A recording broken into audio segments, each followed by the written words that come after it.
我们在坟场发现了他的身影。哦，那家伙终于敢现身了。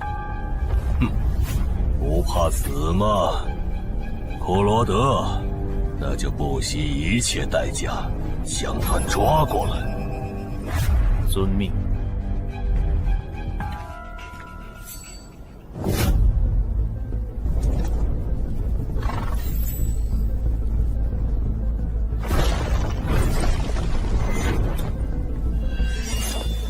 是不是打败你，才会放过我？那看来是没谈拢了。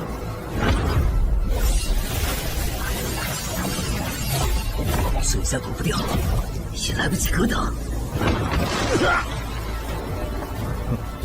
这就是你的实力。还没分胜负呢。敬酒不吃吃罚酒，那就把你变成亡灵，带回去。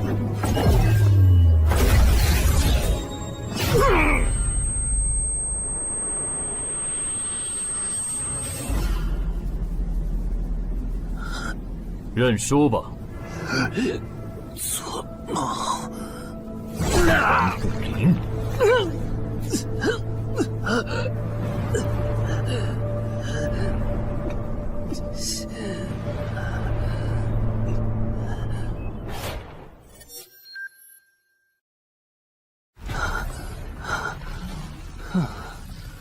还好只是梦啊！等等，啊！不是，这地下室入口竟然真的上到我家里来了！2030年，世界各地相继出现地下城入口。在经历了一系列探索、争夺、开发和地下城失控所引发的骚乱后，各国政府确认了5件事：一、入口无法被破坏，但攻略地下城可以使其关闭。2.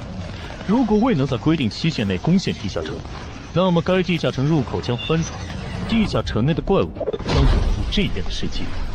3. 误入地下城并存活的人类将成为冒险者，自此踏上超凡之路。4. 地下城内的怪物等级越高，攻略该地下城的收益越高。5. 最高等级的地下城 BOSS 连核弹也无法完全消灭。过去10年，地下城入口逐渐被公众所接受，有关地下城和冒险者的情报也被允许逐步公开给公众。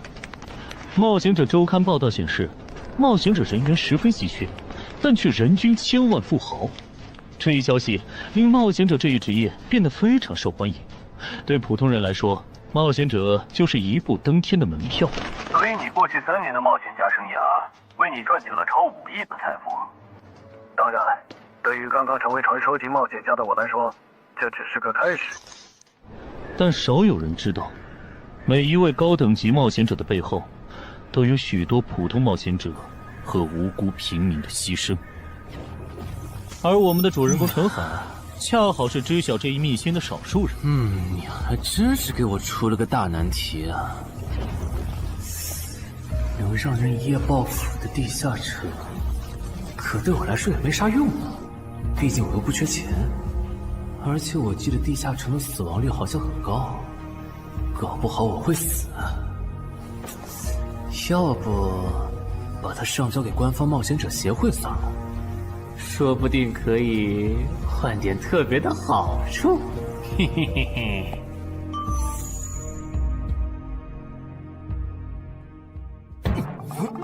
谋杀捣乱。但放这也不是事啊！时间一到，入口翻转，怪物全跑出来，大家都得遭殃。这样，我先瞅瞅这地下城啥类型，要是死亡率高，我就搬到别的城市，走之前报警让警察来管；要是死亡率低，我就自己搞定。真搞不定的话，再搬家，然后报警。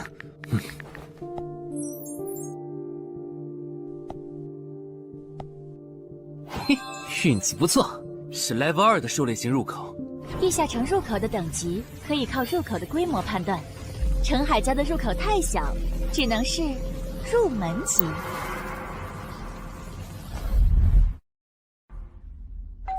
你好，有您的快递。来了，是你的快递，在这签字。好的。说起来，小哥，你该不会是发现了野生的地下城入口吧？不然为什么要网购锁子甲？完了，不会暴露了吧？我玩全甲格斗的，之前的防具换，打算换新的。怎么了？有问题吗？没问题，我就是随便问问。感觉这人很奇怪啊，难道是我想多了？早就知道一般市民对成为冒险者这件事有多着迷，但是被人这么生硬的试探，还真是有够惊悚的。还好我伪装的不错。不过这个箱子会不会有窃听器啊？还好没发现窃听器。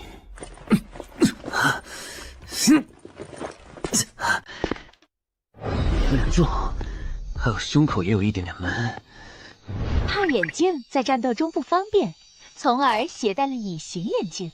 没有防身武器，就在附近消防器材店随便买了把消防斧。啊，锁起来倒是不影响，还行。那么，出发吧。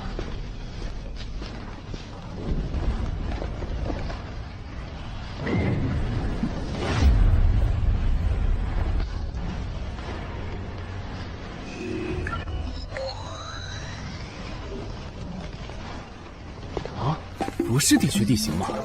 那看来我的首战对手大概率是豺狼人了。讨厌，这套锁子甲没白买。说起来，根据官方提供的情报，新人进入地下城后会激活冒险者面板，脱离条件也会出来。我的呢？来了。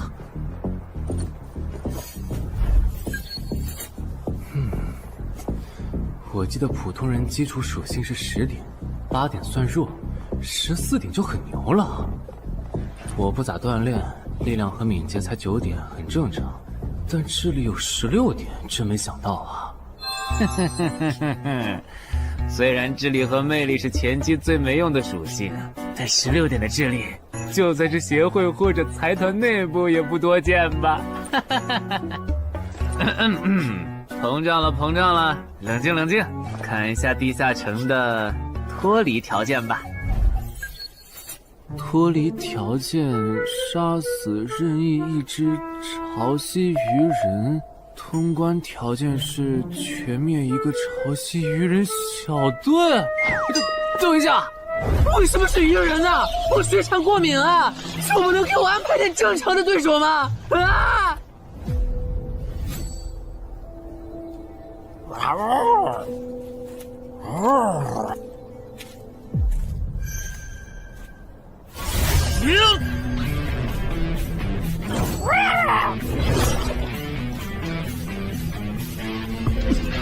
不是吧，这都被躲过去了。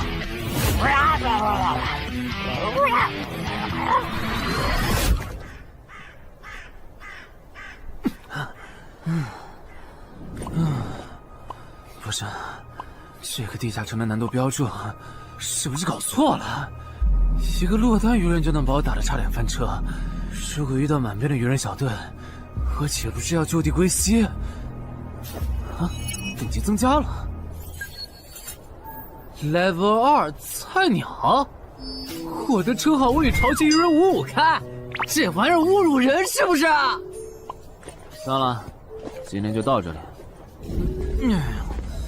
还是等我请个健身私教，把基础属性练上来了，再来挑战这个地下城吧。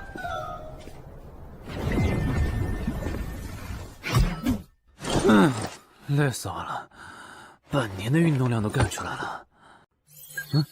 又咋了？哦，任务结算呢？我记得地下城的任务结算好像也能爆出奇物的。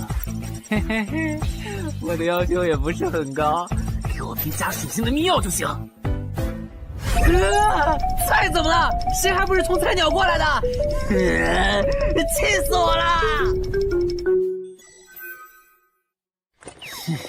罢了罢了，有总比没有好。让我看看这个保温杯有啥功能。该物品每天可以凝聚500毫升纯净水，可升级。这垃圾东西谁要啊？气死我了！你好，我预约了安教练。哈，您就是陈海先生吧？安教练已经在 VIP 室等您了，请跟我来。好的。没想到东山这样的小地方，竟然有专门为新人冒险者和冒险者候补提供塑身服务的健身教练。冒险者的6大基础属性中，力量、敏捷和体力是可以通过锻炼得到显著增长的。这一年的健身费也太贵了，都和我一本新书的版税差不多了。不过只要能让我的身体素质在短时间内得到显著提升，陈海先生，这点钱就花得值。陈海先生，您之前有过健身经历吗？没有。那为什么要花这么多钱请安教练？新手打基础的话，请普通一点的教练就够用了。还是说，陈海先生，你已经成为了新人冒险者，比较赶时间？这旁敲侧击的，还真是够直接的。哼，有条件的话，那肯定要请最专业的，以冒险者为目标，普通教练不能算是好的选择。这样啊？我总不能和你说实话吧？那您应该能和安教练聊到一块儿去。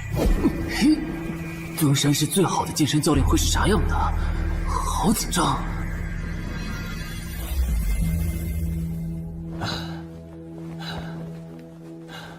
啊！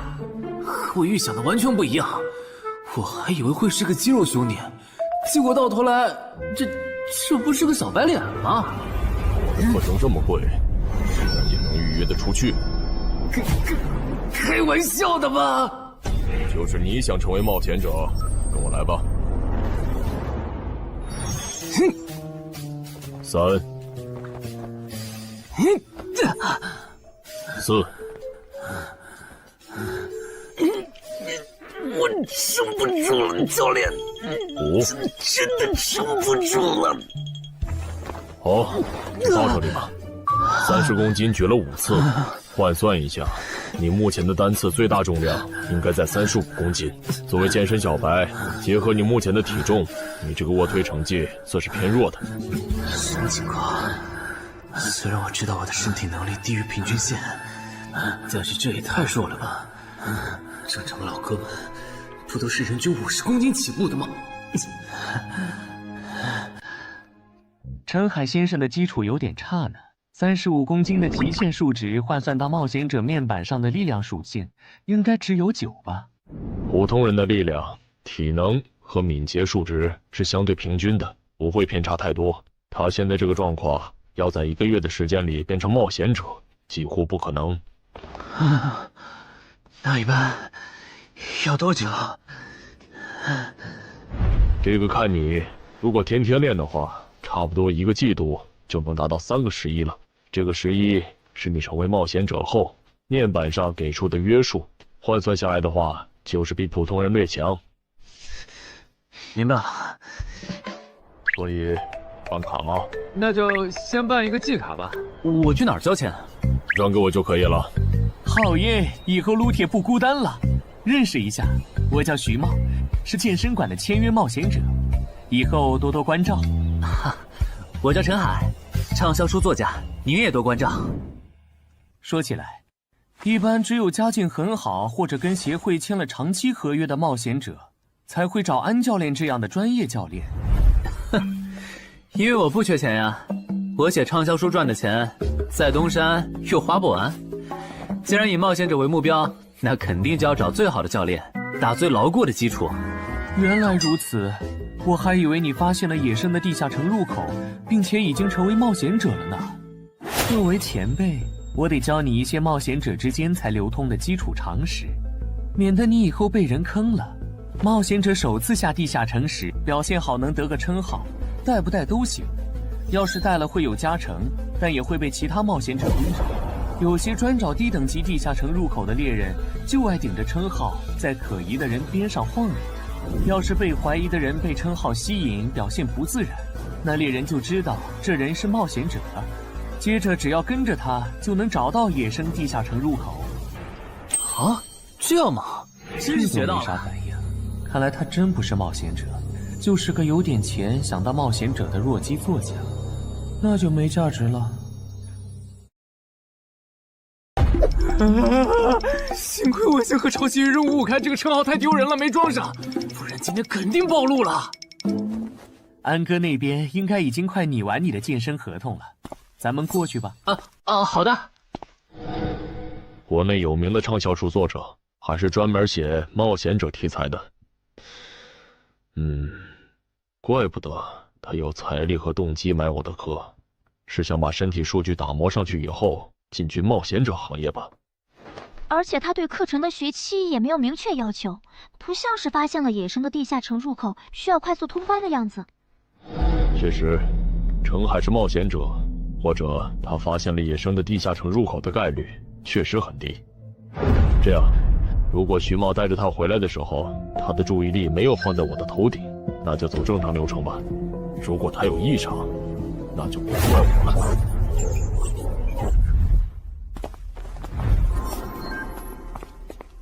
合同拟好了，你看完如果觉得没问题就签吧。好的。喂，不是吧？连健身馆的3A 级教练也……这边。那小子刚才看我的时候表情正常，视线也没停留在我头顶的称号上，看上去不像是刚发现地下城入口的小白。徐茂，你没做多余的事吧？怎么会呢？我可是健身馆的签约冒险者。那就没有持续关注的必要了。签好了。这份是您的，请收好。等下安教练会带您做体能测试。好。停吧。和我判断的差不多，你的体能也偏弱，敏捷测试就不做了。接下来的1周，我们主要做力量和体能塑造。你一般什么时候有时间？什么时候都有时间。行，那明天上午10点来健身馆找我，早饭别吃太油的。没想到国内规模最大的健身机构竟然会干这种勾当。依靠对新人冒险者和冒险者候补的身体塑造业务来钓鱼，如果我今天的演技再差一点，就要被他们瞧出问题，吃干抹净了。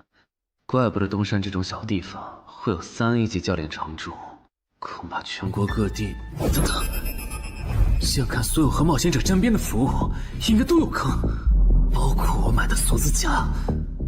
还好我当时觉得在同一家店购买防具和兵器的行为有点不打自招，不然网购锁子甲的时候就暴露了。看来我还是低估了冒险者这个职业的潜在风险。得调整一下计划了。原本想着等锻炼的差不多了以后再来挑战这个地下城，但没想到现实世界如此残酷，针对低等级冒险者的坑到处都是。虽然今天运气好避开了一个坑，但我总不会每天都有这么好的运气吧。只能冒险来地下城提升冒险者等级了。这次的脱离条件是鱼人眼珠吗？对了，不知道昨天那只的眼珠可不可以？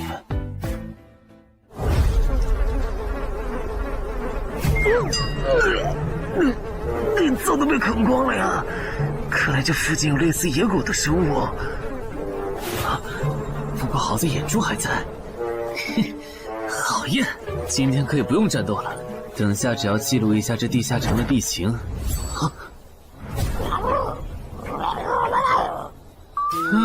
鱼人呢？我还以为是什么呢，吓我一跳。只是一只落单鱼人的话，我根本……一只还好，2只我肯定打不过呀！快润！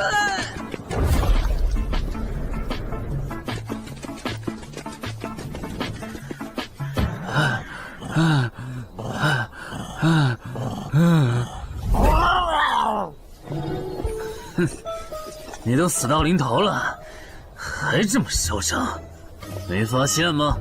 你和你的同伴跑散了。哼哼，现在换我来进攻了。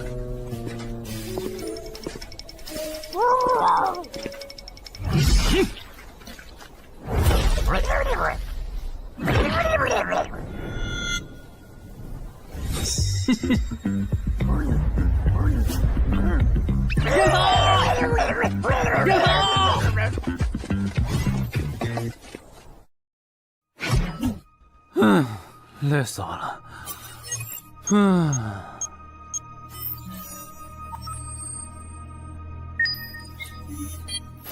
不是吧？这次的评分明明更高，为什么反而没奖励啊？入门级地下城的暴力原来这么低吗？不过如果其他冒险者也是这个情况，那么他们是怎么赚到钱的？还是说有什么常识是别人知道，但我不知道的？明天找机会去问徐茂和教练。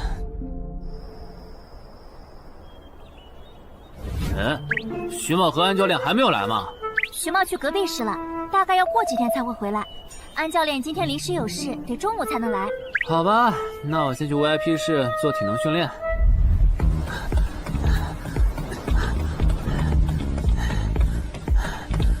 我外出的这几天，他都是这个训练强度。对，那可真够拼的。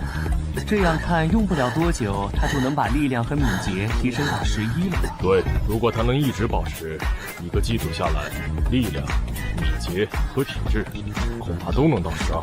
说起来，教练你就没考虑过把他吸收进健身馆吗？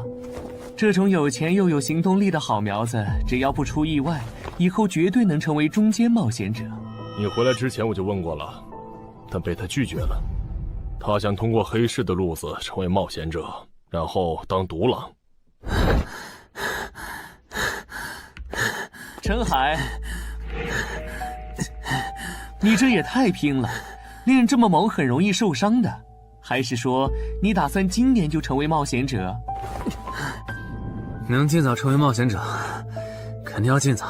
拖久了，以我的财力恐怕就上不了车了。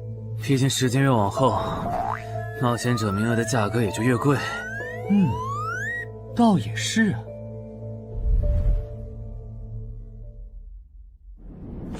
算上前天安教练的招揽，我大概可以肯定，徐茂和安教练已经排除了我拥有入门级地下城入口的可能了。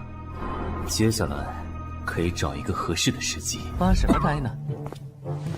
在想事情？没，可能是太累了，有点走神。你这样肯定不行，频繁的超负荷运动只会累积伤病风险，真受伤了反而会拖慢你的塑身进度。我也意识到了，后面应该会减少训练量。对了，截止到现在，你的前期投入都赚回来了吗？还早着呢，照现在这进度，起码得等我到11级才有可能回本。为什么是11级以后？因为1到5级的冒险者挺好混的，有老手带着，完成任务就能撤退，死亡率极低。没想法的就可以这么混等级，而6到10级后，任务变难了，怪物的情报就值钱了。上阶段的混子在这阶段就去收集情报，死亡率虽然变高了，但还能接着混。只有到了11级，地下城的难度提升到混都没法混的时候，才是我这种冒险者开始盈利的时候。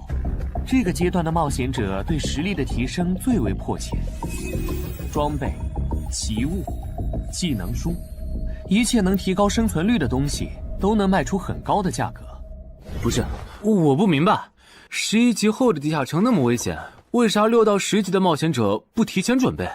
不提升有很多原因，一是官方不管民间冒险者攻略地下城的事，好多冒险者到11级就想退回去过正常日子了。二是地下城的东西只能让一小部分冒险者在精英地下城混下去。11到15级赚得多，但风险也大，而6到10级有人光靠收集情报和做后勤就能回本了，所以他们也就没必要冒着生命风险去11到15级这个阶段打拼了。原来如此，所以冒险者在6级不，在更早前就已经完成分流了。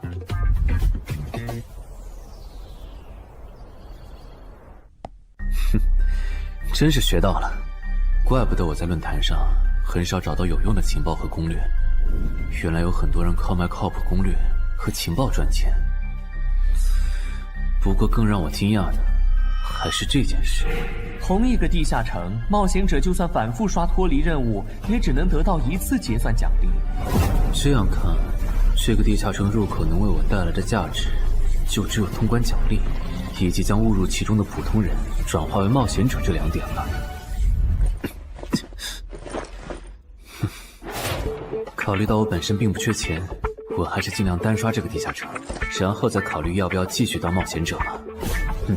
先用徐猫教我的方法，前期以收集情报为主，有10足把握了，再考虑通关的事。脱离条件找到湖？啊，这次的脱离任务竟然不需要战斗，还好买了一架无人机做辅助，不然纯靠人力搜索找湖肯定是个大工程。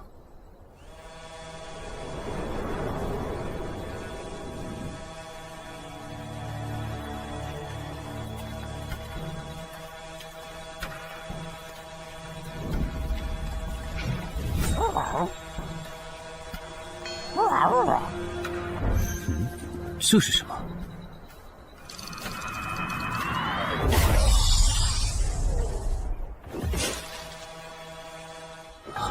刚才那个应该是鱼人吧？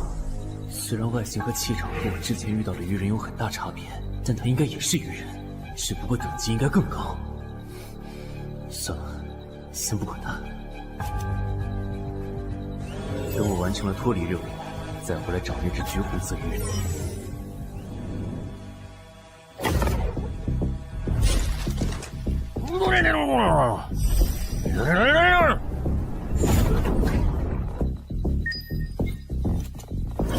找到了。哼，怪不得森林地形的地下城会刷出鱼人这种怪物，原来森林深处藏着一个这么大的湖吗？这样的话，脱离任务就算完成了，不用和鱼人接触可真好啊。接下来，是那只橘红色的特殊鱼人。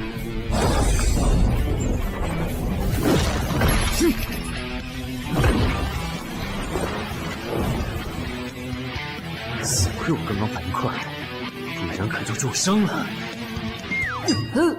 不过我新买的无人机的遥控器，我的心在滴血啊！不对，现在不是想这些的时候。这只鱼人的速度太快了，我必须慎重对待。啊！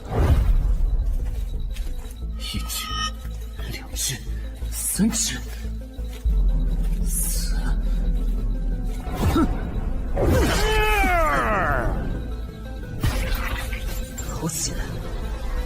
这情况，这个人怎么还没死啊？如果不是穿了锁子甲，我这条胳膊估计就废了。这家伙真的是新手级冒险者会遇到的对手吗？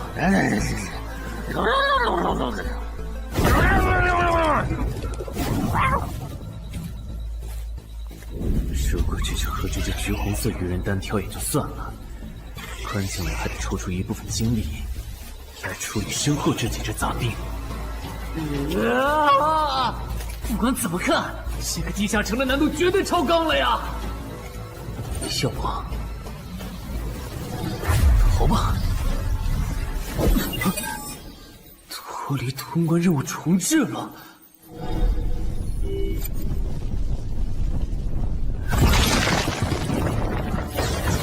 我说玄岁，你这样很像是在虐尸出气，有吗？归根结底，还不是这只哥布林太弱了，扛不下我的拳头。能扛住才怪呢！明明只是 Level 5，却有着不下于 Level 9冒险者的综合实力。你这样的怪物，在入门级地下城里，怎么可能会遇到对手嘛？有的哦。如果我能遇到传说中的 bug， 那就能在低等级地下城里遇到下一阶段才能遇到的强力怪物。只要能从他们手底下活下来，我就能拿到补偿奖励奇物升级券。到时候我成为传说级冒险者，就更有戏了。果然，我和你们这种明明还只是 level 5，但眼光却已经放在传说级冒险者上的怪物，是真的合不来。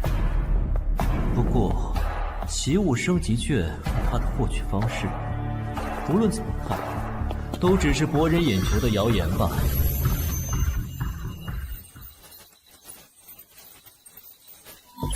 在高战力异常鱼人个体的追杀下活过3分钟，任务完成后将得到额外补偿，奇物升级券。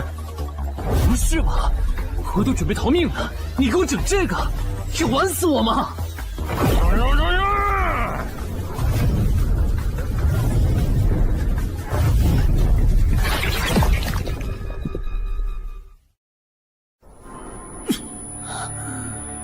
我这算是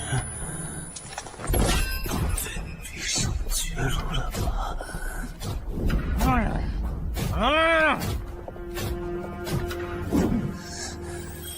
早知道当初就不该成为冒险者，好好当个畅销书作家不好吗？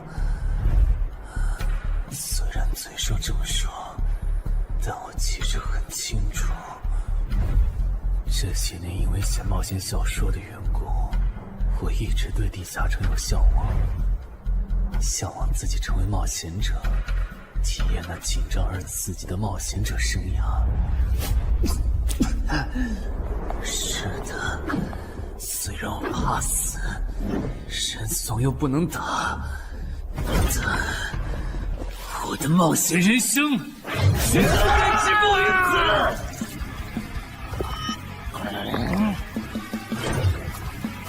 想想，我现在还有什么牌？我现在还能打出什么牌？使用称号，我与潮汐鱼人5开。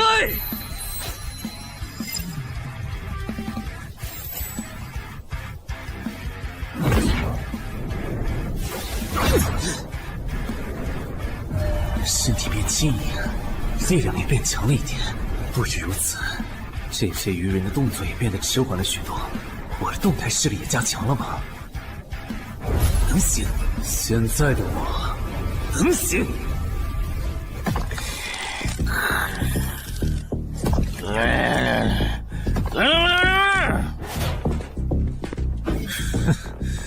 没想到高级鱼人说的话，我竟然能听懂。就剩你了，头目。我是干掉了这只下级士兵，别再得意忘形了啦！我知道的，即使身体能力获得了大幅度提升，穿上这一层锁子甲的我，依然不具备能和这只橘红色鱼人拼速度的可能。机会只有一次，利用鱼人直线攻击和我头部暴露的弱点，对方的进攻方式、路线和目标都已确定。我要做的就是舍弃头部的防御，用它做诱饵，争取到一次以伤换伤，重创对方的机会。如果这一次机会我没有把握住，那么吃到教训的他，必然不会再给我翻盘的机会了。这种生死皆在一瞬间的体验，真让人血脉喷张，沉醉其中，无法自拔。就是现在！我这不是技能干的吗？可能真的。开什么玩笑！我居然会被这种弱者可恶！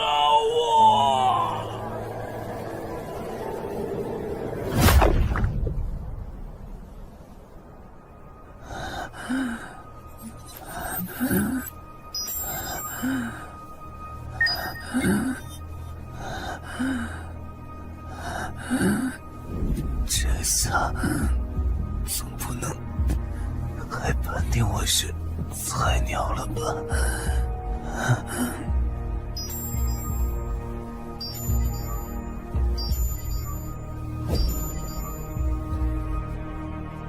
平平无奇的保温杯吗？对，平平无奇保温杯。使用起物升级券。啊！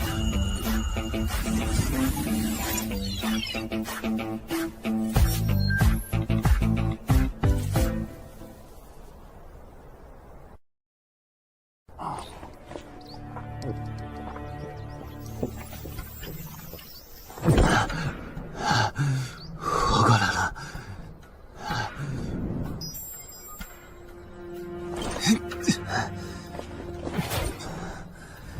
已经愈合了。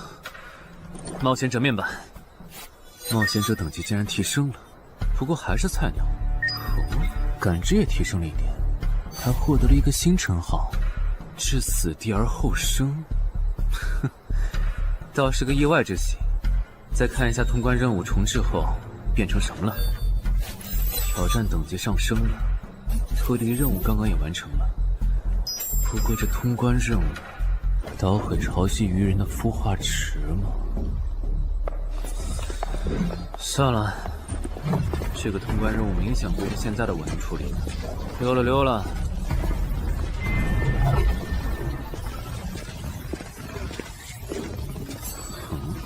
是错觉吗？怎么感觉这个地下城入口变大了？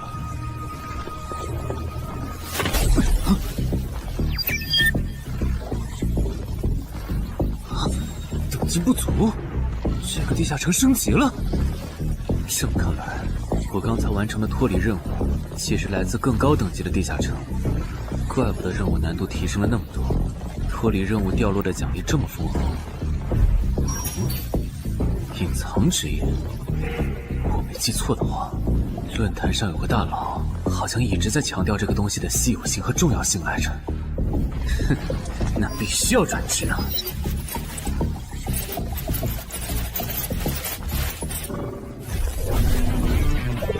啊，什么情况？感知竟然提升了，死亡行者也算是新职业了。越接近死亡的话，属性点提升就越大，可以1至4点。啊，刚刚啥玩意儿？我家？这就是感知16以后的世界吗？即使闭上双眼，我的大脑依旧能够准确勾勒出客厅每一角。真不敢想象，20点感知的人类眼中的世界又会是什么样子。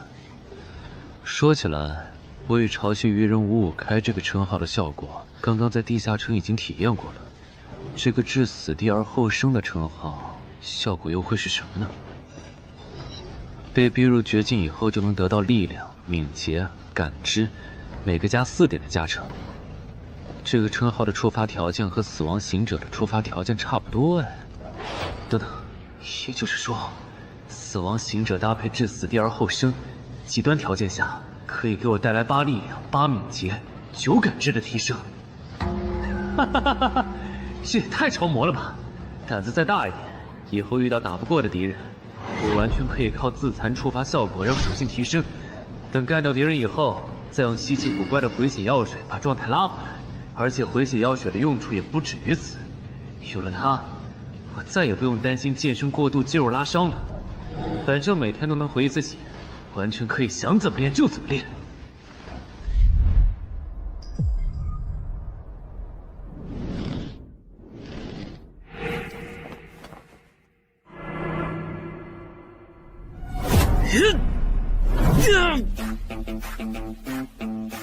真惊人！谁能想到，不久前还只是个健身小白的他，只用了不到2个月，就达到了正常人要用1年才能取得的成果。就他那训练量，换别人来早就去 ICU 报道了。但他一通瞎练下来，还能活蹦乱跳，这这说明他体质很牛啊，至少有16，甚至都有可能17或者18了。安教练，你这次是看走了眼呐。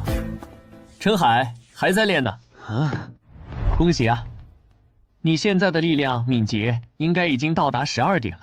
以你现在的身体素质，准备充分的话，是完全有能力完成新手级地下城的脱离任务的。真的不考虑加入健身馆，成为这边的签约冒险者吗？我可不想当一个会被合约束缚的冒险者。那真是太可惜了，我还以为能和你成为同事，以后一起攻略地下城呢。不是同事，也能一起攻略地下城。对了，我打算从散人手里购买冒险者名额，这方面你有什么忠告吗？忠告吗？不是同事，也能一起攻略地下城啊。对了，我打算从散人手里购买冒险者名额，这方面你有什么忠告吗？忠告嘛，那我推荐你去找散人联合。散人联合？我没记错的话，他们好像是国内最大的散人集团吧？对，如果你想走黑市的路子购买冒险者名额，那么我只推荐你选择由散人联合提供担保，或者他们自营的低等级地下城入口。为什么？我感觉找独狼冒险者明显更好啊，省钱又省力。因为涉及到冒险者名额买卖，无论买方还是卖方，其实都存在巨大的交易风险。卖家怕遇到伪装成萌新的入口猎人，买家怕交了钱对方不办事。但有散人联合的介入就不一样了，虽然他们的佣金很高，但是作为冒险者资格地下城相关产出生意的龙头，他们为买卖双方提供的契约书还是很值得信赖的。原来如此。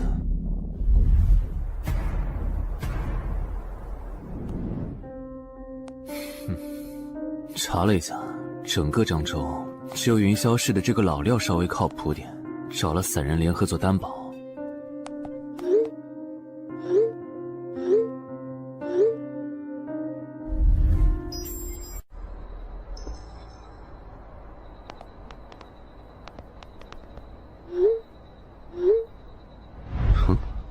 这边，云霄老司机，没错，你就是爱写作的东山市民吧？你好，就差你了，快跟我来！签完契约书以后，我好带你们去地下城。好了，契约的内容分3项：一，交易完成前尾款将由我方承担；2，双方都不能做出违反安全协议的行为；3，不能向任何人暴露此地下城入口的具体位置。诸位对契约内容有疑问吗？没有。没有。没有。那么，契约成立。手臂在发光哎！哟，好神奇啊！好了，我的工作完成了，希望以后还有机会为诸位服务。等下大家再跟我走一段路，我带你们去地下城入口。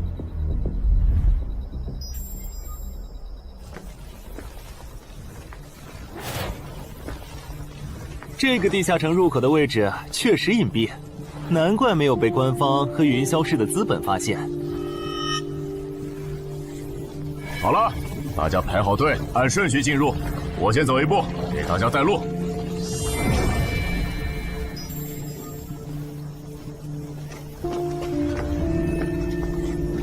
这一批新人怎么样？太酷了！认识冒险者了，真好。还行，没有看起来像刺头的。那就好，等会儿记得我们之前说的。卖家原来有2位吗？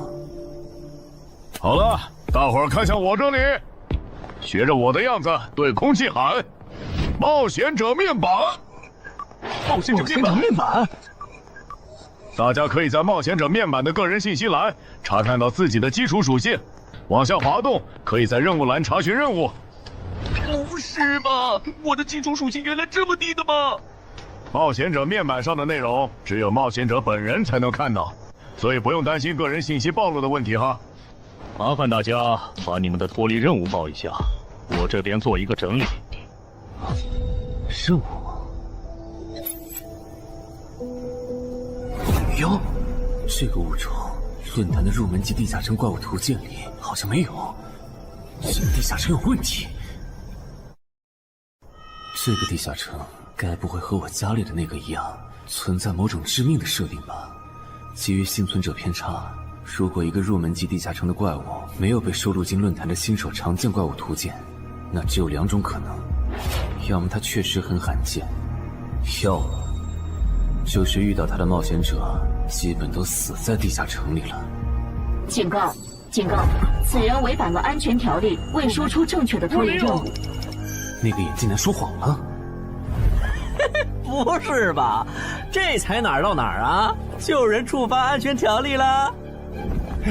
你听我解释，肯定是他出 bug 了。契约师的契约当然不是绝对的，但对你这样的菜鸟来说，它是不会出问题的。你的脱离任务绝对不是采集高价值草药，你骗了我们。他刚进冒险者圈子，不懂规矩，做错事也情有可原。您大人有大量，再给次机会吧，是不是啊？对，再给我次机会吧。下不为例。大家再说一遍自己的脱离任务哈，这次别搞错了。我的任务是找到湖中女妖，我是聆听女妖之声，我的是凝视女妖10秒，我的也是找到女妖。接下来我会带大家去女妖出没的林中湖泊，大家跟紧一点，别掉队哈。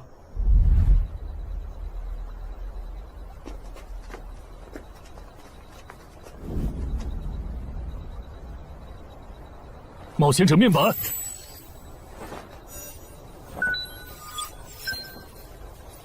哎，他在干嘛？呼唤湖中女妖。他怎么知道这样做可以召唤湖中女妖的？这就涉及到商业机密了。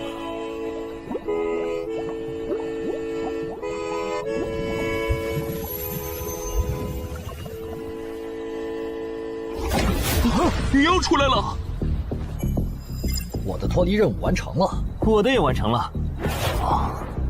8、9、10。大家把耳塞戴一下，女妖马上就要唱歌了。不戴的话会怎么样？女妖的歌声会破坏你的大脑。刚成为冒险者的 Level 1萌新，一整首听下来，大概会当场暴毙吧。什么？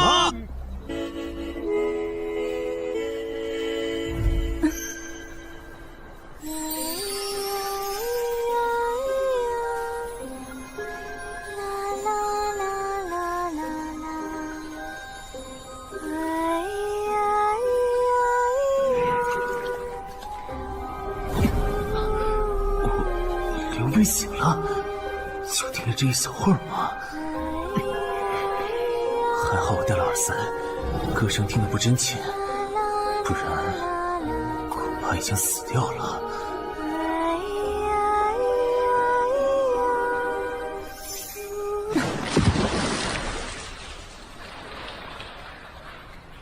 大家的脱离任务都完成了吗？都做完了，那咱们就原路折返回去了哈。搞笑，让我们原路返回？来之前我已经查过了，地下城里的植物和矿产都是很值钱的。你这么急着赶我们走，不会是想要独吞这个地下城的产出吧？我们可是付了钱的，为什么不能在这个地下城采集高价值草药和矿产来回血？等一下，咱们的契约书里可没有这条。但也没有不准我们完成脱离任务后采集高价值草药和矿产的条例吧？原来冒险者还可以在地下城内采集草药和矿产的吗？你不知道吗？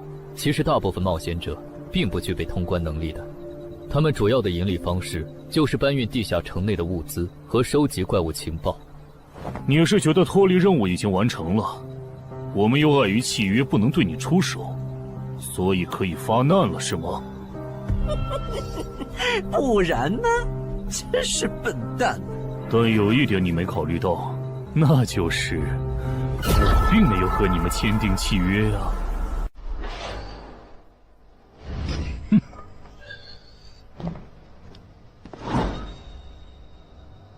你们两个什么意思？没什么，单纯看不惯而已。我觉得这位朋友的理由其实挺合理的，只是一些药草和矿产，没必要那么计较吧。但是基于契约文书第1条的话，如果有人死亡，我们就拿不到尾款。你可以保护我们，作为回报，我们可以将采集到的一部分物资分给你。不好意思，我们并不想冒这个风险。真的只是因为不想冒这个风险吗？难道不是因为这个地下城藏着别的秘密，你们怕我们发现它吗？我明白了，你不是新人冒险者，你是奔着通关任务来的。老六，你应该能感受到吧？咱们之间谁更强？可恶！地下城让给他们，我们走。啥？你等等我呀！他们为什么就这样走了？这不很明显吗？这2位帮我们说话的朋友，其实是比那2个人更强的冒险者呀。过奖，其实强的不是我，是我的这位朋友。等等，不太对，3人联合的契约师不会蠢到让假装萌新的冒险者轻松找到契约书漏洞，这不符合逻辑。大家可以自行选择，接下来是单独行动，还是跟我们一起行动？单独行动的话，你们的收益可以独享；如果跟随我们一起行动的话，通关奖励我们要1半。1半？这么多？这叫多？你没仔细听吗？是通关奖励的1半。这2位资深冒险者的目标是通关。新人冒险者的通关率一般只有10%，甚至更少。就算分出去1半，我们也领先了90%的新人冒险者。大叔，你别得了便宜还叫委屈啊！所以这其实是好事。对新人来说，第1次通关时间是重要分水岭。新人冒险者越早拿到通关奖励，未来的冒险者之路就会越顺畅。那就是说，就算我只拿到1半的通关奖励，也会比绝大多数同等级的冒险者要强吗？如果你没有浪费这些开局资源的话，确实是你要强一点儿。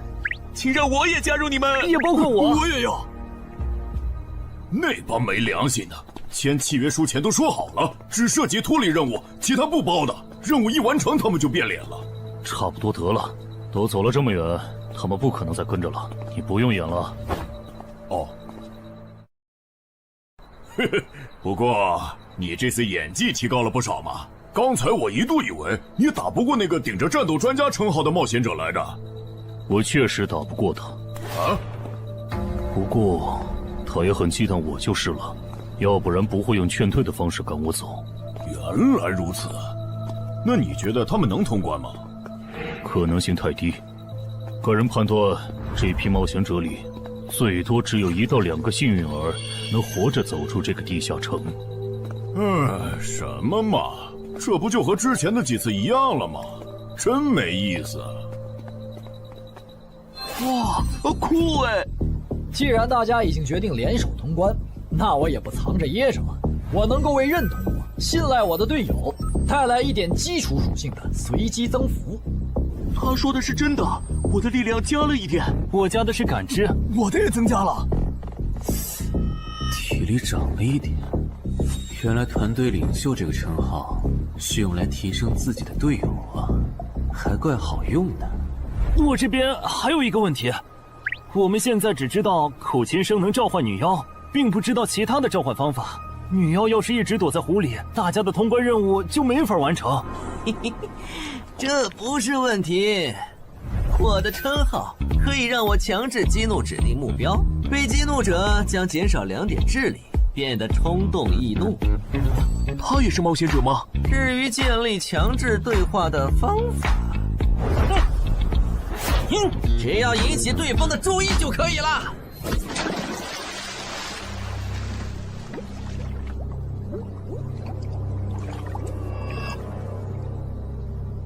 蠢货，你过来呀！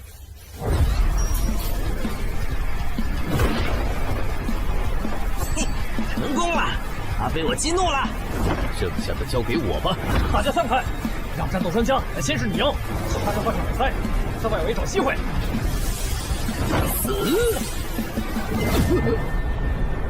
穿过去了？开什么玩笑？竟然是灵体！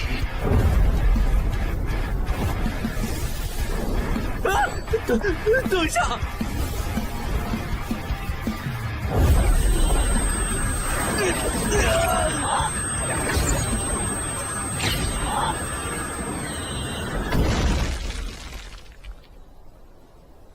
还好有2-3，只是鼻子出血。不是吧？这个女妖原来是个妖魂。娘，有把握吗？有，但是会比较费时间。上一个地下城刷出来的僧侣之拳应该会有效，但熟练度还没上去，打起来会很慢。慢就慢了，这只女妖应该没有其他攻击手段，对我们的威胁很小。我有预感，这个地下城的通关奖励会非常丰厚。哼，愚蠢的选择。等等，你先别走。不是吧？10万个人里都不一定能出一个的感知16点的人，竟然让我……你为什么觉得他们的选择是有问题的？使用称号，他们当我不存在，真晦气。喂，你搁这对空气自言自语什么呢？不是，我刚才……不是没人吗？幻觉吗？有东西过来了！什么东西？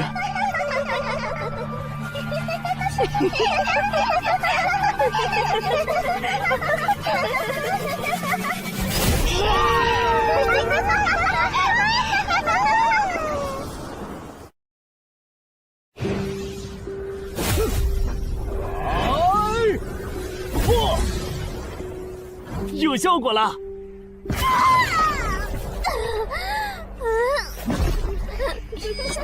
什么声音？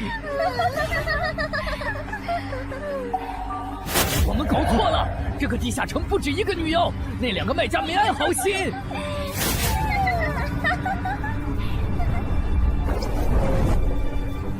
不是吧？这也太多了！不行，这个数量2、3已经没用了。还傻站着干什么？跑啊！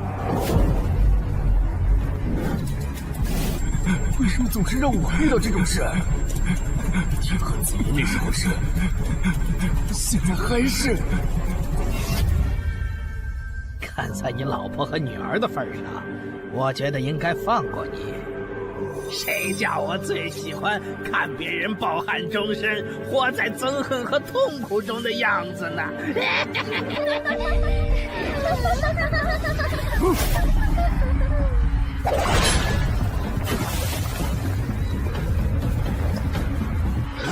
你们以为我是谁？给我滚开！妈妈，我错了。来呀，也不怕你们，来呀！被摆了一道啊！怪不得那2个入口持有者的契约没限制3级以上冒险者进来，原来是想引4到5级的冒险者来通关。等我们团灭后，就进来捡我们的通关奖励，真是好算计。关于如何杀死这些女妖，你有建议吗？这声音，有建议就赶紧说。女妖不光靠声音攻击，还有别的攻击手段。我费了听觉才勉强躲过第1轮奸笑。你是爱喜做的东山市民？对，真是看走眼了。没想到你一介新人竟然比我们这些老手反应还快。但是你不是听觉被废了吗？怎么还能听到我说话？哦，我感知16，可以读唇。原来如此，这个地下城我认为是无解的。那些女妖能免疫一切物理攻击，老实说，这根本就不是正常4到5级的冒险者小队能处理的。哦，所以你也没有办法。还有一个办法，除了僧侣之拳，阿良还有一名被僧侣祝福过的神油，涂抹长剑后，应该也能伤到那些女妖。不过，这也就给你能伤到他们的力量。我不信新手冒险者能从这么多幽灵的围攻里杀出去。但总不能坐以待毙吧？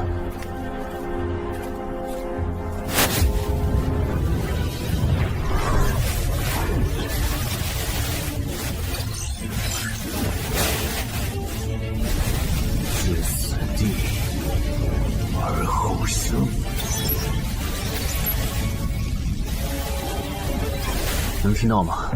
我问过你的同伴了，他跟我说，要通关必须从你那里拿到被僧侣祝福过的神油。通关吗？能帮我拿一下吗？不好意思，我眼睛瞎了，恐怕没办法操纵冒险者面板取出你要的东西。这样吗？不过我还有一个办法可以让你得到它。什么办法？你干什么？就是以死后掉落的形式让你获取。其实我也不是非要那罐油杀人夺宝不可。20点的敏捷足够我甩开女妖逃出地下城了。我就是想试试能不能通关。虽然无论怎样，你都不可能活下来。喂，真的很吵啊！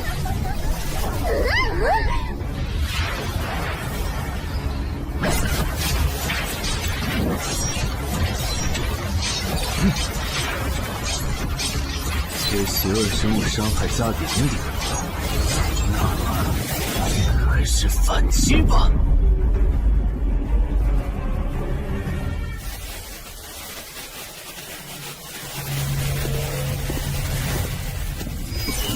好像有人从里面走出来了。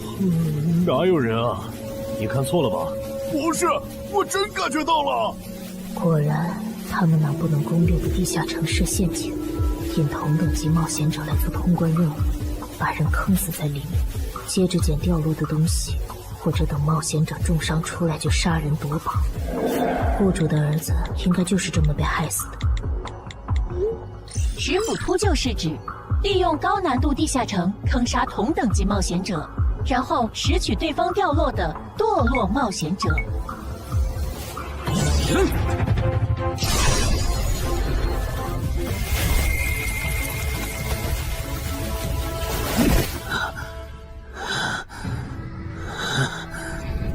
好险！如果再多几只女妖，我恐怕就要被逼出回血药水这个点牌了。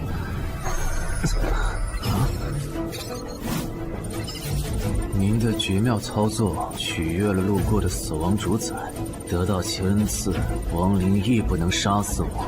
该恩赐可以使您豁免一次来自亡灵生物的死亡判定，免疫一次来自亡灵生物的死亡判定。好霸道的额外奖励！额外奖励都这么丰厚了，合并结算的奖励还高于单独结算，那么肯定要合并了。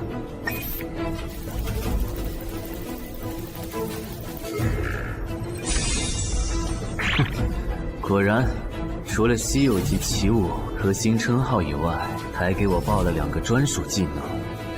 这个地下城的奖励太丰厚了，难怪它的难度如此超标。爱写作的东山市民，你还活着吗？怎么没声音了？哼，差点把他给忘了。你现在感觉如何？能站起来吗？有点难，那只能扶着你了。其他人是不是都死了？胖子、四眼、大叔，还有你的2位同伴，都死了。你应该不是第一次进入地下城吧？哼，我还以为你不会主动说破呢。如果我说我能保守秘密，并将我得到的奖励作为酬劳全部送给你，你能不能不灭我的口？但你死了，同样可以保守秘密。那你就得不到我的通关结算了。而且，云霄老司机和他的同伴肯定在地下城入口附近蹲幸存者，我可以帮你吸引他们的注意力。相信我，让我活着走出地下城，对你来说是最有利的选择。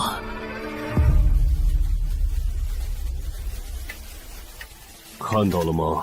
这才是真有人出来了。哎呀，刚才那次算我看错行了吧？等等，地下城在坍缩，他们通关了。不对，小溪右边的冒险者，他绝对不简单，肯定是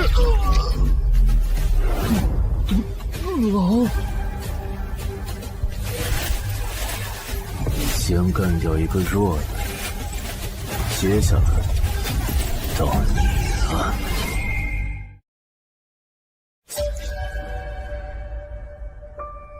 东山市民，你好大的胆子！不是吧，不是吧？不会真有人觉得自己坑完人不会被报复吧？呵呵，这么霸道的吗？闭嘴！哎呀，我好怕呀！你这家伙，找死！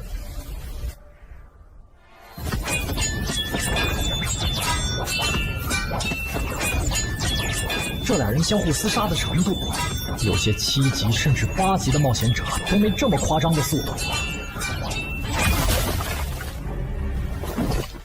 不可能！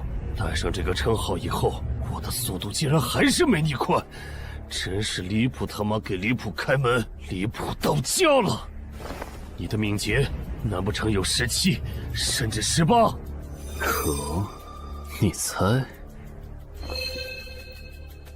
冒险者面板，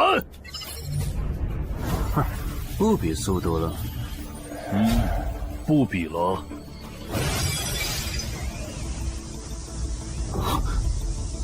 这本来是为那个战斗专家准备的，不过给你也没差了。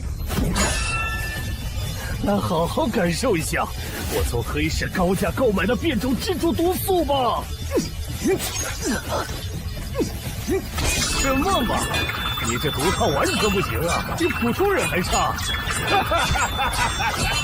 连反击的力气都没有了吗？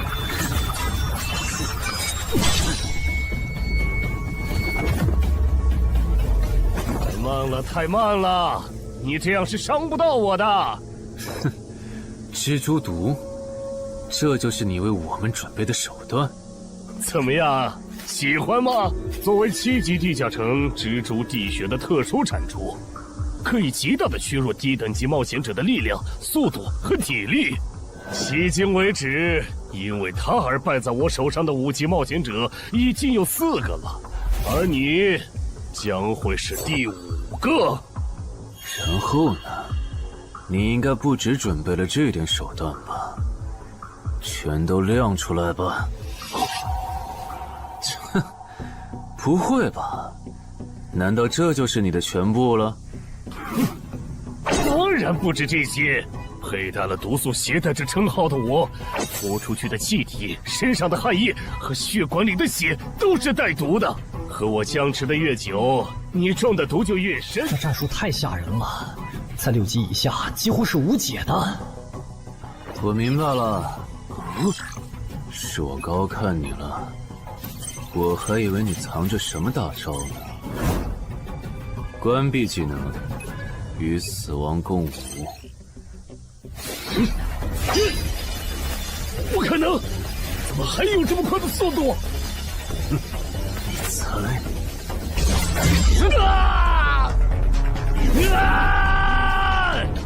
也太得意了！太慢，太慢了！你这样可是伤不到我的。不可能，绝对不可能！你明明只是个独狼，怎么可能比杀了大量5级冒险者的我还强？没什么不可能的，在舒适区里泡着的你，永远也看不到与死亡同行之人所看到的风景。但是，溺死的往往都是会水的，散人只有劣势更弱小的散人，才能积攒出大量的财力和武力。我的路才是正确的。对普通人来说，或许你才是对的。不过，在我看来，与死亡同行之人，如果走到了极致的话，未必不能超越死亡。不是吧？那么强的人，竟然这么轻易的被……啊！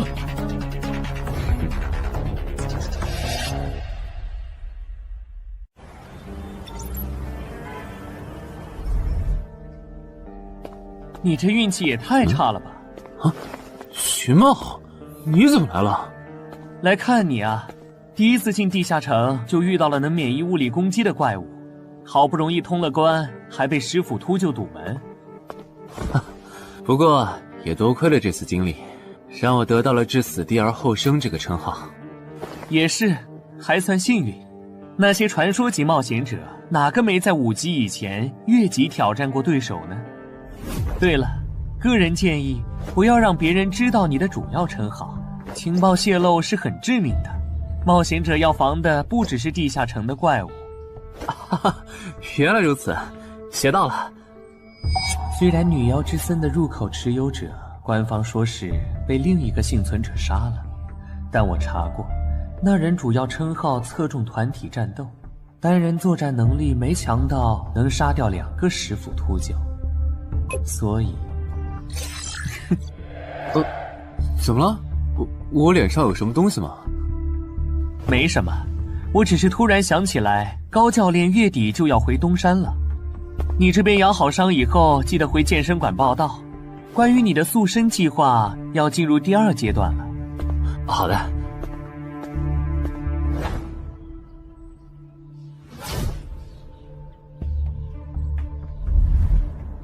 你不打算做攻略型冒险者了？没错，这次地下城经历让我明白，我没当传说级冒险者的本事。与其在这阶段的地下城拼命，还不如到6到10级的地下城多弄点钱，然后就隐退。哎，不过你和我不一样，你有成为传说级冒险者的潜力，但前提是你得改掉独狼的习惯。为什么这么说？独狼玩法在10级前的地下城能提高任务结算评分，多拿奇物、称号和技能，但11级到15级的地下城难度大增，光靠个人根本过不去。如果你想成为传说级冒险者，10级前就得组建自己的攻略团队，不然在11级到15级时，要么会掉队，要么就会被官方财团收编，就没机会再往上提升了。团队嘛。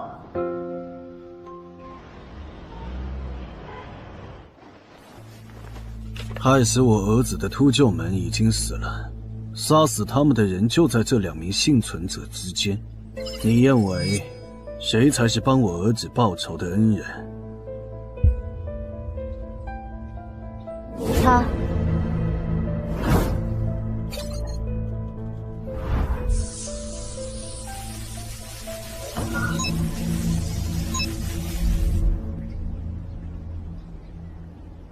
小矮，你就是女妖之森的通关者陈海吧？我们对你在女妖之森得到的通关掉落很感兴趣，你开个价吧。不卖。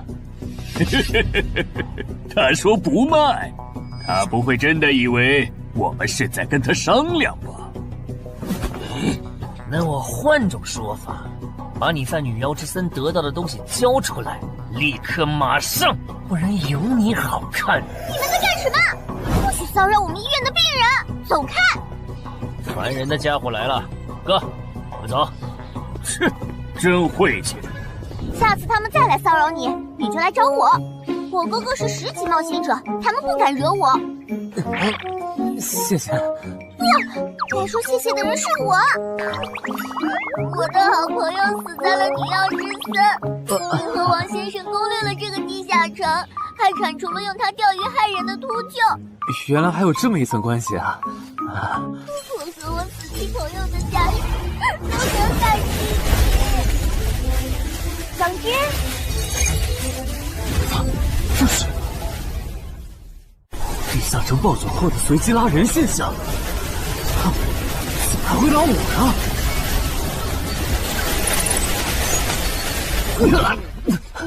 突！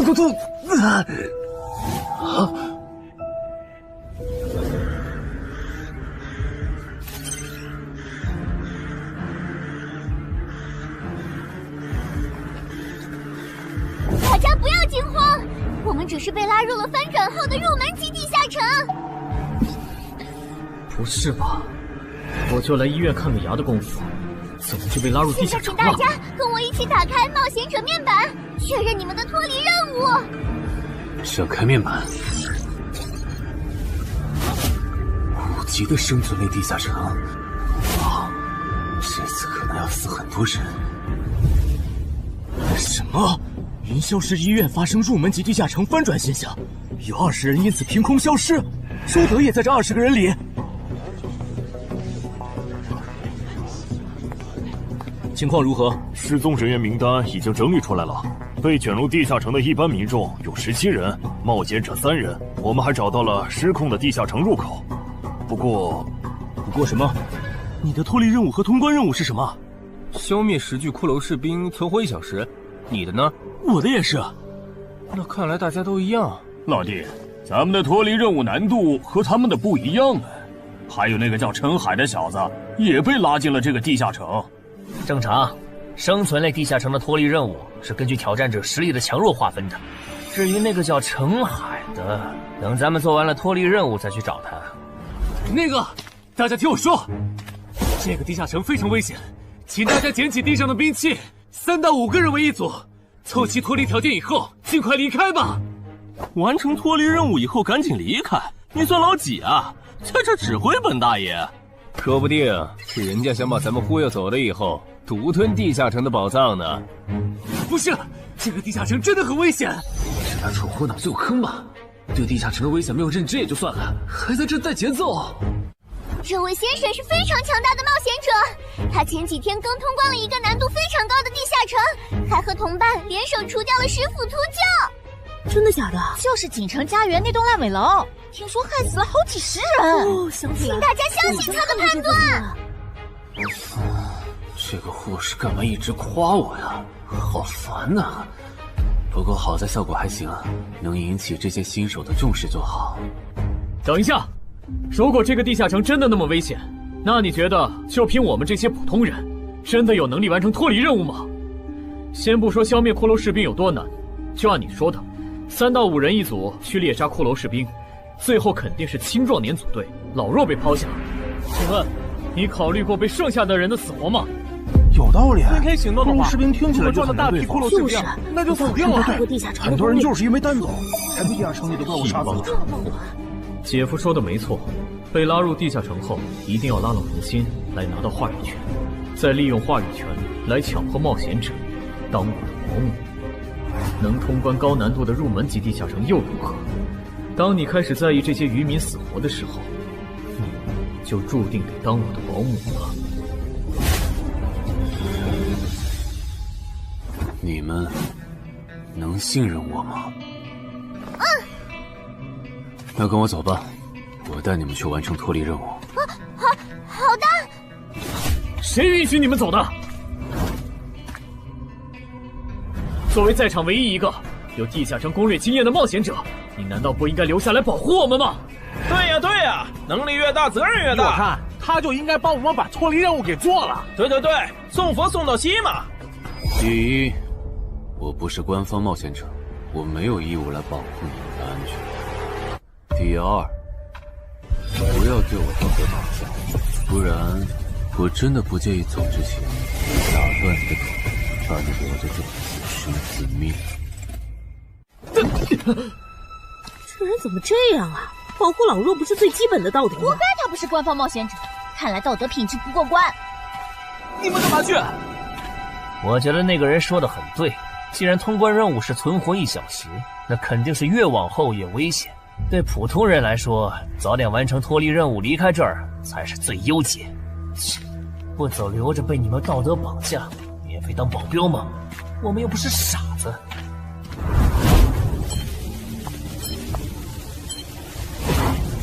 是他。这个地下城有什么问题吗，尚科长？这个地下城最大的问题在于，接下来的1个小时，能有几个人活着走出来？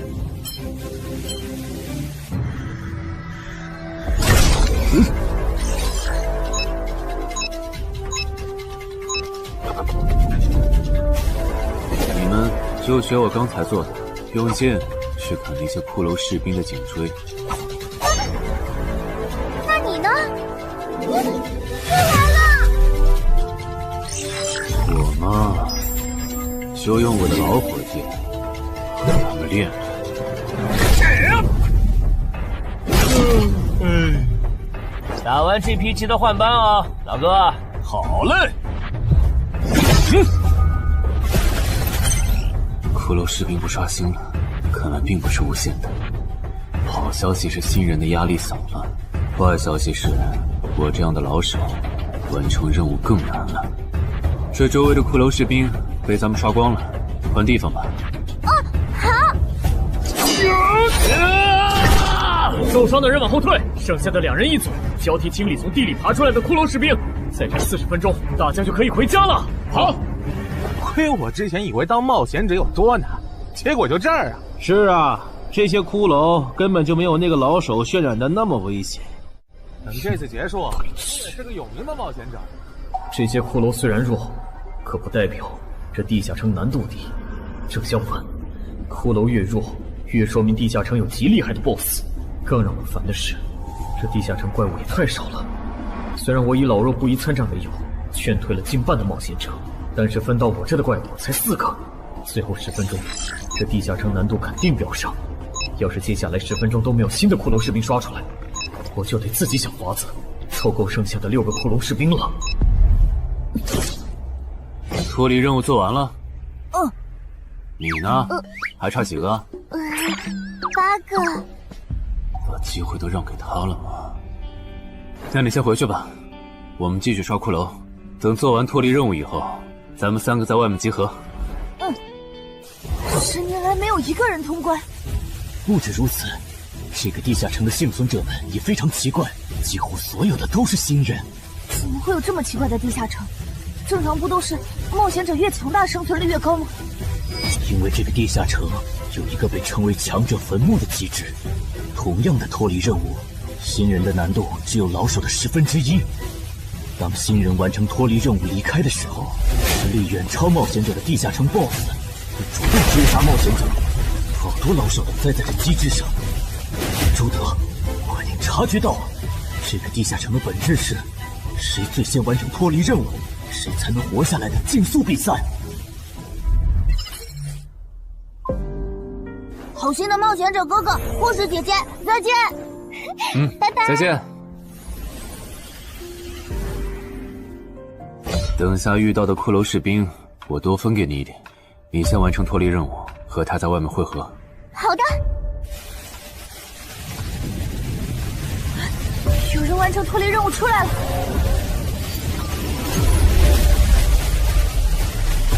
怎么是小孩子？有人离开这个地下城了。这个第2阶段是什么意思啊？原来是这么回事吗？这个地下城的本质是竞速。李明、王志勇，你们2个跟我来。老弟，有个人完成脱离任务离开了，是不是那个叫陈海的人呢？不可能，先不说他还带着2个累赘，光冒险者们要杀的100个骷髅士兵就不好找。那会是谁呢？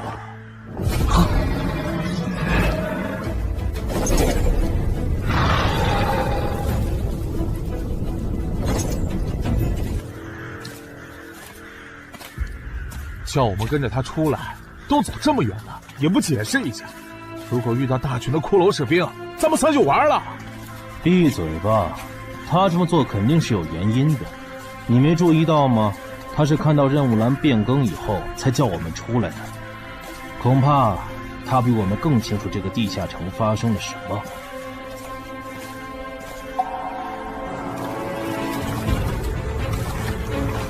准备战斗！他们3怎么走得这么像咱们不来？周德当初就不该气走那个冒险者，不离了。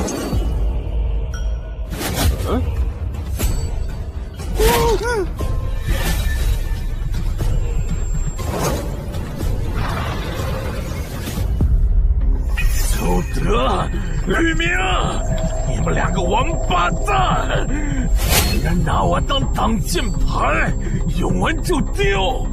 你们这2个小人！你还差几个？3个。那快了，我们再找些小股的骷髅士兵杀，应该能赶上。等等，不对劲，幸存者的数量在减少，营地那边出事了。说什么？陈海哥，这阶段是什么意思啊？可能是难度提升，接下来会出现更强的怪物的意思吧？这个你别管。你的脱离任务做到哪儿了？我看看啊，陈海哥出事了，其他人都死了，现在只剩4个幸存者了。什么？92、62，剧组都说了，是这个地下城的 BOSS 降临了，要想活命，必须就地折返。在 BOSS 找到我们之前，完成脱离任务。别开玩笑了，就咱们2个人，怎么可能在那么多骷髅士兵的围攻下完成脱离任务？王之勇在的时候都做不到。听不懂人话吗？我们已经没有时间去找骷髅士兵了。还差92，剑锋，救我！你好了吗？马上！陈海哥，好了。常先留下，你先走。可是，撤下！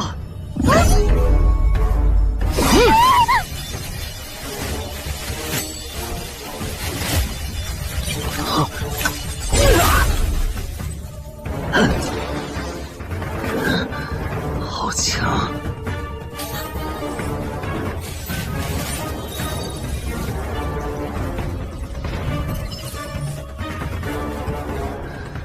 明白了吗？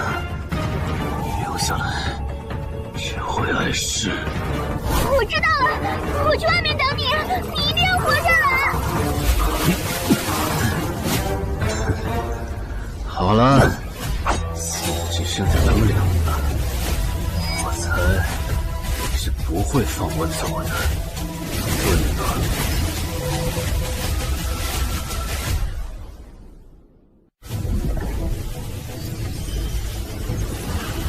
是护士姐姐，对面还有幸存者吗？有，但是陈海先生他……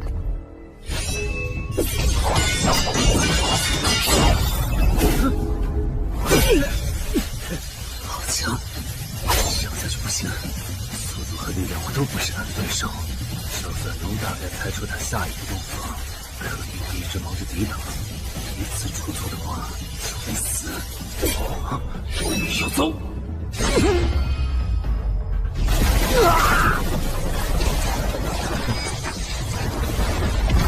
这么巨大的实力差，你还能跟我过几招？在我这儿撑这么久，了不起。好像在跟我说话。不对，现在不是该思考这些的时候。想一想，再想一下，到底该怎么做，我才能活下来？没戏了，把这边的情况汇总给漳州吧。就说云霄市医院地下城暴走事件，17名普通市民卷入，仅2名幸存，3名低等级冒险者卷入，无一生还。你在说什么？不是还没到时间吗？这才过去5分钟。就是。我能理解2位的心情，但是请不要再做不切实际的幻想了。这个地下城里的 BOSS， 就算是9级的我，也没有把握面对他能存活15分钟。你要等的人，哪怕是5级冒险者中的佼佼者，最多也就能坚持5分钟。你从地下城出来到现在都过去5分钟了，他还是没有脱离地下城，这意味着什么？你应该清楚吧？怎么这样？如果不是因为我们拖累了他的进度，护士姐姐，陈海先生肯定能活着离开这个地下城。都是因为我们。是啊，全都是因为你们。如果没有那个多管闲事的冒险者帮你俩完成脱离任务，周德才是最有可能活着离开这个地下城的人。我出去冷静一下，这2个新人的登记工作交给你了。那这个地下城入口怎么办？人都死光后，入口会在半小时内关闭，接着随机出现在世界某个地方。当然，如果你实在不放心，也可以盯到最后。好吧。你合格了。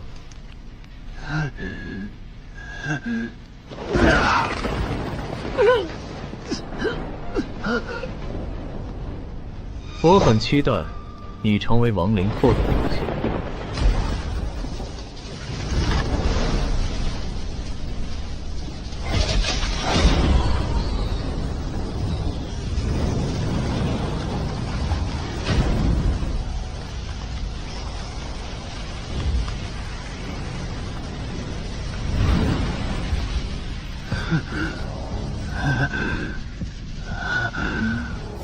都赢了。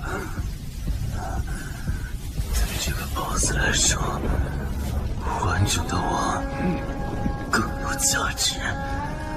在他回来之前，使用死亡主宰的恩赐。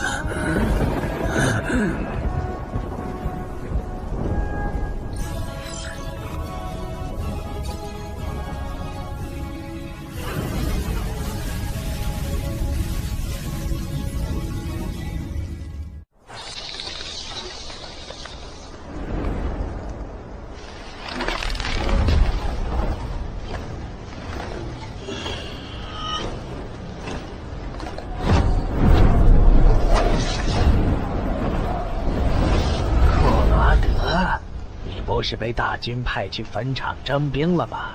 怎么回来了？白跑一趟，我还以为是谁激活了骸骨大军发出去的万念邀请函呢。我发现了一个有资格成为我同僚的新人，让他从零开始太浪费，我打算让大军把他变为预备役。同僚，坟场的冒险者最高才5级，这阶段的新人连合适的职业和称号都没确定，你就肯定他能跟咱一样成为传奇？他已经找到了合适他的职业和称号。这次真的太险了，如果不是那家伙主动走了，就算再给我一条命，我也完全没机会。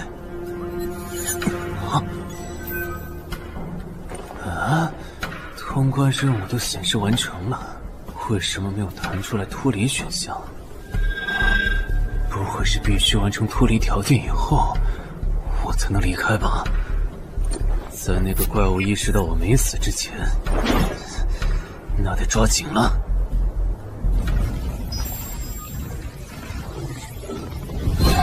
没有关闭，这个地下城的入口还没关闭。澄海先生还在战斗，他还活着。我去找尚科长。周德死在地下城里，他姐知道后一定会迁怒同期的幸存者。如果处理不当，尚科长，怎么了？慌张成这个样子？那个地下城入口没有关闭，结束的时间明明已经到了，但是他还在。怎么可能？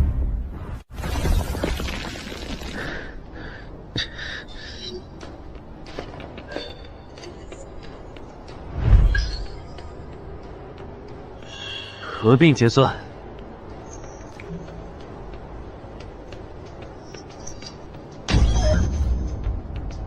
原来那个亡灵骑士叫库罗德呀。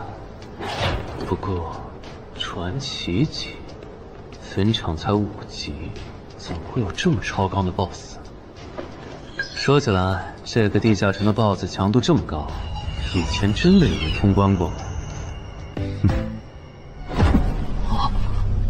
尚科长，你看，尚科长，这地下城暴走后，超过关停时间仍然存在，怎么会这样呢？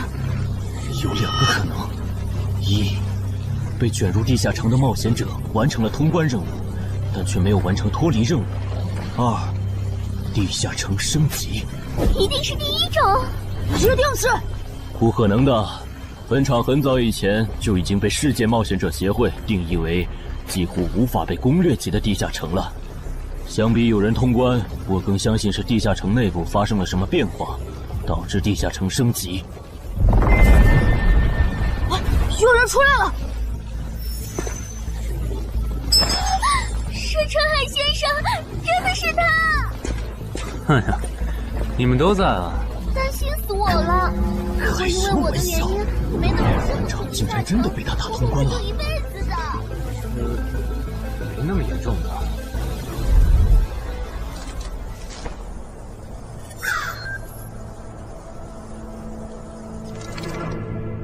吴王，这是你驻守坟场以来第一次主动觐见吧？库罗德，你知不知道，就在刚刚，你成为了全球首个通关坟场的冒险者。首通？我？对，你要火了。坟场这个地下城虽然等级很低，但是在冒险者圈子里很有名气。你首通的经历应该会吸引到很多资本和散人工会的招揽，当然也包括官方。啊，所以现在是招揽环节？是的，你在女妖之森和坟场的表现已经充分证明了你的潜力。像你这样的超级新人，整个冥省1年下来也不会超过10个。作为云霄市地下城负责人的我，当然不可能错过。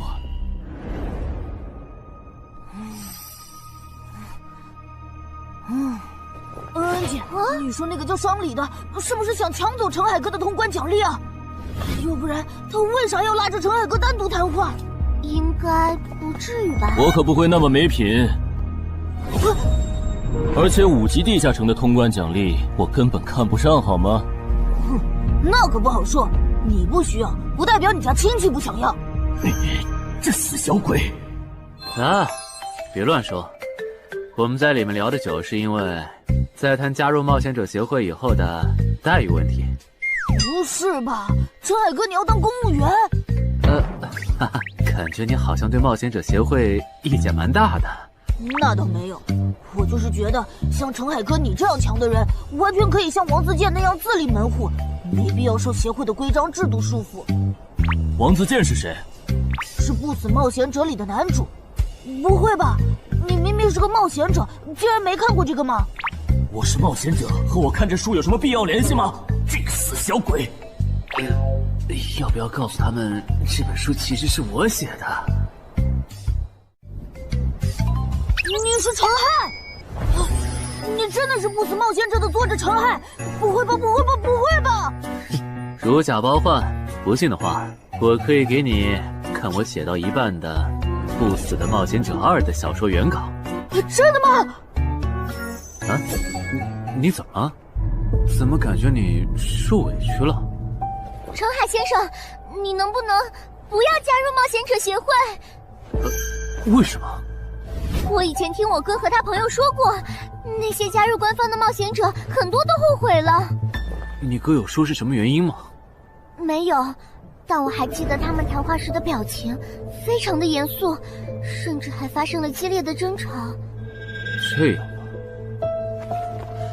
我会慎重考虑的，谢谢你为我考虑这么多。不，我才应该道谢。那个杀千刀的对我弟弟见死不救，你还把他放进来？少李，你是不是成了云霄市的负责人以后飘了，忘了自己是怎么上位的了？我没忘，我请他进协会不是为了护着他，他通关的地下城很特殊，过不了几天他就会被财团或大工会拉拢，好多事就不好办了。要是有潜力的成了官方冒险者，等他们跨过15级大关以后，到时候他们面临未知的危险，你是知道的。不行，那样太久了。他虽然有潜力，但不一定能突破15级变成传说。我要他下周就死。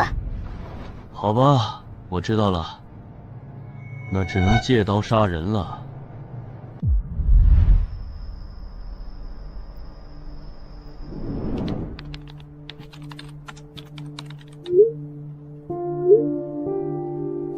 坟场，这个地下城的情报不是早就挖无可挖了吗？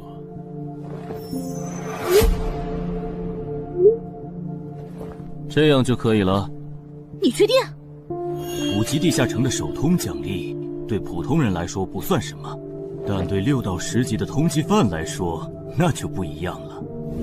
要是澄海的情报到了黑市，不出3天，闽粤2省的通缉犯都会跑到云霄市，这样就能给你弟弟报仇了。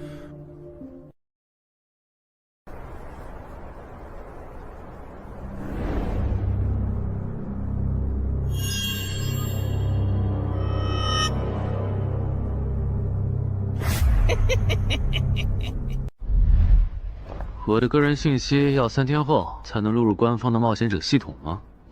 是的，我记得程先生你是东山人吧？要不我这边先给你安排一下暂住的酒店，这样你这几天就不用两边跑再折腾了。不用，刚好我要回东山办点事，那我3天后再来云霄。好的好的，那咱们3天后再联系。前提是3天后你还活着。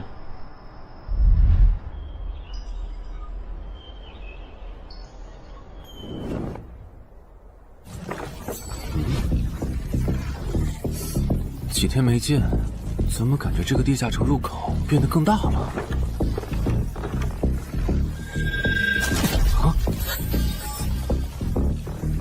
准入等级6级，也就是说，这个地下城的等级现在介于6到10级之间了。我现在是5级，按照之前的升级速度，只需要再打1个到2个5级地下城，就能升到6级了。上次翻论坛的时候，我记得东山这边好像有一个5级的地下城正在招募人手，我看看还在不在。好耶，还在。你好，请问你们的招募条件是？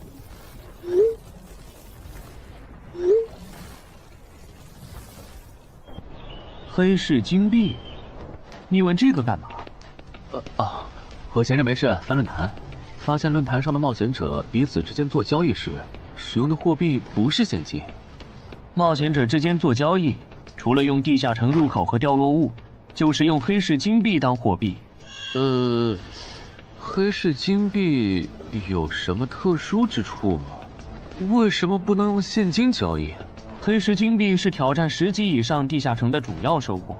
我以前问过安教练，他说这东西10级后有大用处，可具体咋用没跟我细说。原来如此。对了，等级没到10级的冒险者，一般是从哪儿弄到黑市金币的？我也想搞一些。新手的话，你可以试试把不用的掉落物拿到鬼市去卖。你要卖吗？要的话，我晚上可以带你去东山的鬼市。要，谢谢徐哥。东山这边的鬼市只有每周一的凌晨2点到4点有。你别看这边人很多，实际上只有1/10是冒险者，甚至更少。这些摊贩也是卖的东西真真假假，很容易上当受骗。听起来有点像古玩市场。差不多吧。总而言之，东西先别急着卖，多转转，弄清楚物价后再卖东西。我这边还有点事，就不陪你继续逛了。好的。看不出他这人还怪好的。好了，到我来扫荡了。小哥，来看看这件，可都是宝贝啊！瞧一瞧，看一看喽！精品装备，仅此一天，价高者得。小哥，来看看我的矿石啊！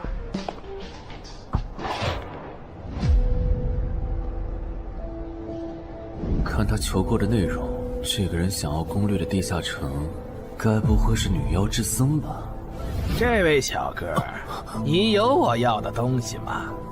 如果是对付女妖的话，口琴和长剑应该可以。哈，有啊。你打算以什么价格收？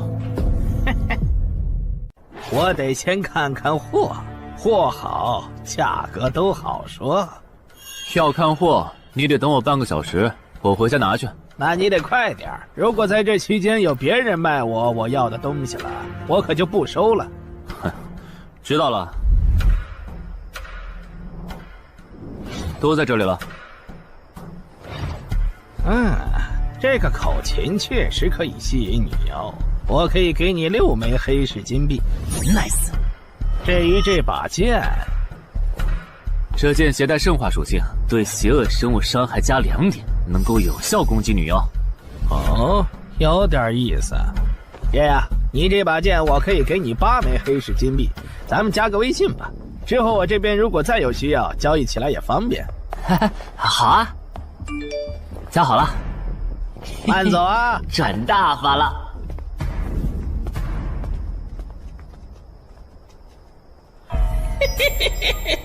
疏于防范了哟，坟场通关新人。唉，都过去1个多小时了，那个叫四海为家的怎么还没来？算了，不等了。各位新老朋友，大家好，我是5级哥布林地穴地下城的入口拥有者搬砖小 C。我左手边这位是协会冒险者林女士。哟，本次攻略已在官方备案，大家可以不用担心秃鹫的问题。这边的3位大叔和我组队过3次，是实力和人品都很过硬的老手。这小子怎么每次都这么磨叽？然后是本次行动的金主，目前还是普通人的王老板。大家好，鄙人姓王，是东山地产的经营者。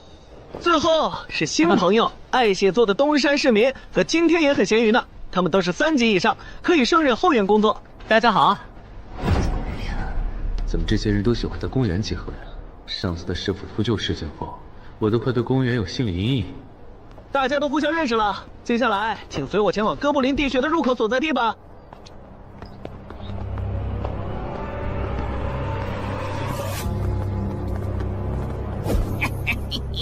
我就知道，他没用黑市金币购买装备，一定是用来换东山这边的低等级地下城的攻略门票了。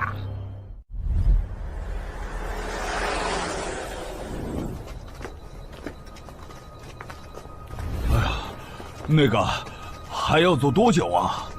啊，快了，入口就在前面。小三，这入口你是怎么发现的？这也太偏了。不是我发现的，是本地的一位驴友发现，然后卖给我的。真的假的？这年头还有发现地下城入口以后自己不攻略，反而拿去换钱的傻子？因为哥布林地穴对新手来说太难了，当时发现这个入口的驴友不止1个，但最后完成脱离任务活下来的就只剩下1个人了。人家已经是冒险者了，这地下城在开放期又攻不下来，还不如卖了，换点能用的东西，剩下的钱分给死去同伴的家属。这选择挺合理的呀，不是吗？合理是合理，但我觉得事情应该没那么简单。喂，你这人真是的，咱们都合作好几次了，你还怀疑我？到了，形状、颜色、大小完全一致。没错，这个就是5级的地下城，风险评估过了，可以进。讨厌，这一下你放心了吧？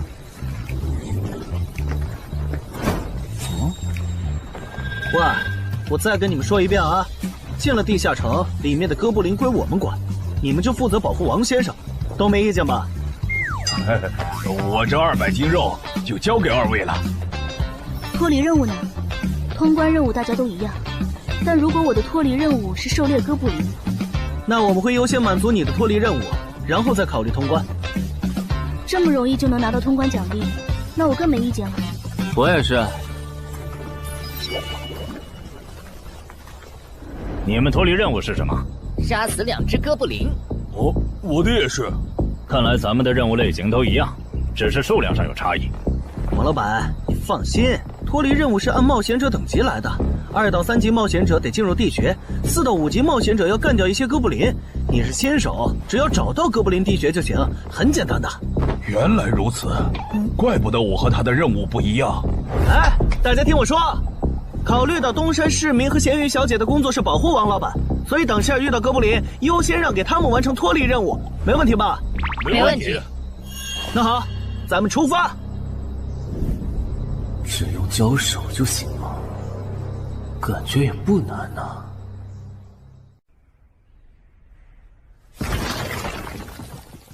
这个你不要吗？不要，你杀了吧。这就是5级地下城里的怪物吗？感觉也没多强啊。那是因为现在遇到的都是小怪，真正难搞的 BOSS， 得深入地穴以后才能遇到。一般情况下，哥布林地穴的 BOSS 哥布林勇士，得3、5个老手一起上才能干掉。哦，原来如此。那如果这个地穴里有2只甚至更多的哥布林勇士，咱们能对付得了吗？那肯定是对付不了的。不过一个哥布林部落只会诞生1只哥布林勇士，目前全球就1对冒险者遇过双胞胎哥布林勇士，这种小概率事件，咱们肯定碰不上。哦，那我就放心了。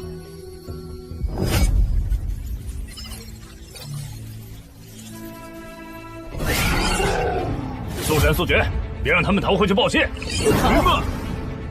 麻烦了。啊？你指哪方面？从我们踏入地穴到现在，已经遭遇了4波哥布林，很明显，这地下城的小怪数量多得不正常。我们可能中大奖了。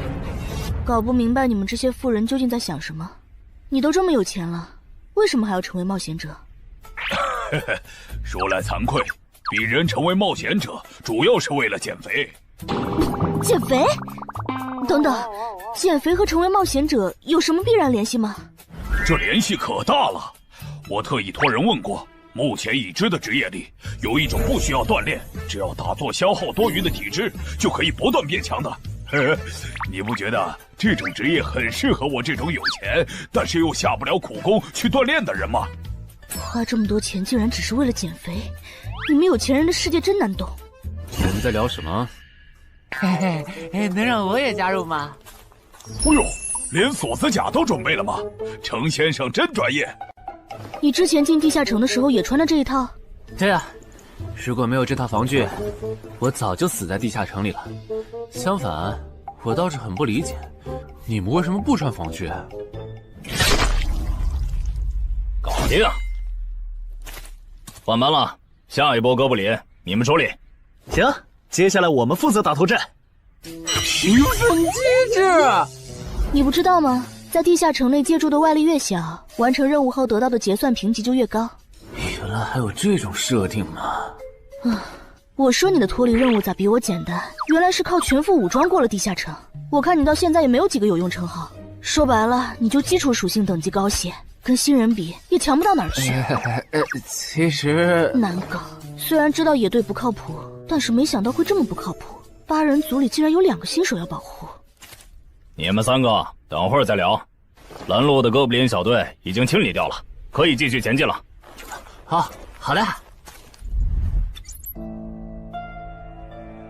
怎么有3个岔路？正常的5级地穴不是最多只有2个吗？看来我之前的担忧没错，咱们遇到了 bug。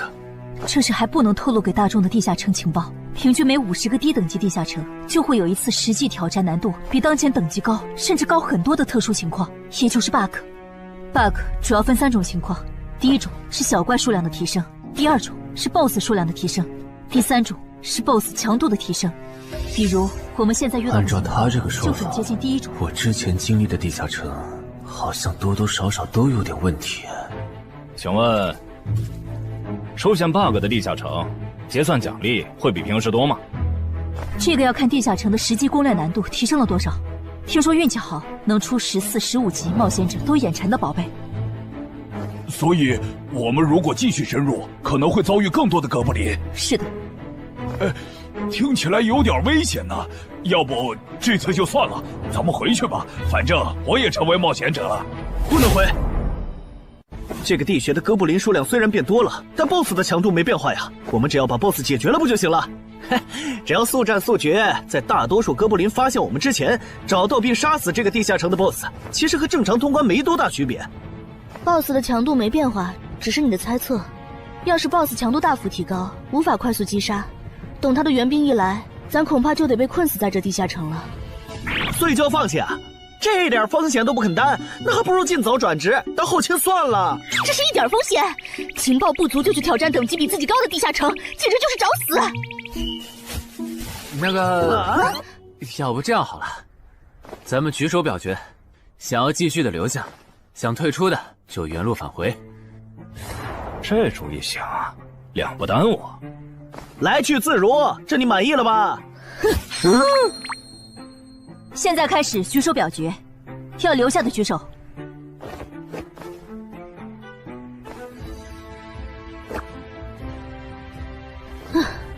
所以说野队就是野队，完全没有封控意识。不是，你有毛病吗？他们等级高，想拼一下我能理解，你实力还不如我呢，你凑什么热闹？但我还是想试试。既然大家已经做出选择了，那就在这里分道扬镳吧。王老板，你的通关费用我晚一点退给你啊。哎呀，不用，就当交个朋友了。走了。哎呀，你等等我！一定要走左边吗？我觉得右边更好啊。那就猜拳，谁赢了听谁的。要是平局怎么算？靠谱吗？这两人平局就走中间呗。我怎么感觉上贼船了？石头，剪刀，不，超耶，我赢了！哎呀，早知道出剪刀了呀！可恶！等下 BOSS 出来了，你不用上，你就负责清小怪，别让哥布林打扰我施法。没问题。那个，你为什么那么不看好他们呀？这个地下城真的有那么危险吗？你怎么知道我不看好他们的？啊，我毕竟是做生意的嘛，基本的察言观色还是会的，所以，我选择退出主要是因为这个称号，它的效果是为佩戴者指出前方的危险。之前的地穴，我就靠它发现地穴深处有俩能要我命的家伙。我听了官方冒险者给的消息，我认为这个入门级地下城是少见的双 BOSS 地下城。一般单 BOSS 地下城要3到5个同等级冒险者才能打通，那双 BOSS 的话，咱们这点人肯定不行。你信不信？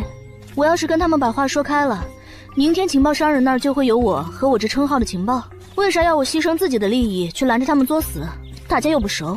再说了，作为临时队友，我在保证自己安全的情况下，都尽力劝他们了。不听那是他们的事。那你为什么肯和我说这些？你不用担心，我不会害你。你又不在冒险者这行混，没必要为点情报费招惹我这种有潜力的人。说出来也没啥。哦，这样啊。怎么了？不能再继续前进了，外面有更致命的危险。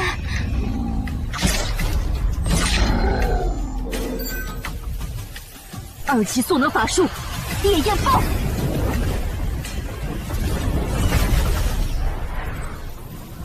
原来灵台战前套给我的元素护甲是干这个用的呀！不愧是官方冒险者，虽然同为5级，但他的称号、职业、技能和装备都已经毕业了，而且还是最难凑齐的一套法系职业。干得漂亮！换班，下一波哥布林你们来处理。好的。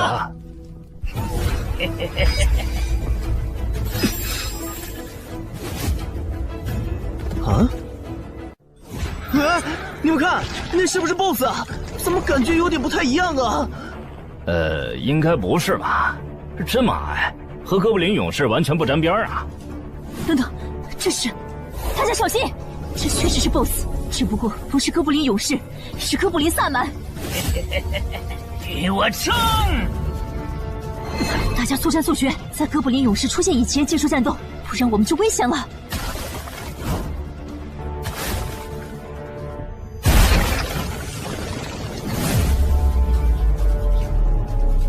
开什么玩笑？哥布林怎么也开始讲战术了？这地下城到底发生了什么？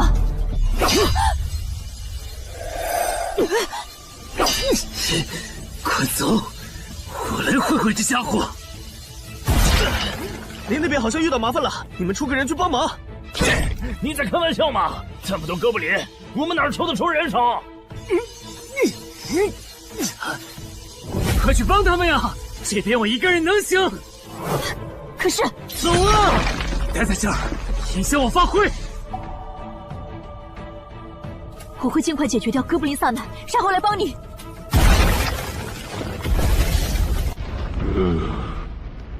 可不，现在没人能打扰我们了。来。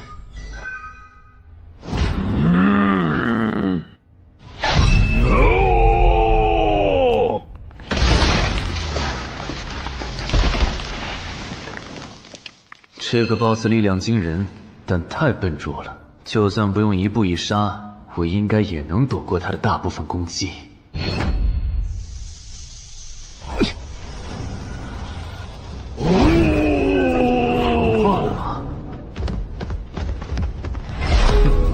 太简单了。虽然你黄化后的速度和力量涨了，可出招没个计划，反而更容易躲了。所以，这就是5级地下城 BOSS 的强度吗？说实话，有点扫兴。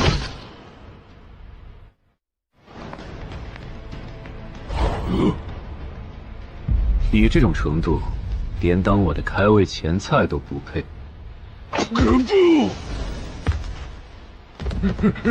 可不！连死战到底的勇气都没有了。这样看，我以后不用对5级地下城抱有期待了。这个地区到底还有多少哥布林啊？再这样下去，我可顶不住了！再用一次那个火焰魔法！你以为我不想吗？这个哥布林萨满一直在用低级法术看让我施法。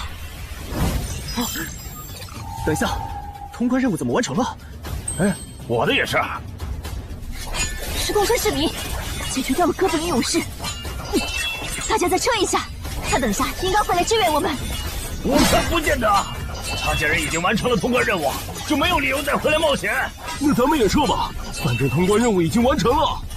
不行，如果我们不能一鼓作气杀死哥布林萨满，那撤退的路上我们会被他们耗到死的。您说的对，现在还不能撤，大家顶住！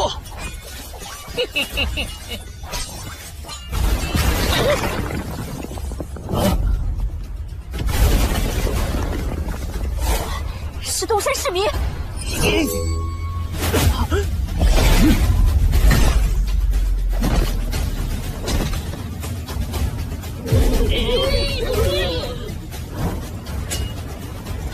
你从哪儿找来的大佬啊？双 BOSS 地下城就被他一个人打穿了？不是我找的。关于我的事情，麻烦大家帮忙保守秘密啊！明白。你这种有潜力的新人，容易被人盯上，等级没升上去前，确实不能太张扬。理解万岁。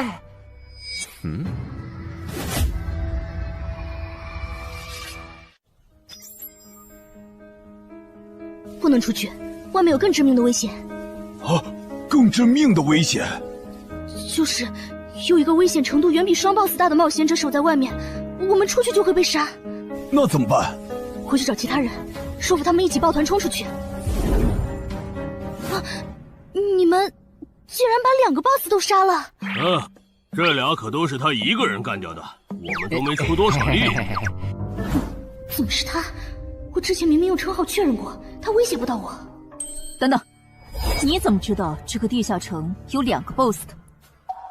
难道你刚刚一直躲在我们身后偷看？那倒没有，在你们遇到 BOSS 以前，我们就已经走到出口了。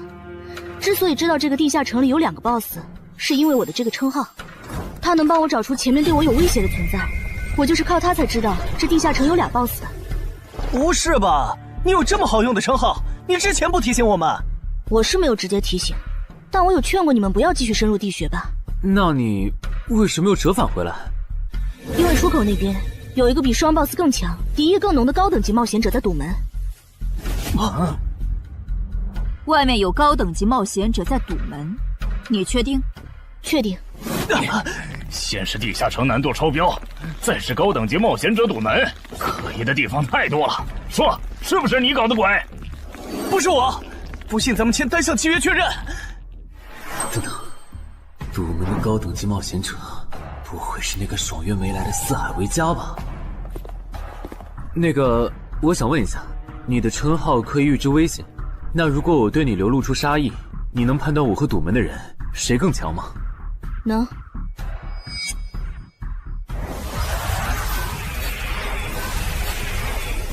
现在，我和外面的那个高等级冒险者，谁强？外面的要强一些。明白了。那摆在我们面前的，就只有一条路了。大家先去结算各自的脱离和通关任务，等提升完，咱们就去和出口的堵门者拼命。也只能这样了。早知道买这个地下城会出这么多事，我当时就不该手贱。事已至此，后悔也没用了。再说，咱们这么多人，未必打不过。这都多久了，怎么还没人出来？那个通关坟场的小子不会死里边了吧？你有没有兴趣？不好意思啊，我想再考虑一下。没想到第一次进入地下城，就让你遇到这种事，实在不好意思啊。这下出来了，这次没有掉入史诗级奇物，看来双 BOSS 的地下城难度也远不如坟场了。感觉下一个地下城可以跳过6级，直接尝试7级了。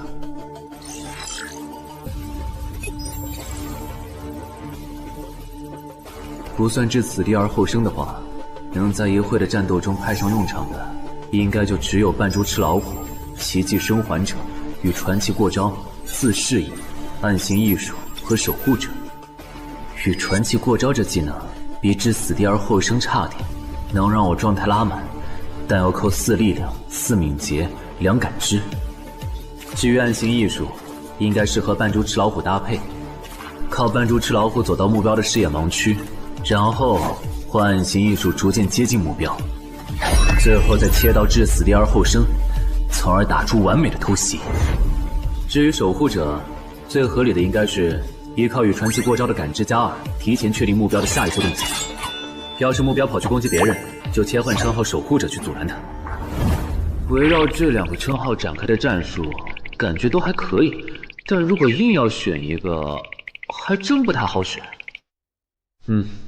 先瞅瞅新得的职业技能和奇物有啥效果，再决定下一步。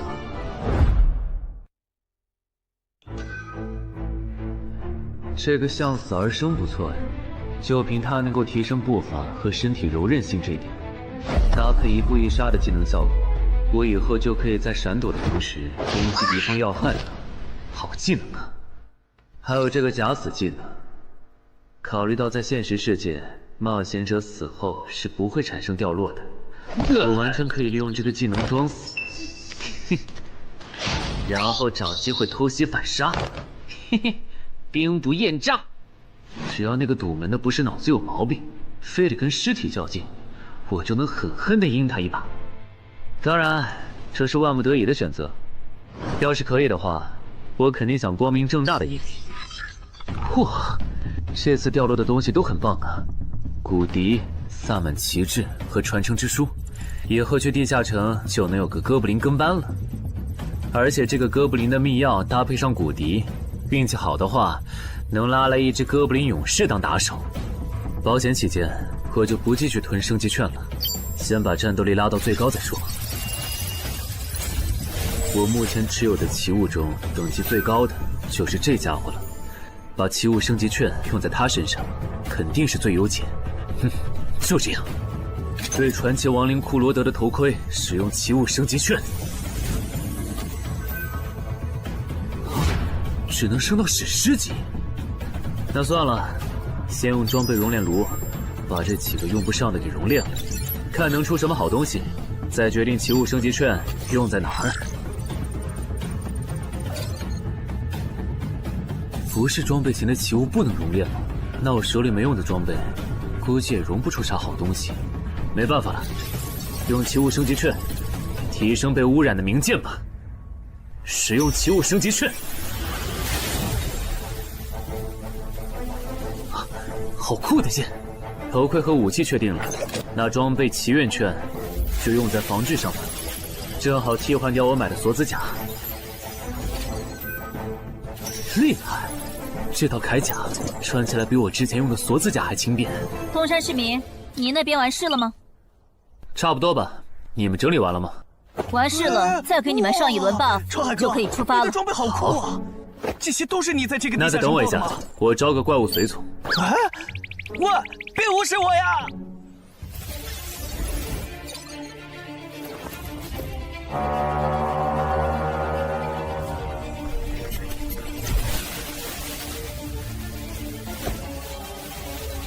哥布林，你招个这样的怪物随从，没什么意义吧？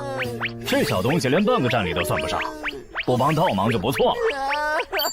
别急，我还没完事。接着，喝了它。这不。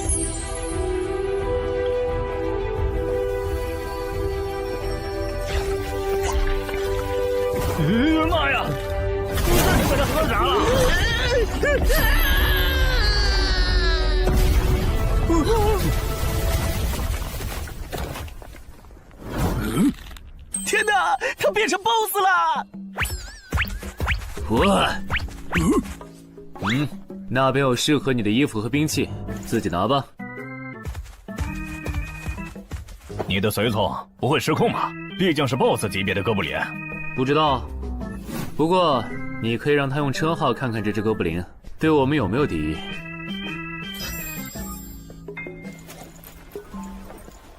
看了，他对我们没有恶意。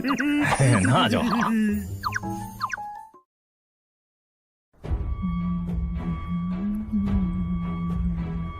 法师护甲以及属性强化，雄之坚韧。好厉害，体质竟然加强了2点。属性增益只有1个小时。法师护甲能给没穿护甲的地方加点防护，虽说比不上你身上这套的防护力，不过有总比没有强。我呢？好耶！你没事吧？没事，休息一会儿就好。嘿嘿，终于出来了！啊，怎么还混进去了一只哥布林勇士？说好的有人在出口堵门呢，这也没有啊。估计是藏起来了，你用称号看一下他在哪儿。好。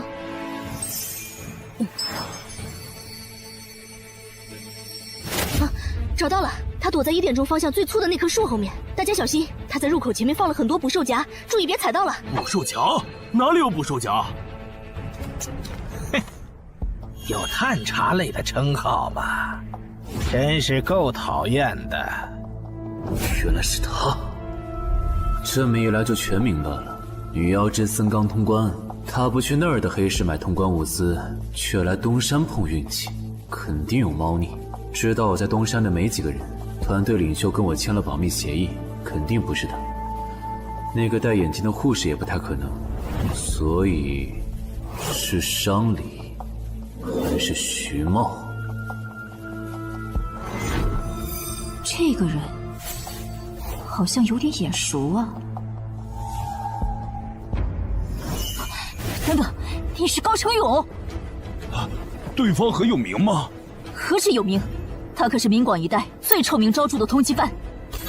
别看他只有7级，死在他手上的冒险者，光是已确认的就有上百号人了。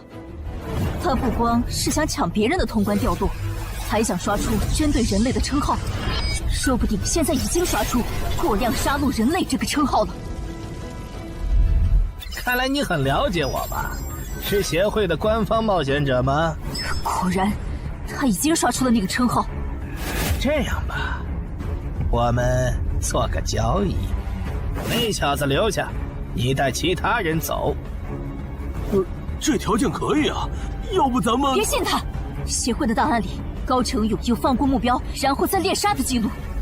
要是你们真的信了他的瞎话，等他干掉陈海，再用追踪手段把你们一个个找出来，你们连还手的机会都没有。没错，虽然他嘴上说放过我们，但对我们的恶意一直没有降低。他在说谎。连恶意也能侦测吗？这样好了，既然他的目标是我，那就由我和哥布林勇士主攻。你们看时机牵制，大家都是一根绳上的蚂蚱，这种时候就别心存侥幸了。当然，如果你们中有人实在怕死，那就赶紧滚，别拖我后腿。我们会做好辅助工作的。看不出来你人还挺好的，要是我绝对逼着他们一起上。打你，我们俩足够了。哼，我就知道你们这些走大运拿了 S 级评价的新人，就会自命清高，觉得别人都是你们成长的垫脚石。但现实可不是这样的哟。新人在1到5级时很难搞到成体系的称号、职业、技能和装备。你的武器和铠甲这么豪华，我猜大多是装备吧。不巧哦，我的技能偏克你这类新人。高升出！迟缓术。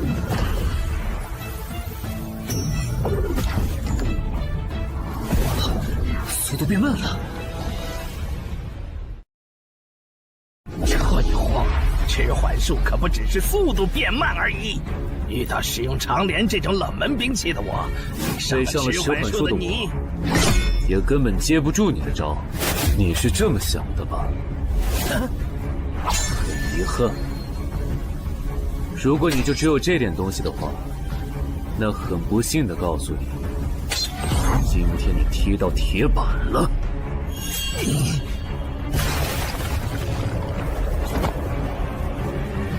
开什么玩笑！我百试百灵的组合技，竟然被他这么简单的破了吗？这真的是只经历了3个地下城的新人该有的水平吗？那个高成勇也没有你说的那么厉害啊！一上来就被陈海大佬没收武器了，感觉陈海大佬都用不上咱们了。不是高成勇不厉害，是陈海太强了。现在的他，恐怕和明省分部重点培养的那位超新星是一个水平。如果我说我认栽，那把长镰我也不要了，能放我一马吧？换位思考的话，你会吗？说的也是。消失了，那件披风的效果是隐身。一想到超新星要死在我手里，我就感到惭愧呀。如果你没遇到我这样的新人杀手，大概会成为传说级冒险者吧。可惜，今天你就要死在这儿了，是你选择的死战。陈海，小心，那人没走，就在你周围。你这娘们儿！你在看哪儿呢？你不可能！你怎么知道我在这里的？因为我感知20，你的一举一动在我这儿都是明白。蛮感知吗？这个人你来上。好嘞。老天，真是不公平！我想问一下，3人冒险者如果要加入协会，录入个人信息大概要多久？工作日的话，半天。这么看来，就是云霄市协会泄露消息的。我申请加入东山的官方冒险者协会，不过我前天口头上答应要加入云霄市的，他们还没录入我的个人信息。现在换到东山，程序上合规吗？当然，我代表东山市冒险者协会欢迎你的加入。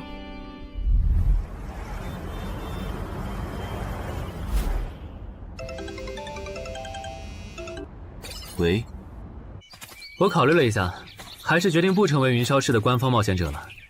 为什么？你的个人信息明天就能录入进系统了，怎么又变卦了？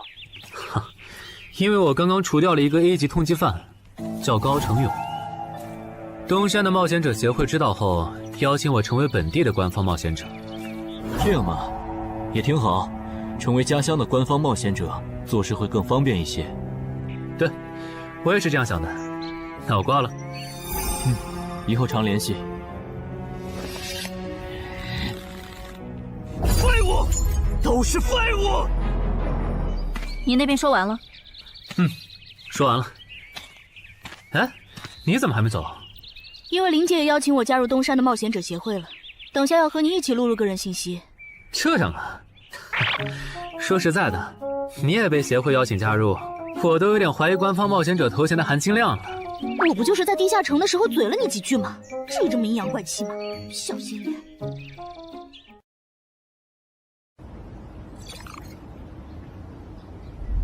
请关闭称号和职业技能，用你自己的力量对着他出拳。好。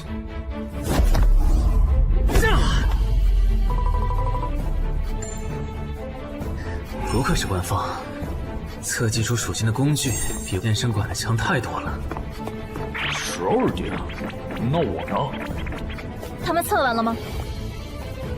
测完了，他的力啥玩意儿都是12。17点，只有12吗？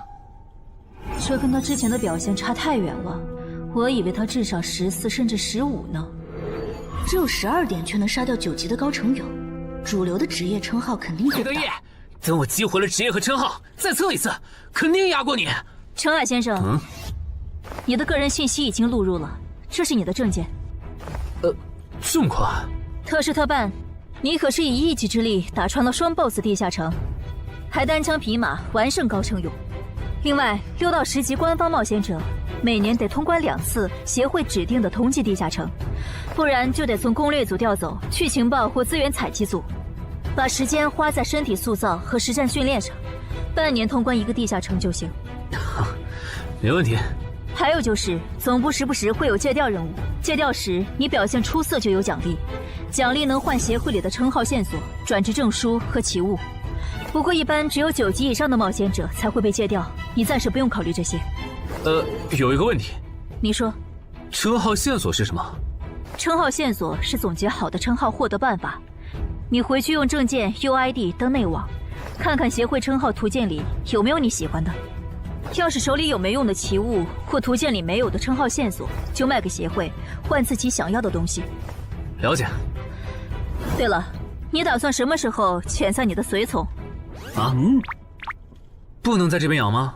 我这只哥布林骨笛是随机召唤哥布林啊，送回去的话，下次召来的可能就不是这只了，那我不就亏了一瓶秘药吗？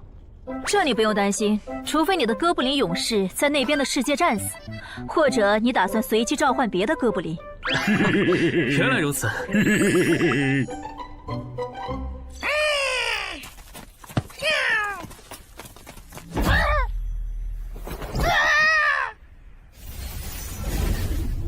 跟我来吧，我带你们去认识一下同事们。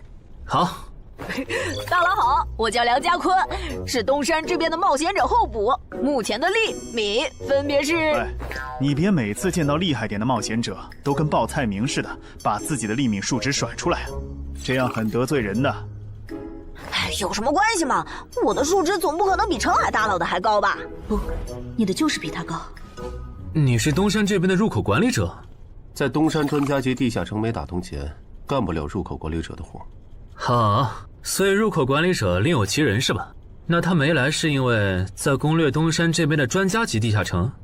那倒没有，他没来是因为在处理昨天突然涌入东山的通缉犯。据说好像是因为东山市出现了坟场的通关者，那些人都是奔着他来的。这样吗？坟场那个老手坟墓啊，哟，那可是出了名的 bug 级地下城，能产出奇物升级券。啊！你们这样看我干什么？我说错话了吗？你还没意识到吗？意识到什么？那个，我就是坟场的通关者。什么？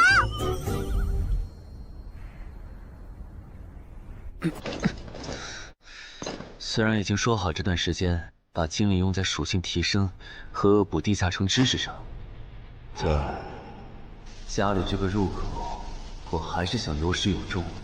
一个人单刷的，我全力以赴的时候，大概相当于10级，完成脱离任务应该也没什么难度吧。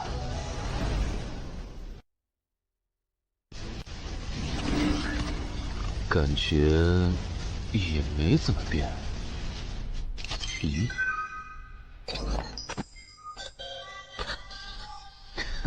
原来冒险者面板还能升级吗？那是不是等11到16级的时候，我的面板还会有变化？怎么感觉升到6级后的限制反而变多了？等升到11级，不会还来一些新的限制吧？就先这样，搞定。账弄完了，让我看看这次的脱离任务是什么。脱离任务从单选变成2选1了，这对不打算通关的冒险者来说倒是个好消息。不过，豺狼人，原来这片森林除了鱼人以外，还有别的怪物吗？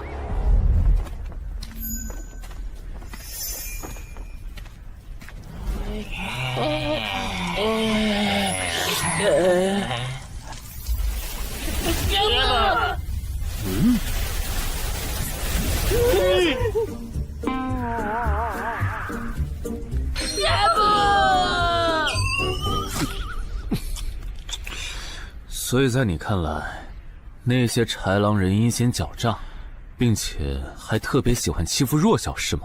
没错没错，就是这样。切，这不就一群森林恶霸吗？嘿嘿，答对了。那这一次就不做和豺狼人有关的轮换任务了，先找到潮汐鱼人的孵化池，然后试试能不能通关。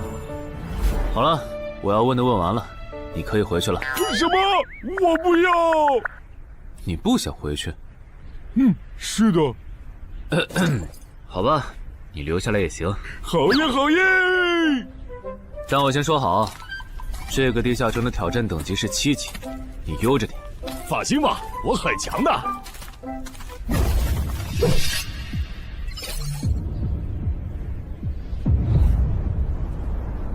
结果你还真组了个野队，让人家带你通关。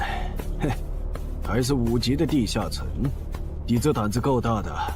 嘿嘿，其实还好啦，虽然中间出了一些意外，但也因祸得福，认识了2位很有潜力的冒险者。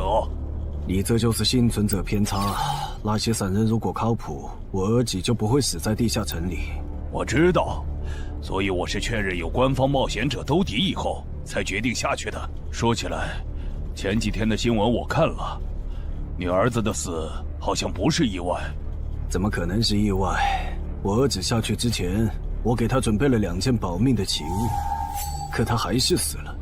那2个弱鸡入口拥有者却活着。开什么玩笑！可惜那2个杀千刀的没撑到我出手，就栽在别人手上了。不然，我一定要让他们后悔来到这世上。那这人也算间接为你儿子报仇了，咱得报答他呀。他叫什么名字？叫陈海。我这次来东山，就是要当面感谢他。陈海，你认识？我组的临时野队里也有一个姓陈的，可能就是他。什么？团长，都打起精神来！那些豺狼人斥候说不定就藏在附近的灌木丛里，你们这样懒散很危险的。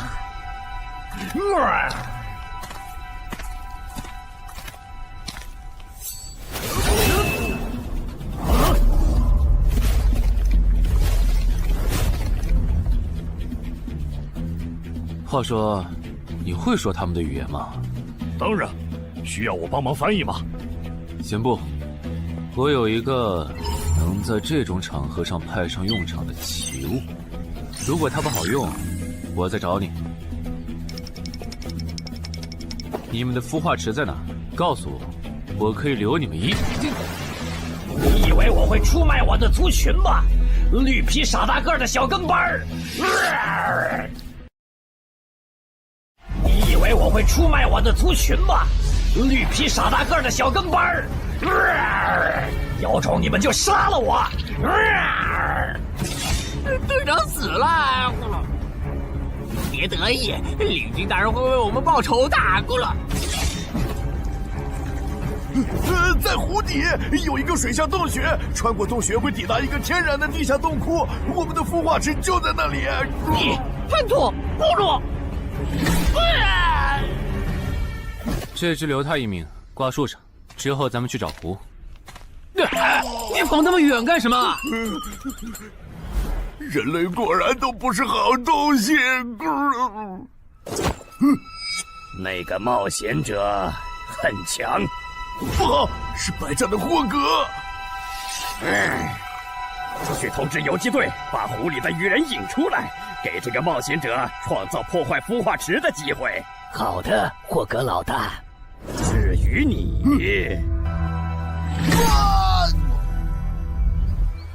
哇，这湖比之前用无人机航拍的时候感觉还大。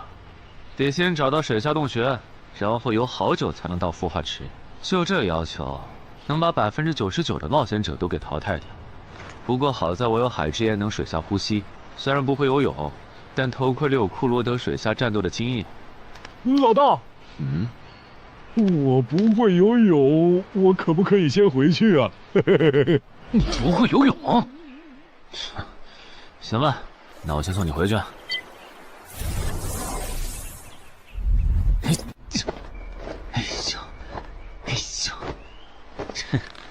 好了，热身完毕。出发了！果然，依靠海之岩和库罗德的头盔，就算是我这种旱鸭子，在水里畅游，那还不是小菜一碟？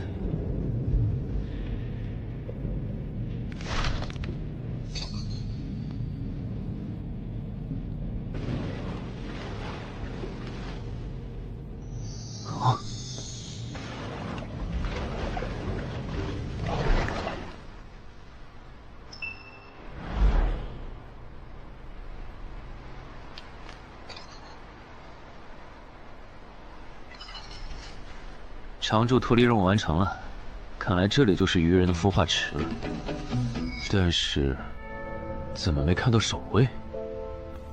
算了，不管出于什么原因，现在是通关的最好机会，这一点不会错。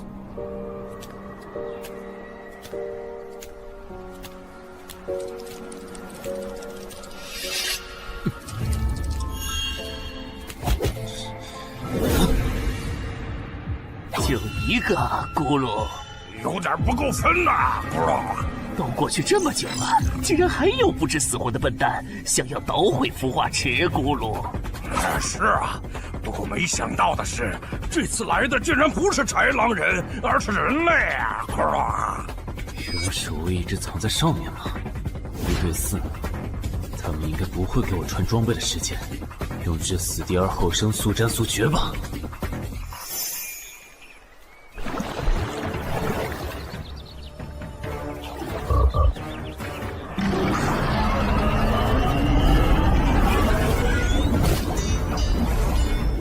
有人类闯入孵化池！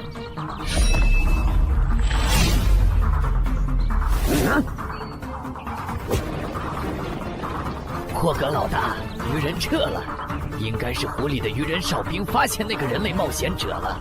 派个机灵点的去湖边盯着，如果那个人类冒险者逃出来了，就通知我。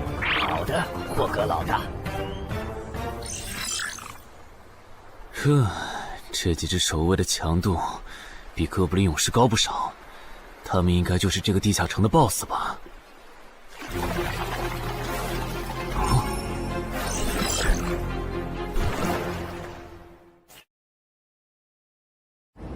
6到10级这个阶段的地下城 BOSS， 通常可以划分为团队增益型和个体高战型2类。前者实力一般，但可以为同种族个体提升综合实力。独狼面对这种类型的 BOSS， 几乎很难靠一己之力通关。每次上我的课，你不是翘课就是打哈欠，怎么？我的课有那么无聊吗？但你今天讲的内容之前不是讲过吗？你要是说点11级以后的常识，我说不定会认真听。你以为我喜欢讲这些？还不是因为你们这些莽夫 ！CJ 的超新星不自大，不单人去调高等级地下城，就不会被 BOSS 弄死。公司也不会把我临时叫过来给你们突击补课了。什么？顺治死了？是啊，你这几天没上论坛吗？大家都吵翻天了，说他的死浪费了 CJ 对他的投资。这我还真不知道，到底怎么回事？你快和我说说。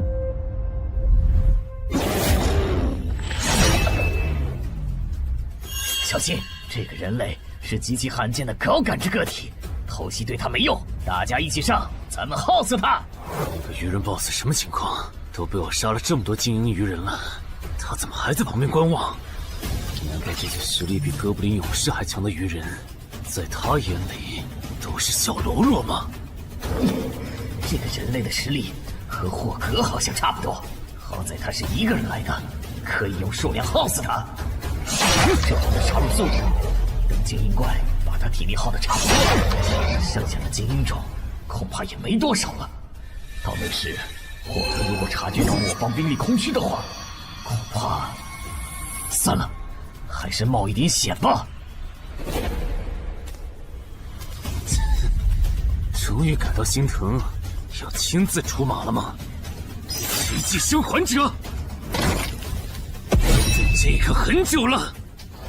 邻居大人小心，这个人类冒险者和霍格一样强。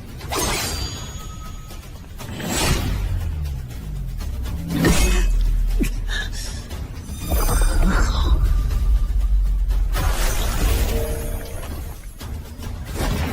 君大人，别管我，他伤得更重，还不擅长水下作战。就算没我帮忙，你们也能轻松杀掉他。把脑袋给我带回来。是，领军大人。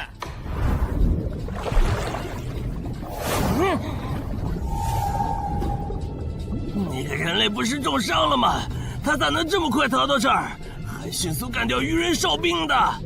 他是被人潜到身后，然后一招毙命的。那个人类很擅长水下作战，所以领军大人的判断可能是错的。什么？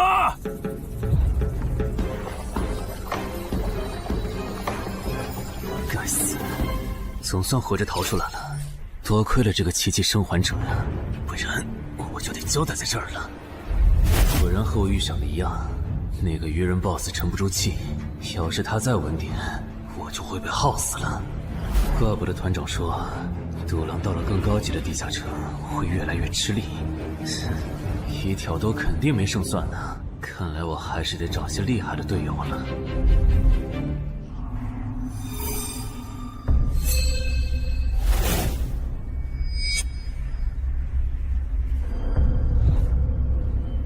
那个人类冒险者活着回来了，他现在是什么状态？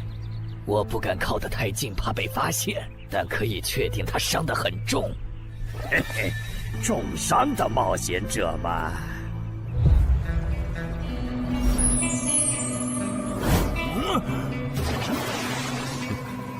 下次再找你们算账。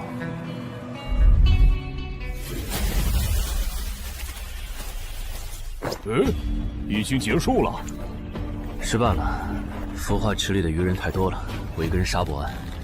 我刚才翻了下你们的传承之书，如果你的战斗累积到一定场次，会升阶为更高等级的百战哥布林。以后你就用这把剑斩杀和你实力差不多的地下城怪物。等你成为了百战哥布林，这剑对你没啥用的时候再还给我。那您用什么？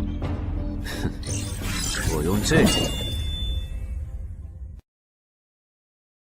啊，对了，你以后得练一下游泳了，后面我还要再打一次这个地下城，到时你得出力。好吧。这一定是豺狼人干的。激活技能，与死亡共舞。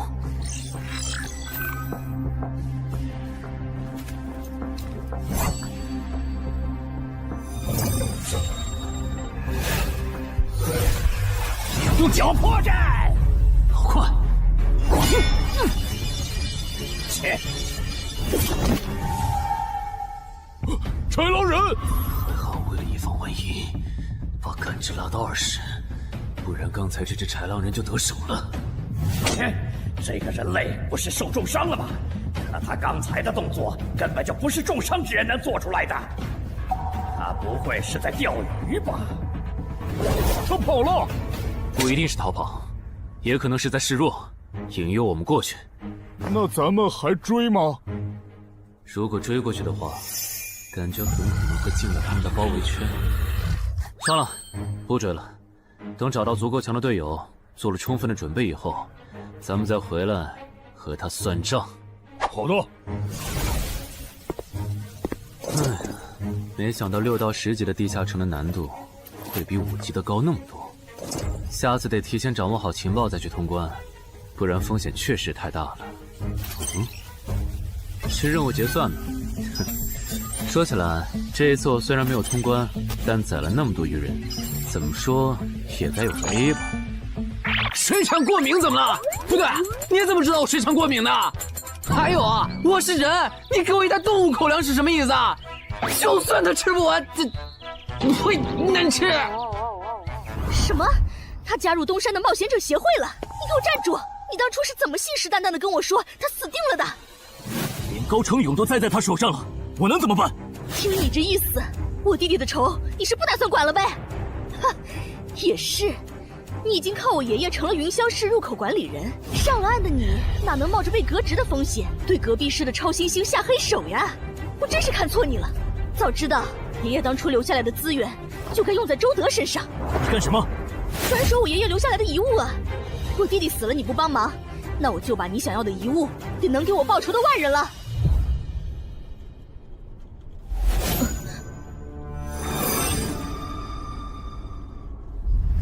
361、362、363。安然，黑市上出现了个你可能会感兴趣的悬赏。何内容？有人用传说级冒险者的遗物作为奖品，悬赏东山市某位超新星的命。徐茂又惹到谁了？不是徐茂，但这个人咱们都认识。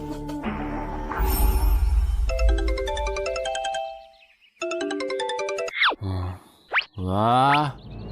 陈海哥，你被人盯上了。我知道呀，这问题不是已经解决了吗？这次不一样，有人在网络黑市高价买你的命。哎呀，你别不当回事！发出这则悬赏的人出价很离谱。我哥说，如果不是你救过我，他说不定也要分一杯羹。具体怎么回事？你再详细说一下。就是我哥他们在网络黑市上看到，还真有你的悬赏。能查出来是谁发的吗？不用查，就从这则悬赏的报酬反推，发出者大概率是已故的传说级冒险者周建明的直系亲属。你怎么和他们结上仇的？他们为了你把遗物都掏出来了。不知道，我都没听过这个人。行吧，那我现在联系老大，让他说服对面撤掉这则悬赏。如果是误会的话，看能不能让老大组个局帮你澄清一下。好的，那拜托了。对了，这几天你就待在协会吧。传说级冒险者的遗物一定会吸引很多人铤而走险。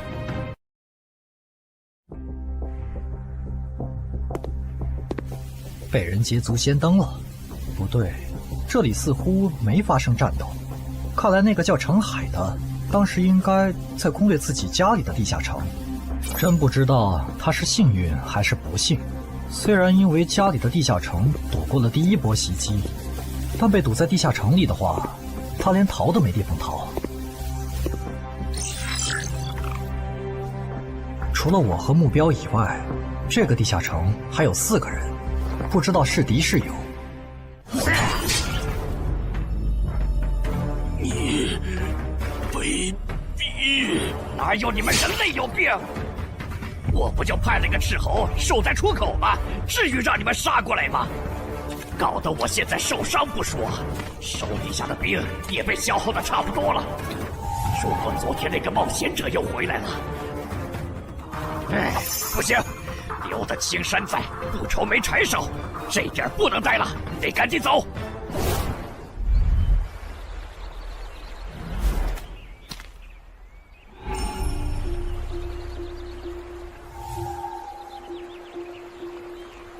3个猎人，也就是说，目标那边顶多只有1个同伴吗？这么看的话，这个游戏变得更有意思了。安教练，你找我？对，程海被悬赏的事，你知道吧？知道。那正好，你给程海打个电话，如果他不知道自己被悬赏了，随便挑个6到10级地下城，邀请他和你一起打。剩下的不用我说，知道该怎么做吧。徐茂打过来的，肯定因为悬赏的事。不知道他是来提醒我的，还是来试探我的。哎呀，算了，还是不接了。反正家里地下城入口这次肯定是暴露了。要是之后问起来，我就说在攻略家里的地下城。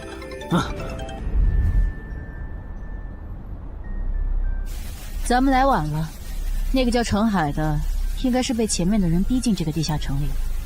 我们还进去吗？进。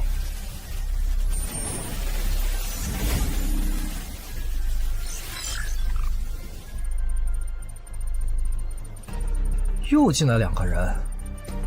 等等，这个轮换脱离任务怎么变得无法完成了？难道说这个地下城的精英豺狼人已经被杀到不足5匹了？你好，那边的人让我问你，要不要一起开个会？那边的狂战士好像有事要跟咱们商量。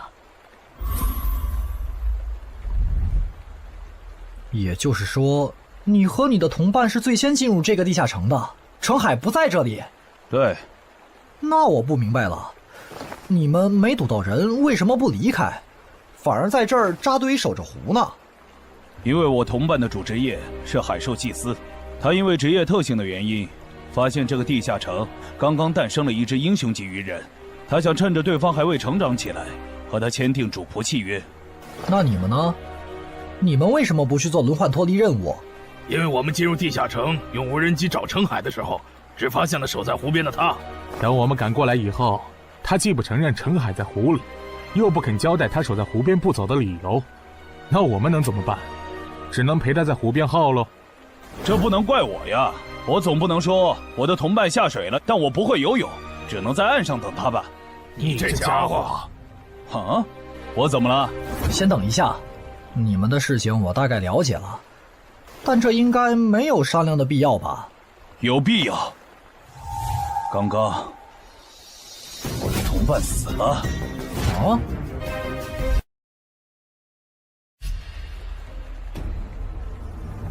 力量涌上来了。这样的食物外面有很多吗？除了偶尔出现的人类冒险者，附近的森林里还有一批豺狼人。很好，把他们带过来。现在恐怕不行，因为昨天和今天的冒险者已经把我们的兵力削弱到无法和豺狼人抗衡了。那需要多久？50个日升和日落。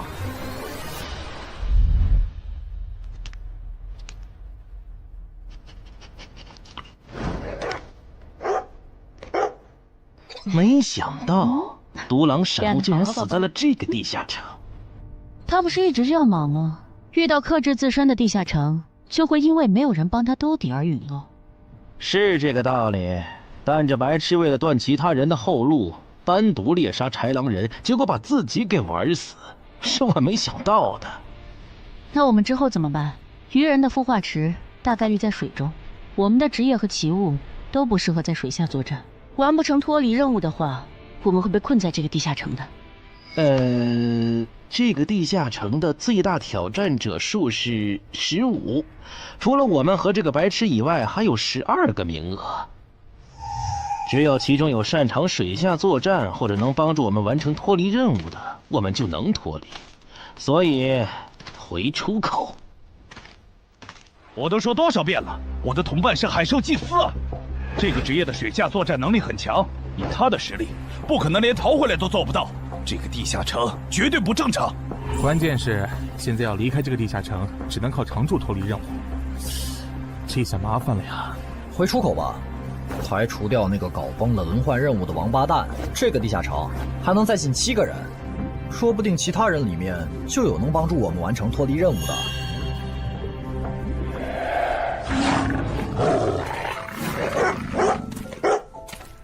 自杀者王二，他不是去月省了吗？怎么会出现在这里？你们得手了？没，目标可能根本就没进来，咱们被耍了。可以啊，海哥，我还是第一次听说有6级冒险者的悬赏金能和史诗级奇物挂钩的。这又不是什么值得骄傲的事，而且不管从哪个角度看，官方冒险者被公开悬赏这件事都太奇怪了吧？你这么一说倒确实是，虽然冒险者适用的法律和普通人不太一样，但官方冒险者被公开悬赏这种事，我也是第一次见。因为悬赏的发起人很特殊，他是已故传说级冒险者周建明的孙女，而周建明就死在天门入口翻船事件中。好痛啊！上吧！所以，战死在天门的周建明的后人才会继承遗物，拥有诸多特权。对，又因为周建明的孙子死在了坟场，而你又救出了2个本不可能活着的一般士兵，堵死了他弟弟的生路，所以周建明的孙女才会迁怒于你，想要你死的。照你这说法，我们的矛盾岂不是化解不开了？那倒不至于，老大已经约了米省负责人，也就是周建明的旧友，还有发布者，一起谈这件事情了。快的话，下午就能谈出个结果了。我们没来晚吧？没，刚刚好。那就好。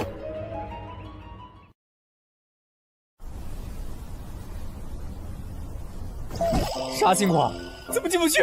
刚刚那个人还可以的，不会刚好到我就满员不让进了吧？我觉得我们现在得团结起来，一起完成任务。话说，你们找到程海了没？他根本不在里面。啥？程海不在这个地下城，脱离任务需要下水才能完成。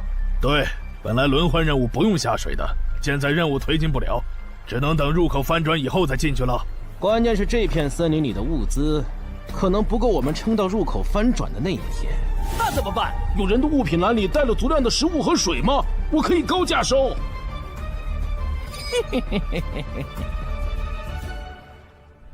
本来也没抱多少希望，不过没想到连刺杀者王二那样的高手都被困在这个地下城里。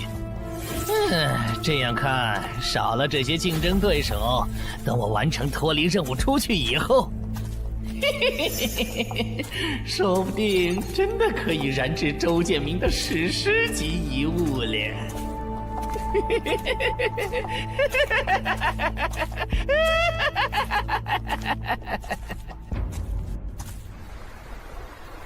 什么？有远方的鱼人部落派使者来拜访我们？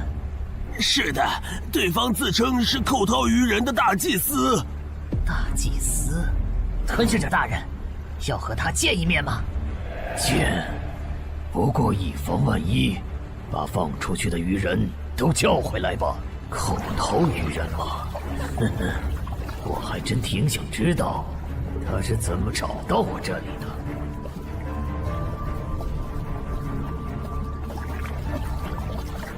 领军大人答应见你了，跟我来吧。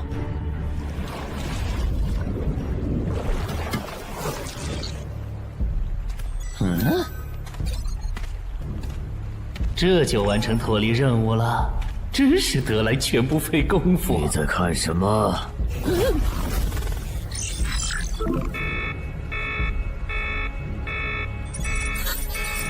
英雄级单位，7级地下城怎么会有英雄级单位？你在发什么呆？吞噬者大人问你话呢。别慌，他们看不到我的任务面板，只要找个理由搪塞过去。理由，有了。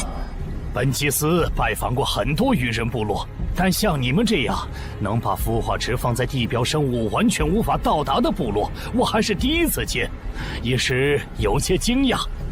这样啊，那不怪你，毕竟不是哪一只鱼人都能找到这样的风水宝地。嘿嘿，不对，他有问题。天赋不会说谎，打他出现在我视野里的那一刻开始，我的天赋就一直在提醒我，吃掉他，我还能再升一级。我的天赋是不会对同种族的鱼人同胞生效的，他根本就不是鱼人。如果不是那个叫程海的圣母心泛滥，我弟弟才是最有可能完成脱离的人。官方冒险者应急预案操作手册第4条，被卷入生存类地下城翻转拉人事件，需优先帮助弱势群体完成脱离任务。程海的操作完全合规，不是他的问题。但他那个时候还不是官方冒险者。周畅，你先别说话，我就问一个问题。您说，如果一切顺利，你觉得程海能成长到哪个程度？优秀的中间，独当一面的地区负责人，还是传说？以散人冒险者开局，1个月到6级，还单杀了新兴猎手高成勇。不管从哪个角度看，程海都比同期的我要强。再结合他在坟场的表现，我觉得他至少都能胜任地区负责人，甚至有望冲击传说。好，那这事儿就这么算了。我这边稍后会督促华东委托集市的负责人下掉那则悬赏。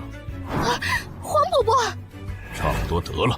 我之前看在建明哥的面子上，一直纵容你和你弟弟，但再怎么照顾也是有限度的。我们这一边的传说种子，可不能因为你的一己私怨而夭折。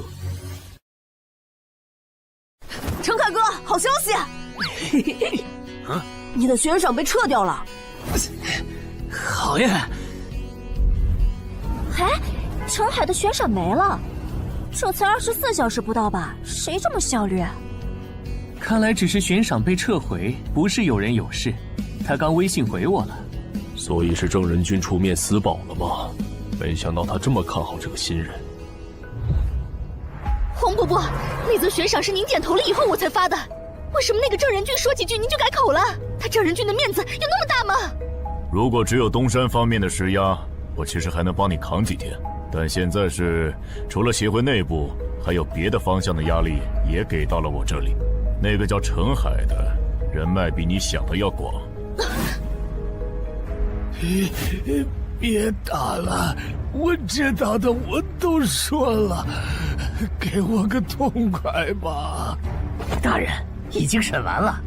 哦，森林里有12名冒险者，实力和豺狼首领差不多，他们不擅长水下作战，不用担心会打过来。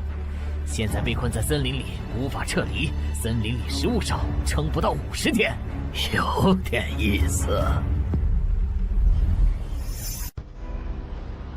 这位就是东山市的入口管理者邓仁君，你的事就是他出面说和的。谢谢郑哥，客气。虽然华东委托集市已经撤掉了针对你的悬赏，但保险起见，未来2个月你还是别出这栋楼了。外面指不定会有高等级通缉犯冒险来杀你，然后找悬赏发布者领赏。有道理，那我不出去了。等一下，那悬赏澄海哥的人呢？这种坏规矩的事儿，他难道就没有处罚吗？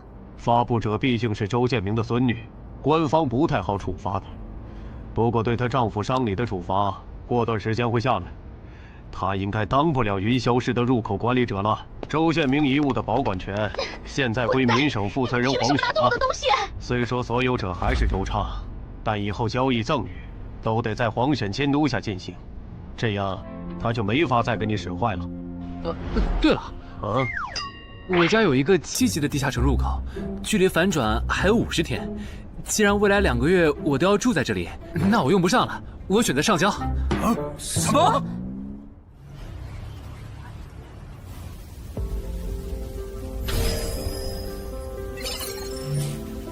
确实是6级到10级地下城，而且挑战人数已达上限，现在进不去了。哼，有意思。让后勤部过来安装几个微型摄像头，之后如果有人从这个地下城脱离，你就通知我。那澄海呢？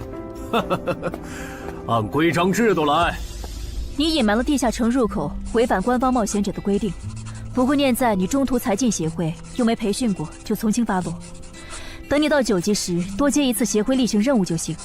对于这个处罚标准，你能接受吗？能。还有就是，从明天开始，你要和常京川、梁家宽一起上地下城相关的常识课，早上8点，别迟到了。好。什么？他们还对你做了内部处罚？真过分！明明没有造成影响，而且澄海哥你跟他们报备的时间也不算晚啊，为什么要处罚你？因为相关条例就是这样，而且他们的处罚程度也很轻，所以也还好吧。相比起来，我更担心那些进地下城的赏金猎人。我家地下城有点邪门，他们要是掉以轻心，很可能被坑死在里面。澄海哥，你人太好了，明明是他们要害你，你却还在为他们考虑。你搞错了，我只是怕他们被困在地下城，到时候导致入口翻转，连累到我。说起来，你刚才说除了东山冒险者协会和你哥哥所在的散人联合以外，还有其他人也在帮我施压。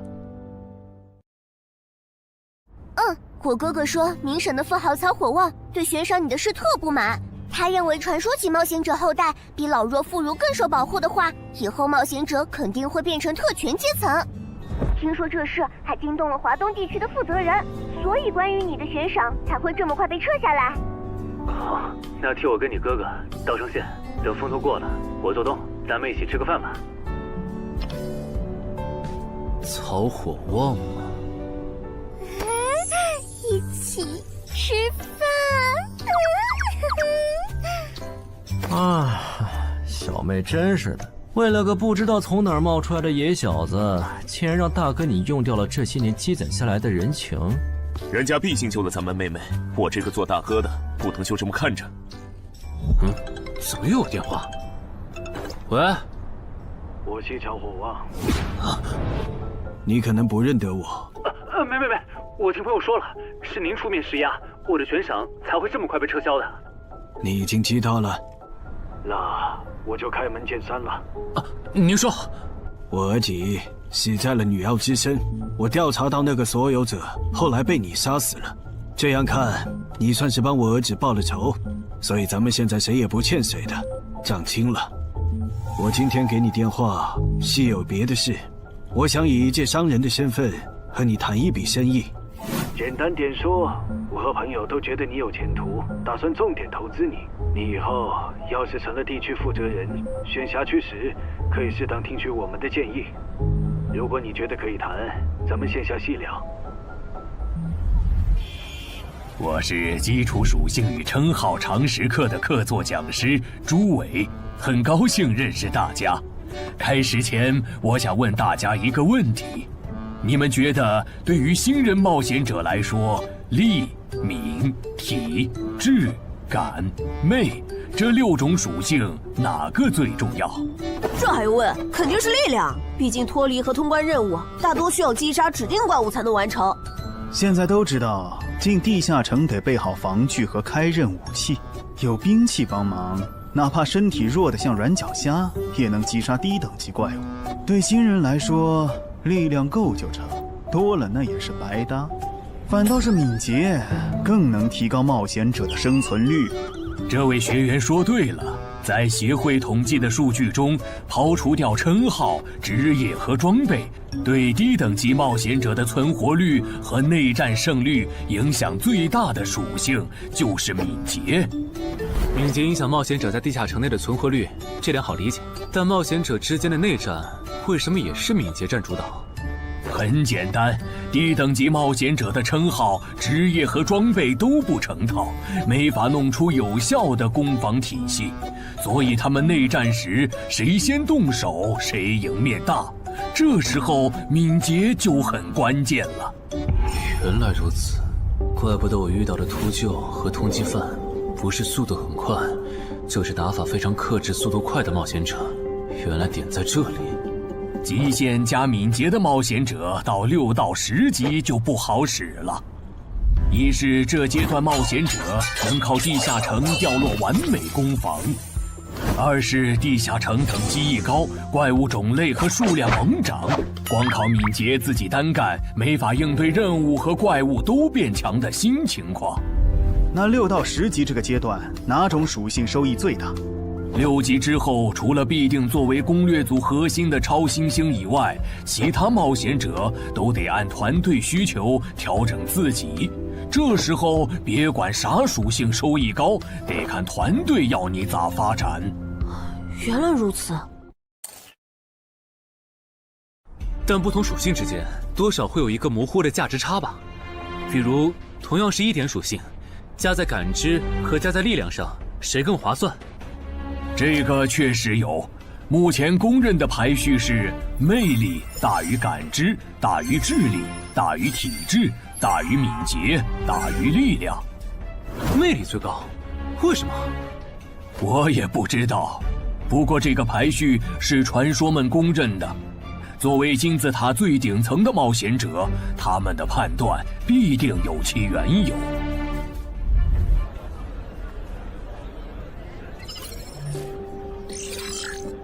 这英勇骑士转职成功，加1点魅力，还是隐藏职业。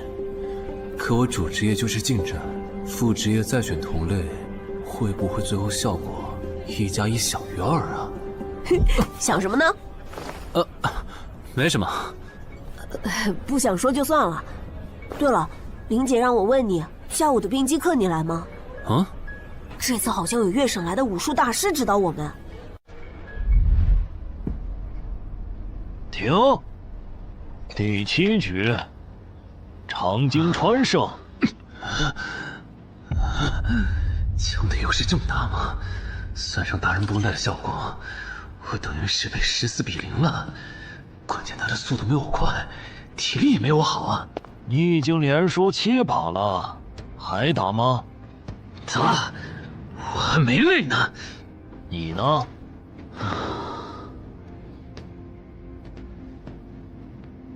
打。好，休息3分钟，然后继续。怎么感觉不用称号和职业技能的陈海哥表现还不如我啊？你说的没错，他做了个基础身体塑造，就去女妖之3了。靠着地下城和坟场暴走事件成了华东新星。要是光论基本功，他确实比不上你。啊，这样吗？哼，不过作为冰姬的门外汉，他的表现已经足够出色了。他现在已经能一步步跟上常青川的节奏了。我估计5局之后，他应该就会开始赢了。停，第8局，常青川胜。开什么玩笑？这才10局不到，他就变得比梁家坤强了。他的智力到底有多高？感觉不是打法的问题，如果我的爆发力再强一点，刚才那一局说不定能赢。陈海，啊，下一局你用称号和职业技能吧。你确定？哼，确定。我想更直观的感受我和超新星的差距。常青川亮称号了。什么？他们好像要来真的。行吧，老爷爷，您往旁边站一点，我怕待会儿打起来会碰到您。不用顾及我。好吧，那我尽量快点结束。置死地而后生，看起来好像是增加爆发力的称号。我准备好了，你先攻吗？不用。好，来吧，让我领教一下超新星的含金量。那你不要眨眼哦，现在的我可比之前快多了。好快！我出手更快！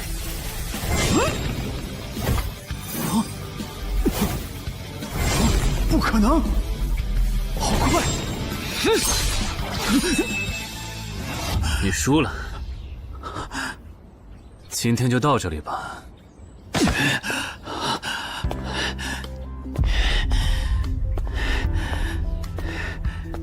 喂，我完事了，换班换班。我和他的差距原来这么大吗？其实你枪练得不错，出手的那一下，就算是我年轻那会儿，也不见得能躲掉。别灰心，你只是运气不好，遇到了能阅读你下一步动向的特例。阅读下一步？展开来说就是，人在出招时破绽最大，能抓住这个瞬间的人，轻松就能无招胜有招。使用者必须要在对手出招前阅读到对方的下一步动作。有这份眼力的武术家呀，还在世的不超过5个人，所以你输得不远。陈海哥，你刚才那招叫啥？好酷啊！没想到一个没练过武的门外汉，竟然也能掌握这一招。他真的只是个普通的冒险者吗？陈海哥，你也太牛了吧！你是没看到败给你以后，常青川的臭屁男的脸色有多……臭屁男？常青川，我可以坐在这里吗？当然可以。其实，我原本是把你当做我的竞争对手的，但现在看来是我没眼力见了。以你的实力和潜力，东山这种小地方根本就留不下你。这不明摆着吗？坟场那种全球公认的 bug 级地下城都被陈海哥打通了，他肯定不会自降身份来跟咱抢下人东山市入口管理者的位子呀。说不定到那个时候，他已经是一手负责人了。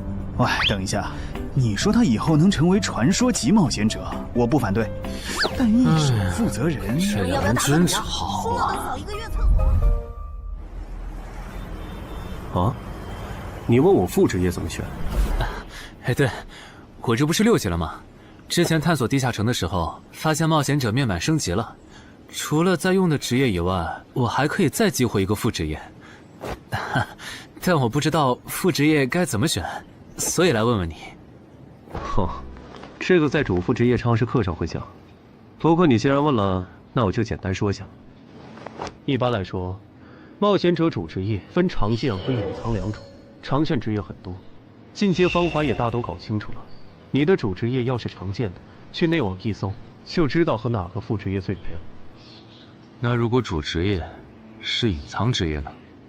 果然，你是隐藏职业。隐藏职业因其获取难度，目前协会只掌握了个别职业的最优路径，其余的就只能凭感觉来了。啊？凭感觉？那如果选错了，后续不就完蛋了？谁也打不过了呀？不一定。毕竟常规职业冒险者，就算是成为传说，实力也只能排到中等偏下这样。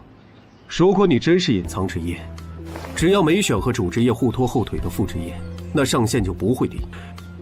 说起来，有一些隐藏职业，甚至不需要副职业就能直指传说，甚至还是上位传说。这样吗？不过这种，就算在隐藏职业里也是非常稀有的，就像8米的骑士。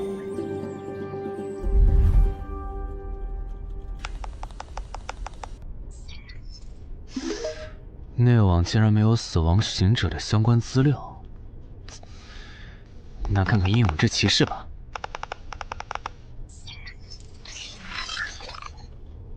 没想到我手痛坟场得到的转职道具，竟然在全球冒险者圈子里被无数人追逐。看他们的评论，这个转职徽章除了挑战难度高的离谱以外，没有别的缺点，而且挑战次数也没有限制。那么只要转职成功，就必然能成为上位传说。嘿嘿嘿。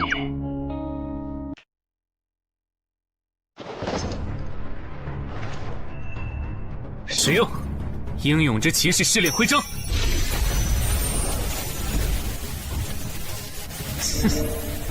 那么，出发吧。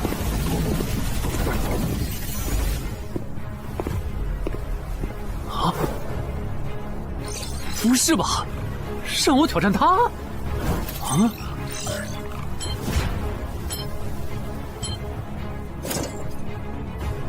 直接开始了这个任务描述啥意思呀？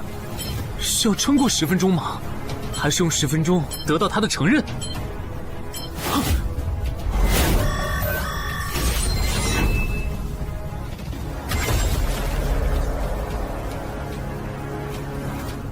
这家伙该不会比库罗德还强吧？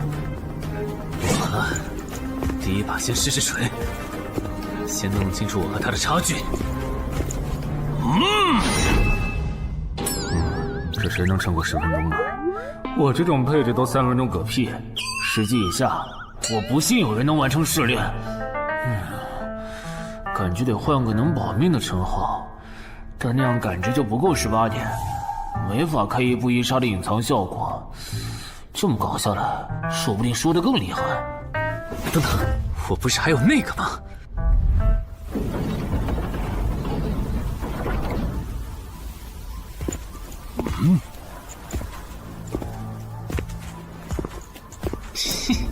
讨厌，这个傻大个的弱点是感知，他看不到穿了隐身衣的我。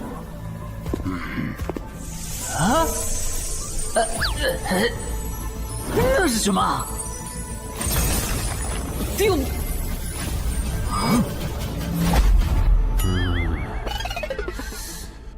他怎么能有看破隐形到位的技能啊？不行，我就不信邪了。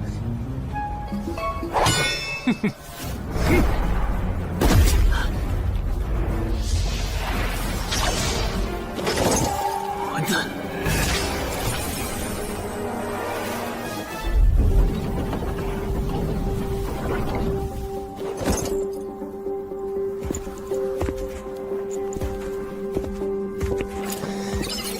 再来！啊，那些冒险者还在我家？对，虽说不知道发生了啥，可要是时限到了，这些冒险者还不出来，那咱就得掌握更多这地下城的情报，这样以后入口翻转的时候才能处理好。换个地方聊吧。还是没找到乔敏吗？没有啊，周围都找遍了，没有他的痕迹。那看来他不是下湖了，就是去更远的地方找豺狼人了。希望是后者，不然我们的麻烦就大了。我希望他是去找豺狼人了。两栖那边应该也发现了，这地下城难度会越拖越高。等孵化池孵出大量的鱼人后，我们恐怕都会死在这儿。你说什么？你家地下城的通关任务是捣毁潮汐鱼人的孵化池？对啊，怎么了？我先冷静一下，林，你来给他解释。好，目前官方已公布的地下城翻转规则，你都知道哪些？基本上都知道。入口翻转后，攻方守方位置互换，我们这儿会变成鱼人需要攻略的地下城。没错。那你知道来咱们这边的地下城土著也需要满足指定条件才能回到他们的世界吗？什么？等等，你的意思是那些土著也会有脱离和通关任务？是的，而且绝大多数情况下，两边的脱离和通关任务会很接近。比如捣毁潮汐鱼人的孵化池，换算到咱们这边，恐怕是破坏人类的重要设施。快，你再听嘛！这下摊上大事了。他已经吓傻了。你说东山市下个月会有一个7级地下城翻转？对，地下城的土著是鱼人和豺狼人，类型是探索，通关任务是捣毁鱼人的孵化池。所以他们想要征调咱们的徐茂。是的，报酬是官方掌握的同等级地下城的随队通关名额。等等，郑哥不是14级的冒险者吗？处理一个7级的地下城不是很简单吗？因为你家的入口翻转后，我就没法随意出手了。啊？你不知道正常，这涉及到未公开的地下城翻转规则。当入口翻转后，我们的世界就会变成鱼人眼中的地下城。因为入口翻转前后规模不变的铁律，所以在有鱼人完成脱离任务之前，等级高的正人军不能动手。原来如此，怪不得坟场明明只是5级地下城，但却存在传奇个体。怪不得小鬼头脱离后，坟场就立刻进入到第2阶段，这样就解释得通了。这个规则不是强制性的，我不能出手，主要还是因为有人曾经尝试过这样做，结果导致入口等级提升，对面的高等级个体也能来到我们的世界。简单说，用同等级处理同等级翻转问题，是各国冒险者协会试过好多回后得出的最优方案。那军队呢？郑哥这样的不方便出手我理解，但军队和热武器明显更靠谱吧？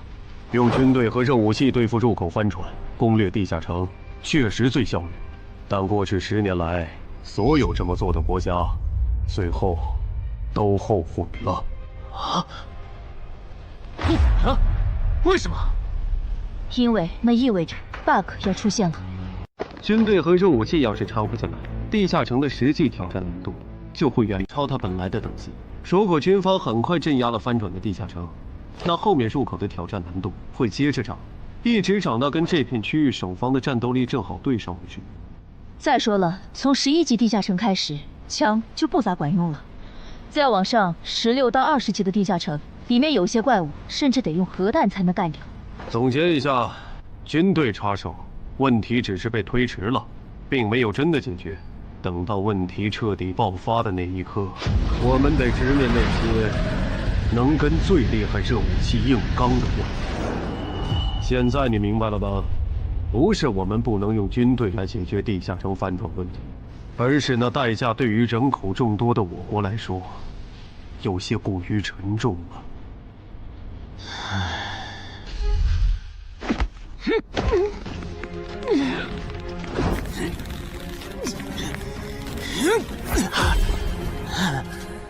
陈海哥这也太拼了吧！天天这么练，他身体遭得住吗？林姐没和你说吗？说什么？陈海家的地下城，下个月要翻转了。什么？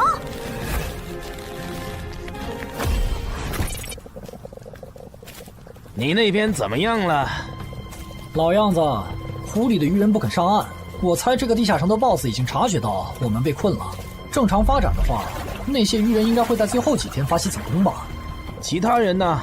他们怎么看？都蛮乐观的。小敏的失踪并没有引起他们的警觉。唉，那这下不好办了。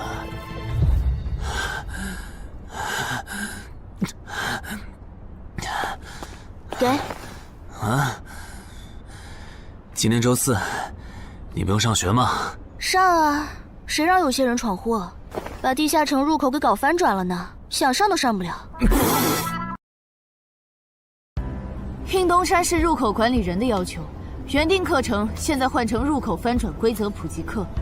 因为本节课还有大量未准许披露给民间的内容，所以开讲前需要大家签署这份保密契约书。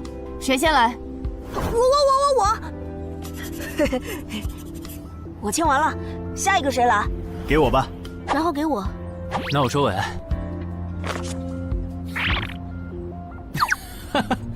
原来你叫苏玉啊！哎，你爸是不是三国迷，喜欢荀彧啊？闭嘴，快点签！最后重复一遍，我接下来讲的内容，你们不可以透露给协会外的人。一旦违例，协会的档案师和守密人就会针对违反保密协议的人进行内部处罚。相信我，绝对会让你们后悔泄密的。下面开始正式上课。官方已公开的入口翻转规则，你们都看过吧？看过。好，那我就用东山市要翻转的7级鱼人地下城做切入展开来讲。地下城翻转完后，入口还在老地方，东山市会出现对鱼人来讲难度一样的7级人类地下城。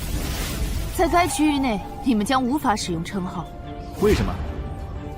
目前学术界尚无定论，但主流观点是，这是基于守方有利现状做出的平衡性调整。其实很好理解，攻方鱼人们初入城市，不了解地形，处于压倒性的劣势。要是这时候守方战斗力还不限制，攻方可就太吃亏了。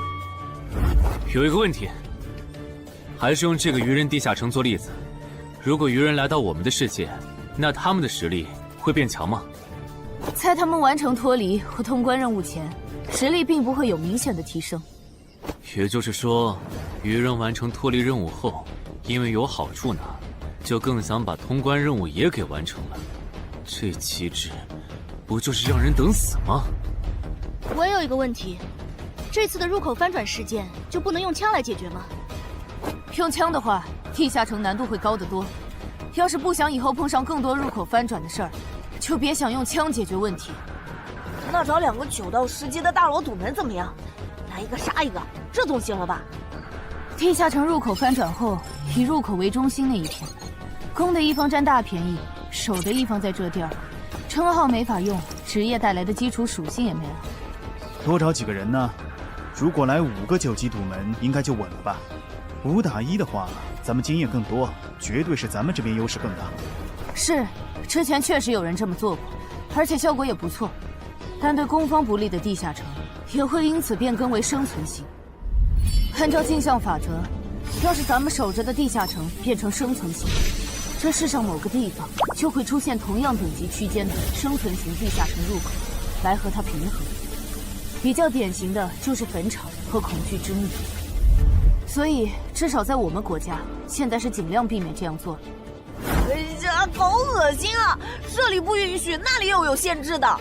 难道入口翻转，我们就只能安排附近居民撤离，然后一波接一波的处理跑来咱们这边的鱼人吗？倒也不是，其实我们已经快找到可以快速解决地下城翻转事件的办法。哦，是什么？只要入侵我方世界的同批次地城土著里，有人被我们捕获，且在该地下城入口时间归零前，我们一直保住他的命，那就不会再有下一批次的入侵者。这次喊大家过来，是想和大家一起讨论我们最后几天的安全问题。能有啥安全问题？不就是个靠机制恶心人的7级地下城吗？要不是我的职业不适合水下作战，他早被我攻陷了。不懂就闭嘴，好好听。这个地下城没你想的那么简单。啊，搞得你好像很懂的样子。你懂你说呗，我洗耳恭听。没看这个地下城的名字和任务内容吗？摧毁潮汐鱼人孵化池，这么明显的暗示你都没反应过来，我真是服了。要现在这样下去，最后几天火里的鱼人能多到数不过来。如果他们的 BOSS 是团队增益型的，那某些不抱团的蠢货绝对死定了。你骂谁呢？所以召集我们过来，是要商讨最后几天鱼人上岸时，咱们怎么自保吗？对。上个月我去月省处理当地10级地下城翻转的事，知道了一些不能透露给民间的情报。官方察觉到翻转后的地下城有个对攻方有利的规则，以入口为圆心的特定范围里，守方的战力会被严重限制。所以我认为现在这个地下城作为守方的鱼人们，应该也存在类似的规则。具体点呢？会限制到什么程度？以我们为例，鱼人作为守方，我猜就算他们的 BOSS 是团队增益型，进入我们攻方有利的区域，这个增益效果也会被压制。称号不能有也就算了，连职业带来的基础属性加成也会被抵消吗？这限制未免也太大了吧！我原本还想着，如果称号不能用，就选一个感知加2的副职业，凑出一步一杀第2个效果，未来式的最低要求。但现在肯定没戏了，算了，到入口翻转前，我先用英勇之骑士来适应没有未来式的战斗吧，看看实力会折损多少。早啊，骑士。啊？不是吧？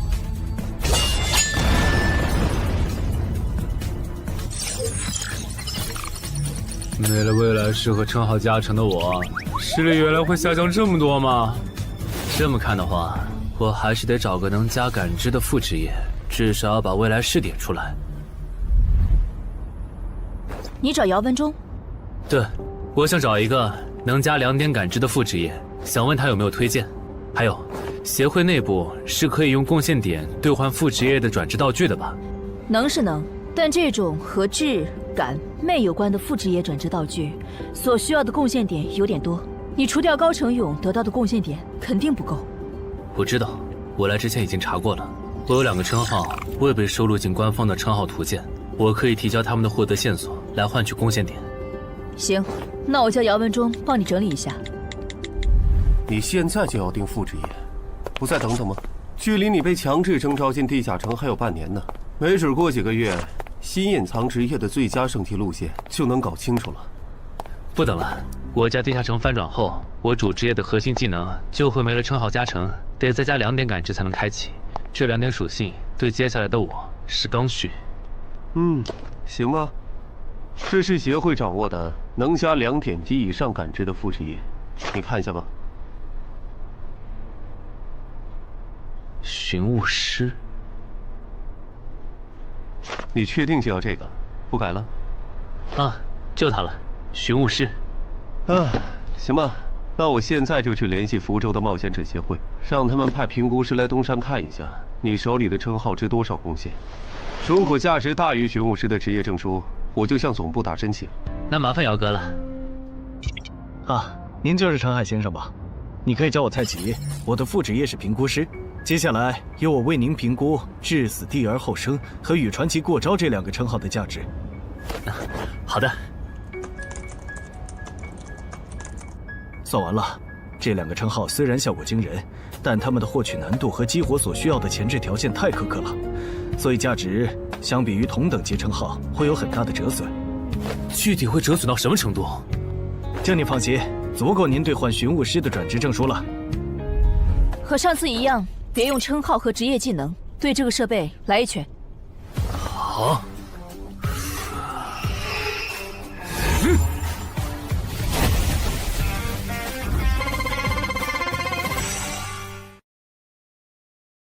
陈海哥的基础力量怎么只有13？我还以为他至少有14的。你别看他现在只有13，等他家鱼人地下城翻转的时候，他保底能练到14，也有可能是15。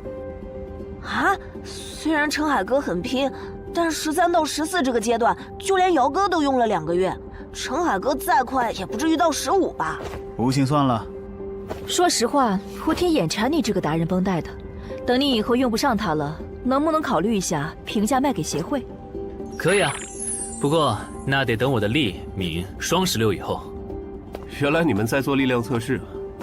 我说怎么找不到你们？程海，你的副职业转职证书到了。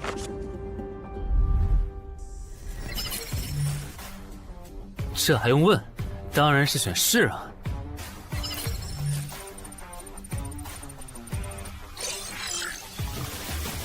等等，不会吧？不会吧？蒙对了，死亡行者的最佳搭配竟然是寻物师。我原以为死亡行者的效果1和效果2已经够超模了，没想到他的效果3更加离谱。考虑到大多数人靠锻炼得到的力敏的极限数值是16至17，如果到达极限以后再去挑战这8项试炼的话，发了，这下发了！明天不，我现在就去健身房撸铁，以后只要练不死就往死里练。至于英勇骑士那边就暂时不去了，反正我现在也完不成那个转职任务。有没有搞错？他东山市的地下城翻转事件，为什么要拉我这个云霄市入口管理者去帮忙？因为你老婆在我这边的人情已经用光了，还有，你下个月就不是云霄市的入口管理者了。身为官方冒险者，被附近的协会征召，不是很平常的事吗？而且，别告诉我你不知道，东山市的愚人地下城是因为谁才闹到要翻转这一步的？11121，11122，11123。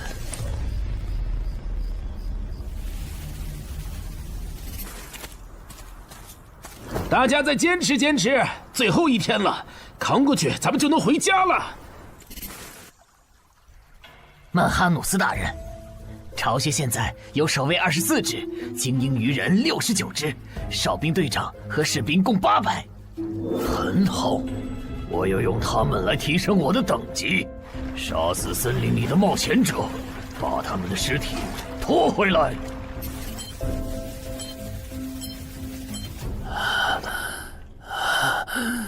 冒险者面板。你这人真怪，明明再过几个小时地下城就翻转了，你不养精蓄锐，却在这里做力量训练，临阵磨枪也没你这么磨的吧？其实这2个月，我一直都是这么练的。啊？倒是你，大晚上的不睡觉找我干什么？如果我说我的称号在催促我尽快离开这个城市，你信吗？什么？我有一个想法，如果那些鱼人真的会在最后几个小时上岸，我们要不要试着做掉他们的 BOSS？ 只要 BOSS 死了，剩下的鱼人就算数量再多，也不过是一群小喽啰。不是，你有毛病吧？明明已经说好了，大家守在出口，等任务时限到了就一起回去，你加什么戏啊？而且任务没完成，你杀 BOSS 也没奖励啊！不是我非要杀 BOSS， 是我问过王二了，我们没完成脱离任务，想搭地下城翻转的顺风车回家，是会占用翻转后地下城的挑战名额的。确实如此。那么基于镜像原则，翻转后地下城的挑战人数上也会是15。如果最后几个小时鱼人 BOSS 带着手下和咱们争夺这15个翻转名额的话，只要有4个鱼人比我们先冲出去，那我们之中就有人要永远留在这儿。等等，话不能这么说吧？万一那些鱼人最后没来呢？万一咱们守住了也成功撤离了呢？不，他们一定会来。我的副职业是塔罗牌占卜师，我刚刚给自己算了下，接下来的几个小时，我的运势是凶多吉少。真的？你啥时候知道的？2个小时前。我记得你这称号只能找出有危险或敌意的人吧，不然高成勇那次你察觉到危险早就退了，这次你咋发现待在东山是有危险的？就因为那次我发现称号有预警盲区，所以才加入协会，想用称号线索换贡献点，在内网找点能补称号短板的奇物，要不然这次又要被你连累。等一下，什么叫又被我连累啊？果然，你和林姐一样，根本就没意识到你家地下城翻转后到底有多危险。啊！你再想一想，处于战场外的我，竟然触发了危险预警，这到底意味着什么？说明风险区的防线拦不住羽人，他们的活动范围会扩张到整个东山市。对，然后我就倒霉了，因为协会肯定会强制拉我和常金川去阻拦那些羽人，这就是为啥我的称号一直催我赶紧离开东山市。这些推测，你和姚哥、林姐他们说过吗？说过，但他们认为那15个冒险者回不来，最后能从你家走出来的鱼人也不会超过15只。鱼人单体作战能力不强，就算突破防线，有10级的陈华宫和乌龙也能快速抓捕他们。你信他们还是信我？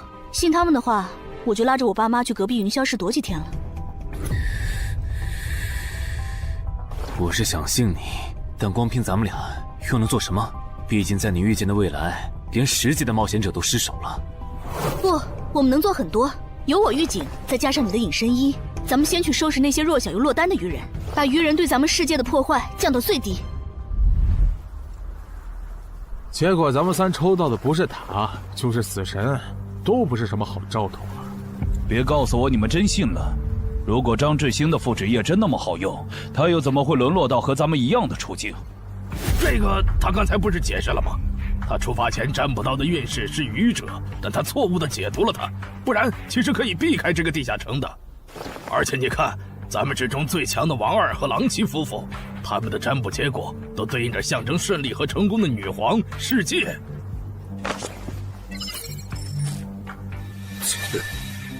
我抽到的牌和你一样，也就是说，如果我保持现状，最后下场也会和你差不多，对吧？对，咱们很有可能走不出这个地下城。那你再占卜一下，如果按我的计划，大家合力干掉 BOSS， 把剩下的鱼人赶回湖里，我的运势会不会好转？行，等一下，先别占卜，你的计划还有完善的空间。这地下城里的鱼人现在估计已经繁殖到好几百甚至上千了。如果他们的 BOSS 是团队增益型的，那我们和他们贸然开战，绝对会死很多人。所以你的意思是，咱们干脆什么也不做，就在这儿等他们打过来喽？哼，也对，反正你们俩抽到的都是安全牌。不，你理解错了。我的意思是，普通 BOSS 按你说的来，团队增益型 BOSS 就得先引走大部分鱼人，再集中精锐力量斩掉 BOSS。前期侦查、辨别 BOSS 和发射信号弹也得有人做。侦查部分最好由我来负责，我有潜行技能。没问题，这样就可以提前确认 BOSS 的类型，然后按照事先准备的预案来执行了。感觉朗奇的方案要更可靠些，我按他说的占卜吧。可以。这么做确实能低风险地解决掉一部分落单鱼人，但如果可以的话，我还是不想让失控之事发生。我打算再劝一下姚哥，但这需要你配合。你能和我一起去我家，用称号确认一下入口对面危险鱼人的数量和质量吗？没问题。没事的，我们大家都在呢，最后肯定都能出去。那个女生好像又抽到死神牌了，连续2次了，看来她大概率会死在这个地下城。愚者牌怎么解读？眼下这个情况，抽到它，意味着你将利用你和你身边的力量来达成你的目的。哼，目的嘛。大家听我说，占卜的结果出来了，除了个别人抽到死神、塔牌，大家整体的运势其实是变好了的。这说明主动出击会带来好的转变。既然这是让大多数人都受益的决策，那我的建议是执行。至于抽到死神和塔牌的，就麻烦身边的人分精力照顾一下了。王二，了解，我现在就出发。要是这 BOSS 是团队增益型，咱就得派一半人去当诱饵，让其他人找机会干掉 BOSS。有人自愿去诱饵组不？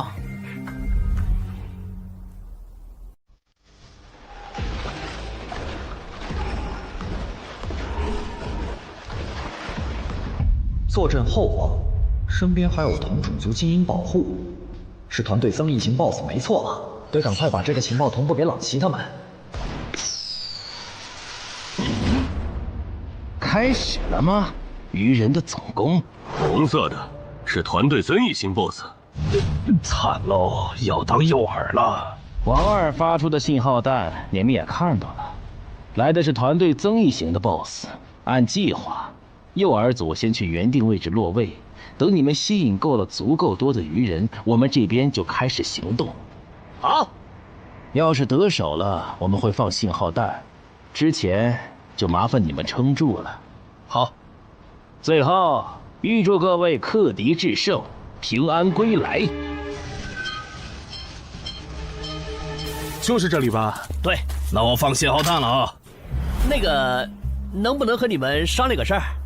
我的主职业是魔射手，正面作战能力比较差，我可不可以去附近的树上蹲着？什么情况？你远程职业为什么要来诱饵组？我也不想啊，我和另一个家伙职业重了。朗奇说他那儿只要一个好的，所以抽到坏牌的我就过来了。行吧，那你过去吧。谢谢啊。这玩意儿怎么用的来着？笨死了，给我。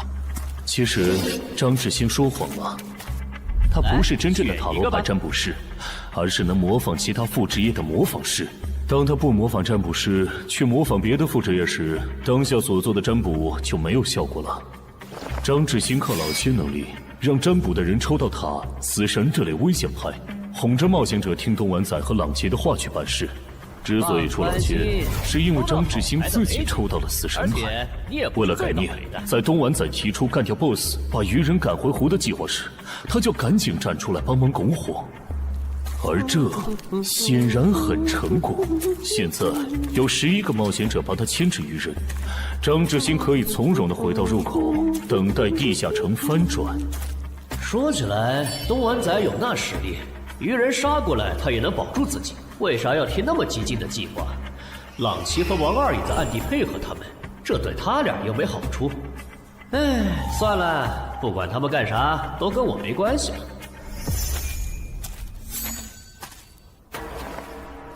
这好像是个一次性的异世界奇物，林军。这个就是刚才发送红色的发光物的武器，其作用8成是提醒他的同伴们我们上岸了。林军大人，你看天上，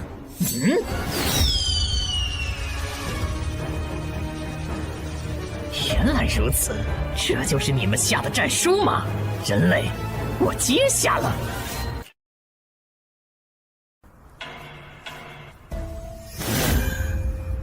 过去这么久了，怎么还没有冒险者的尸体被带回来？可能是因为那些冒险者藏得很深，领军大人光是找到他们就要费一番功夫。您再等一下嘛。那就再等一下，如果还是没有，我就亲自上岸狩猎。愚人怎么还没来？你说他们会不会没看到我们发出的信号弹呢？应该不至于吧，毕竟这玩意儿这么显眼。护住我身后，愚人来了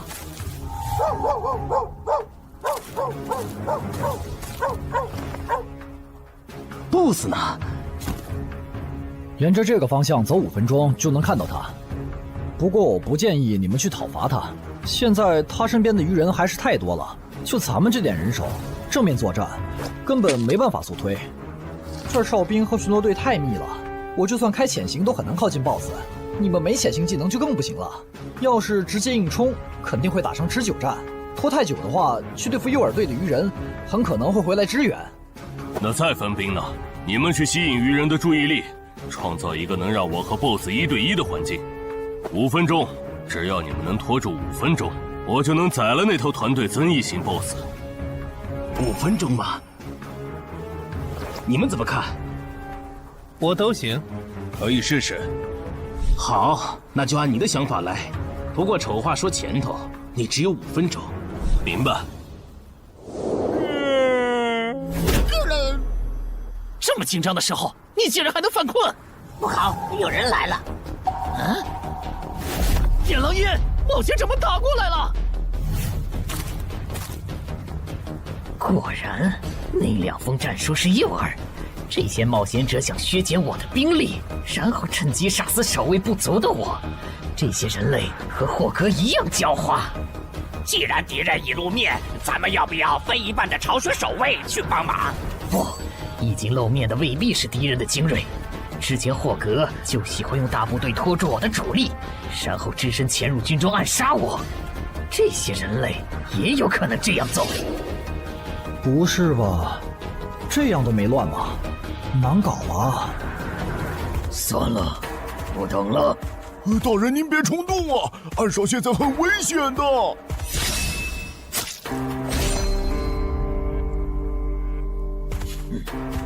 危险？难道你认为我不如那些冒险者吗？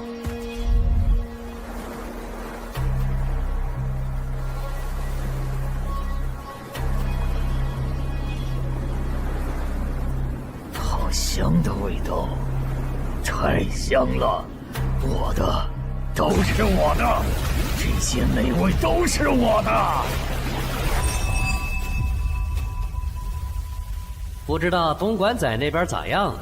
不过和我同组的那2个傻帽肯定是死定了。等朗奇、王二他们回来，我就说我们遇到的鱼人实在太多了，队友死后独木难支，只能回撤。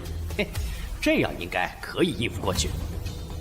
嘿嘿嘿，死神牌又如何？还不是被我找到机会改命了。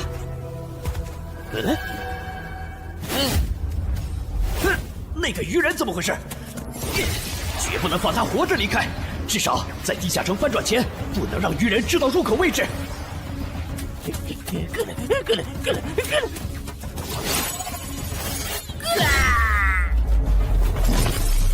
有没有搞错？这样都没死，这鱼人该不会再次吃到团队增益的 buff 了吧？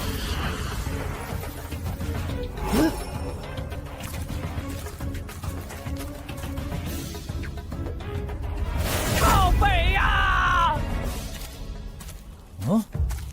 你干什么 ？BOSS 身边的护卫可还没有被引走呢。无所谓，大不了一起杀了。联军，不用提醒，我看得出来，他很强。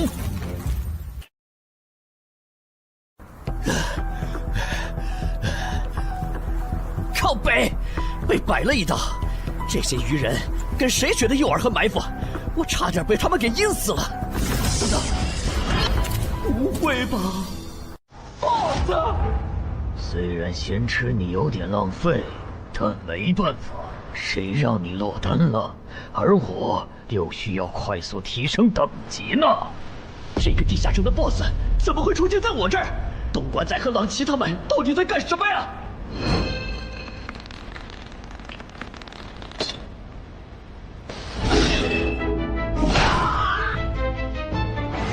开什么玩笑！他的霸气魔射手竟然会栽在一只低等的鱼人的手上！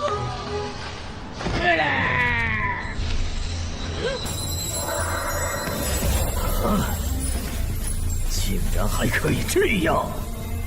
原来低等级的鱼人击杀高等级的人类冒险者可以升阶。小子，大人，你把发生在你身上的事一字不差的去说给鱼人领军，然后让他分一点鱼人来我这边。我需要新的炮灰，还有我的战利品也催一催。好的，曼哈努斯大人。有没有搞错？这是个7级地下城，为什么会冒出这么多怪物？别藏了，王二，来帮我！这只 BOSS 身边的护卫太多，我攻不进去。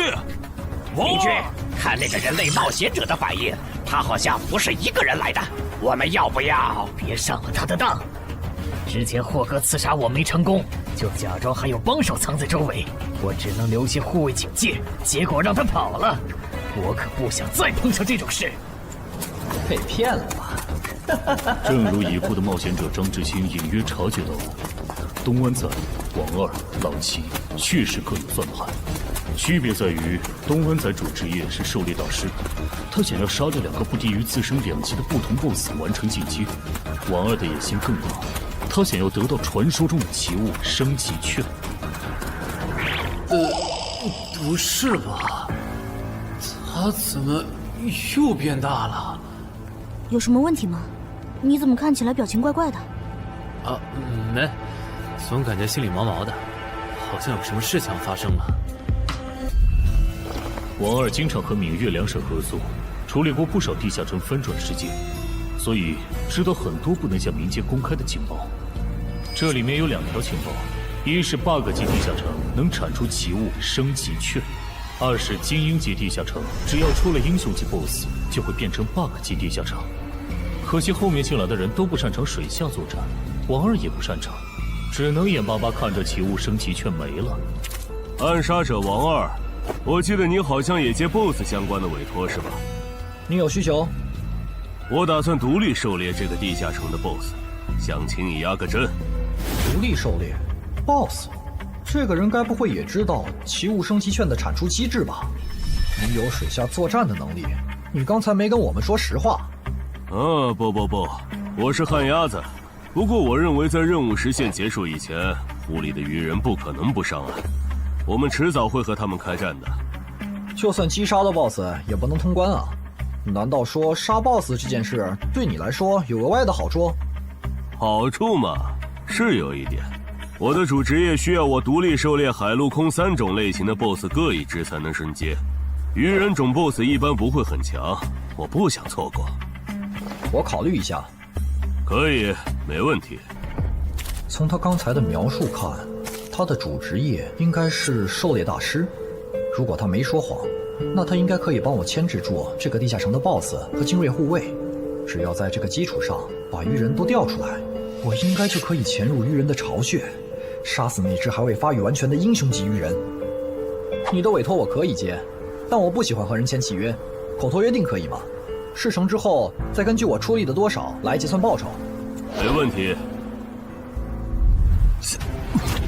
被耍了，张志新、王二，我做鬼也不会放过你们。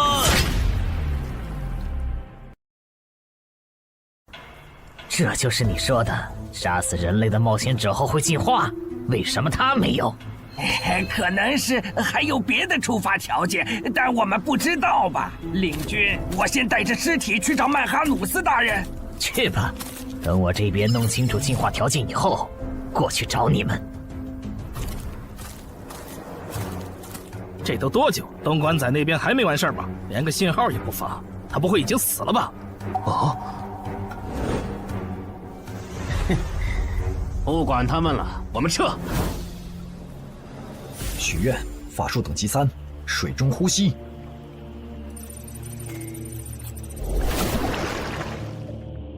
啊！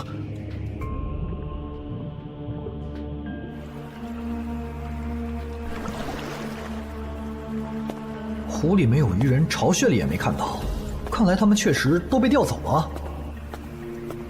啊！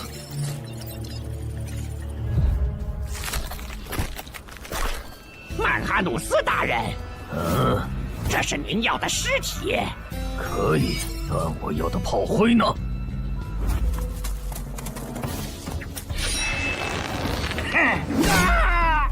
分开跑，能跑一个是一个。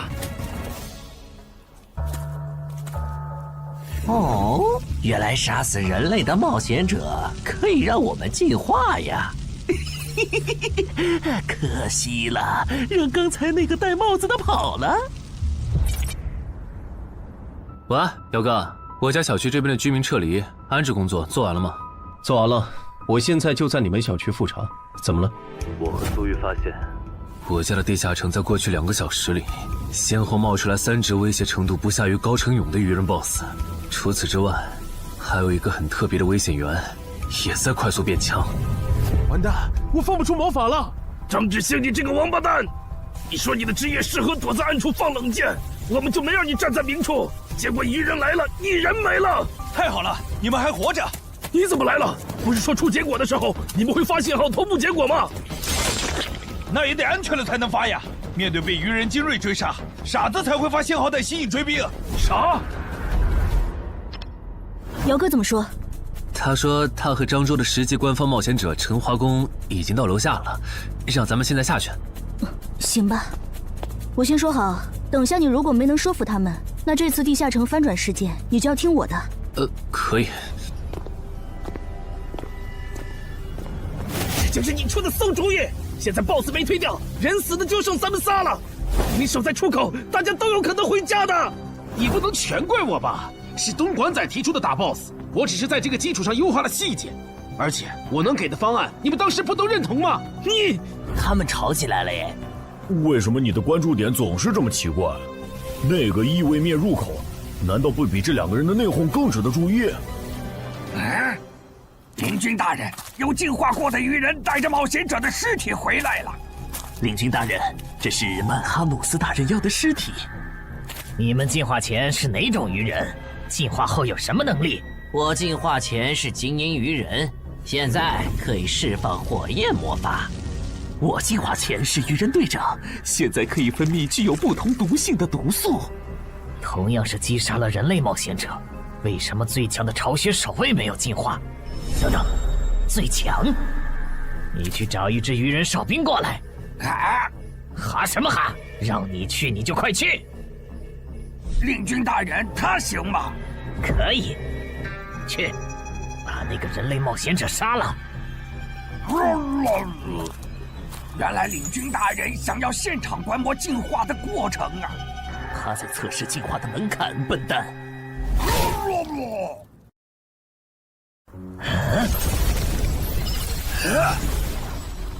原来如此，所以进化的先决条件是等级差吗？难怪我和巢穴守卫没能进化，因为我们和这些冒险者的等级差没达到引起海之母布里伯杜普注意的程度。这样的话，把森林里的鱼人都叫过来，我有事要说。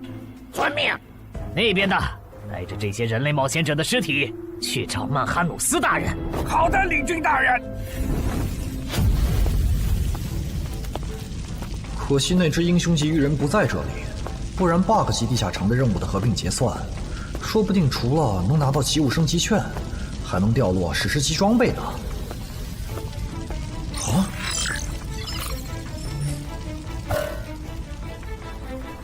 搞什么？我刚完成通关任务，任务就被重置了，没这样玩的吧？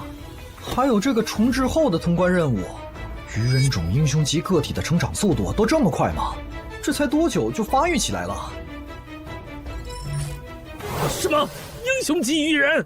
我记得英雄级个体的实力比同等级 BOSS 强2到3个等级，怪不得东莞仔和王二回阴沟里翻船了。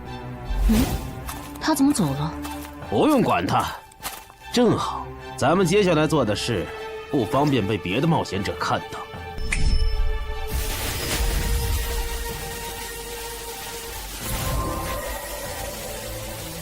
把死在地下城冒险者的灵魂和掉落带回来。啥情况呀？更新的通关任务是怎么回事？王二不是说英雄级个体的发育速度很慢，在翻转前他不会成为我们的威胁吗？怪不得他让咱们瞒下地下城有英雄级鱼人的事。之前他说帮湛江处理地下城翻转时，知道些不能公开的情报。你们说王二会不会知道干掉英雄级怪物能额外得到掉落物的消息？还真有这个可能。这么看，他说不定还藏了一些底牌没跟咱们同步，比如有可以帮他完成脱离或通关任务的奇物。对，正好湖里的鱼人现在都跑上岸了 ，BOSS 又在被东莞仔讨伐，我猜王二一定会趁此机会潜入鱼人巢穴，尝试通关。可惜地下城因为英雄级鱼人超前发育的原因，升级了任务内容，也跟着重置了，他白折腾了。就这个叫曼哈努斯的英雄级鱼人，能当9级生存类地下城的 BOSS， 王二根本就没法单干。他算计来算计去，结果把自己坑了，真是活该。这么看，我觉得张志兴、东莞仔和郎奇的心里多半也藏着事儿。既然任务都重置了，要不咱别回去了，省得跟他们耍心眼。也行。李军，都到齐了。好。就在刚刚，海之母布里伯杜普再次眷顾了我们。我们的族群出现了新的首领级鱼人，而他不久前还只是你们中的一员。不同以往的是，这次升级不用那么麻烦了，你们只要在这片森林里找到人类冒险者，杀死他们，就能成为和我们一样的首领级鱼人。我们还找到了通往冒险者世界的入口，那个世界肯定有能让咱们再次进化的目标。不过在此之前，你们得先把这片森林里的人类冒险者解决掉，让自己变强。所以去杀戮吧，去升级吧，去用冒险者的血来取悦我们的神明布里伯杜普吧。等一下，曼哈努斯大人，这片森林还剩7个人类冒险者，其中3个正在快速远离我们，还有1个落单的。如果你们想要狩猎人类冒险者，从而进化，建议先从这个方向的落单冒险者开始。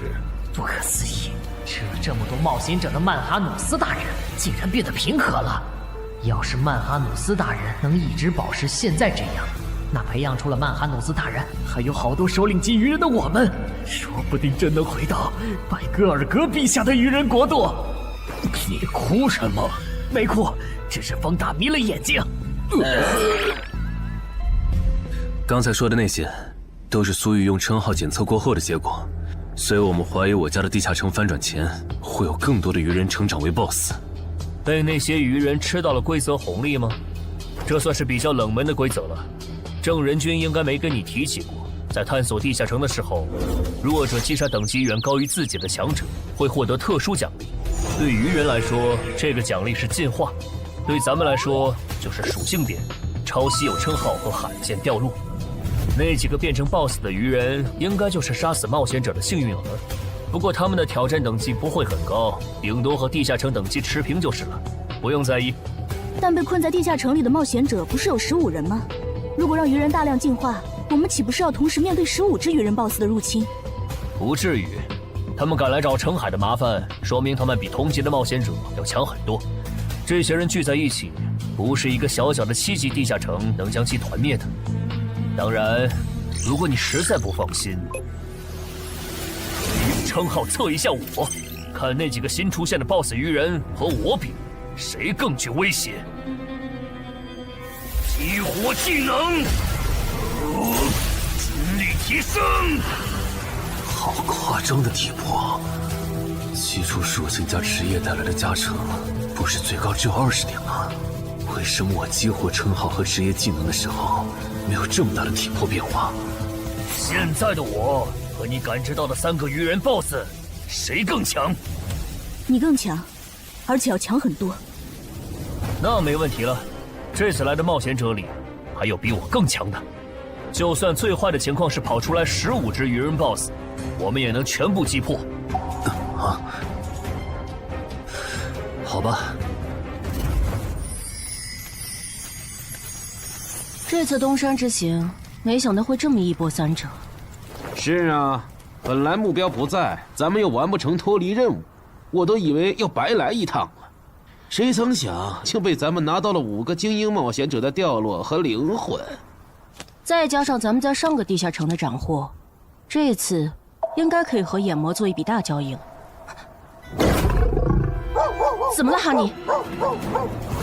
还差一个，只要再吞噬掉1个等级不在我之下的人类冒险者，我就能脱胎换骨。什么？你说这片森林里最强大的鱼人正带着几个实力仅比你差一点的手下向我们靠拢？8成是冲咱们来的。我问了朱球之眼，他们说这片森林里有一只靠吃人就能升级的怪物，应该就是通关任务里提到的吞噬者曼哈努斯。那怎么办？这个 BOSS 咱们肯定打不过，更别说他还带着一大批手下。只能先保命了。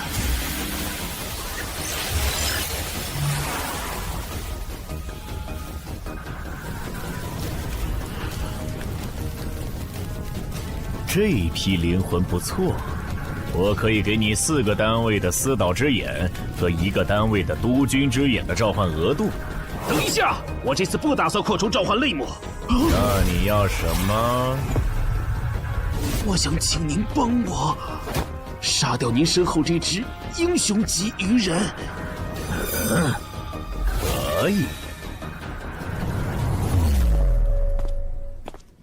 要不咱们还是向漳州协会报备一下吧。不用，现在主职业进入第2阶段的我，真实战力少说也有12级，区区7级翻转地下城，在有我和散人联合无龙兜底的前提下，你觉得不保险是有多看不起我们？好吧。我不明白，姚哥和那个叫陈华宫的官方冒险者，为什么就不肯多叫些人来帮忙，多一份保险不好吗？这也是没办法的事，毕竟别的地方也有地下城翻转，来这边帮忙的多了，去别处的就少了。那也不能。等一下，电话。喂，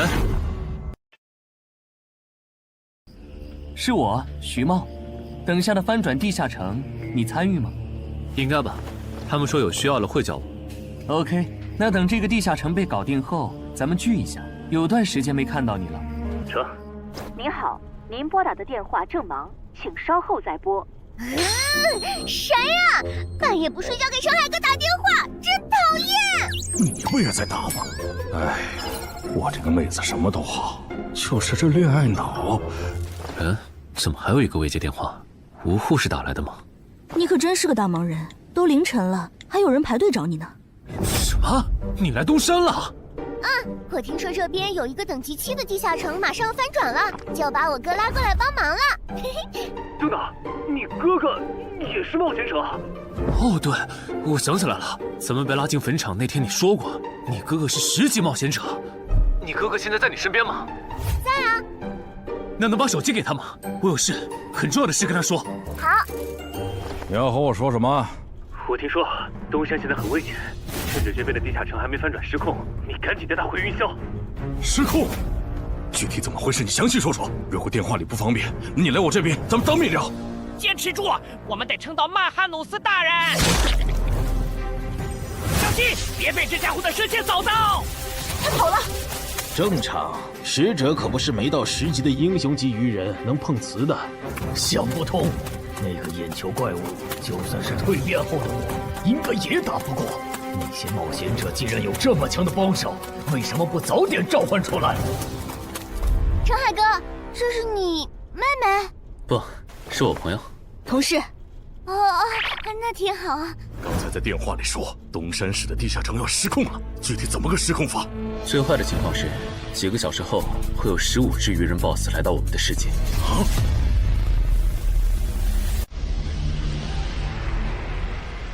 原来我进化后自然领悟的法术这么强吗？哎，领军，感觉他的进化路径好像比咱们的要厉害很多哎。哎，其他鱼人呢？哎，曼哈努斯大人，暗杀者、毒送师和火法师带队去追那3个逃走的冒险者了。那不管他们了，你们带上还活着的鱼人跟我走。入口的冒险者召唤了实力远超我之上的眼球怪物，咱们得避一避，先退回湖里。什么？比曼哈努斯大人还强的？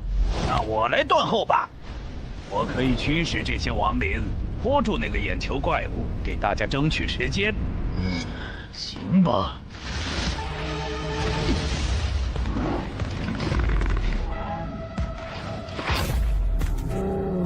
这个数量的亡灵，这里竟然还有掌握了死灵转化的部下。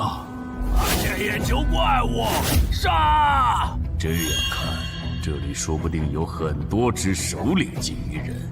哼，那看来只用5个精英级人类冒险者的灵魂，就能买曼哈努斯的命，可真有点不值了。嘿嘿嘿嘿，这片森林里死掉的鱼人都在这儿了。就算你等级比曼哈努斯大人高很多，也会在几百只亡灵围攻下被活活耗死吧？不知道杀死这样强大的存在，海真母会赏我什么？如果我进化为曼哈努斯，啊不，超越曼哈努斯大人那样的存在，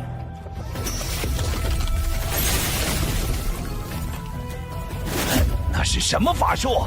我的亡灵大军竟然这么轻易就被全灭了！别让狼骑在原来的基础上追加报酬。要追加报酬？委托难度和报酬不匹配，我要追加报酬很合理。当然，你也可以更改委托内容。如果换成保护我们直到该地下城翻转，那5个精英冒险者的灵魂够吗？够。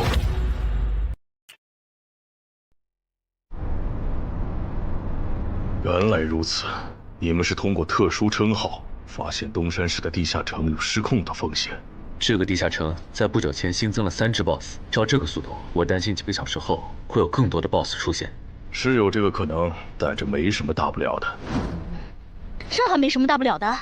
你们换个角度想，现在这个地下城，它已经算实质上的生存类型。这些鱼人来到我们的世界，也将获得同样的待遇。到时，为了匹配这个难度，原本的称号限制必定会被解除。如果这样还不能配平，那这个翻转地下城说不定会变成坟场那样。一旦有鱼人完成脱离任务，就会出现更高等级的我方冒险者介入的类型。哥，你怎么又提坟场？总之，你们把心放肚子里，这个地下城不会成为东山的威胁，我保证。我刚刚躲在树后，才侥幸逃过一命。他放过你了？对，那个眼球怪物用射线全灭了我的亡灵后就离开了，感觉他好像只对曼哈努斯大人感兴趣。曼哈努斯大人呢？他去找美食了。我说怎么有一个冒险者消失了？原来躲在这儿了呀！或许真的是我想太多了。不，是他们的问题。啊！坟场1阶段的实际难度比同级别普通地下城低很多。要是鱼人地下城翻转后跟坟场一样，那1阶段对鱼人来说简直小菜一碟。到那时，就是东山市的精英冒险者的噩梦。这边，10分钟后，这个小区里的7级鱼人地下城将翻转。该地下城的挑战名额是15。考虑到有冒险者滞留在这个地下城，那么翻转后来这的鱼人数量应该不超过15个。不是说散人联合的吴龙和漳州的陈华公也来了吗？怎么没看到他们？威尔士的徐茂好像也不在。正常，作为精英冒险者中的大人物，他们可不会干冲锋这种辛苦活。啊，这样吗？哼。还有，一旦有人成功捕捉到鱼人，我会通过无人机将这个消息同步给大家。首个被活捉的鱼人价值与 BOSS 相当。等这个翻转地下城被彻底解决，我会根据大家狩猎到的鱼人来核算绩点，然后协助各位兑换奇物、称号线索或者情报转制道具。结果最后只有5人幸存吗？感谢您的帮助。客气。脱离。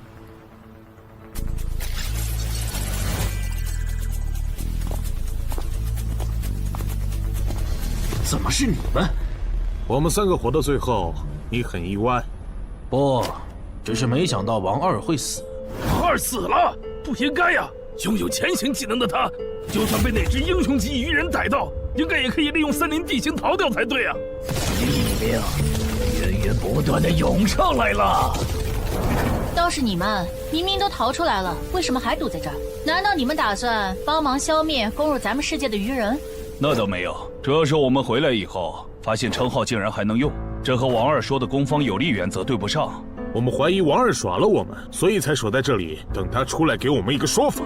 谁能想到他竟然死在了这个鱼人地下城？这下好，白等了。只有你们几个幸存吗？对，只有我们。了解了，那跟我来吧。哎呀，我就知道干脏活有风险。等一下，严格来说，我们就是普通游客。听说周建明后人悬赏程海，就想着来凑凑热闹，不小心闯进了程海家，占了他家地下城的挑战名额。不过没和程海本人有过接触。按地下城入口勘探法案第27条，私人地下城因为攻略出了啥纠纷，当地协会不会直接插手吧？和那没关系。根据地下城翻转防卫法第14条，我代表东山市冒险者协会临时征召你们协助我们处理本次的地下城翻转事件，有异议吗？没，我们配合。配合。配合。好，那先同步一下情报吧。这个7级地下城里的怪物构成和 BOSS 大概是怎样的？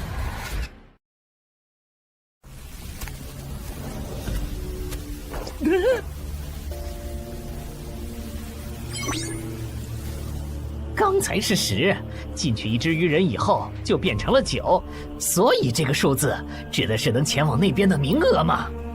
有名额限制的话，那岂不是说明我们可能会遇到和那些人类冒险者相同的困境？那不是问题，只要他们别再召唤出那种眼球怪物，这些人类冒险者就不足为惧。9级地下城，英雄级鱼人。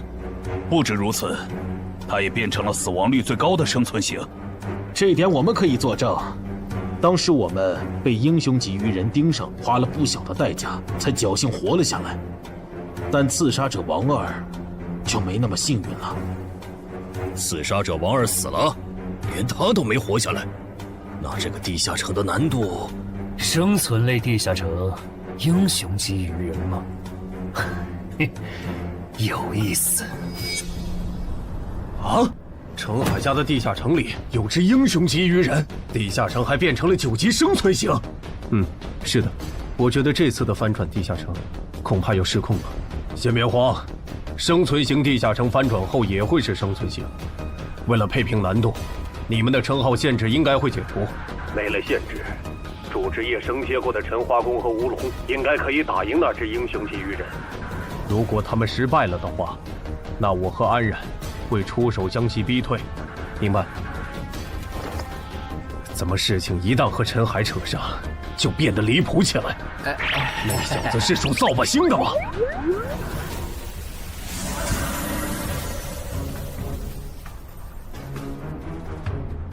人齐了，曼哈努斯大人。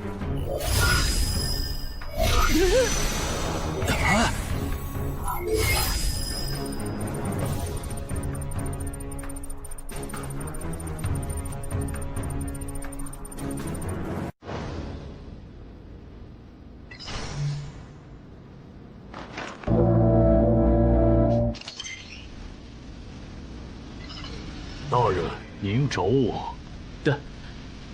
不过，你怎么变样了？进化了呗。他现在已经是百战哥布林了。哦，原来如此。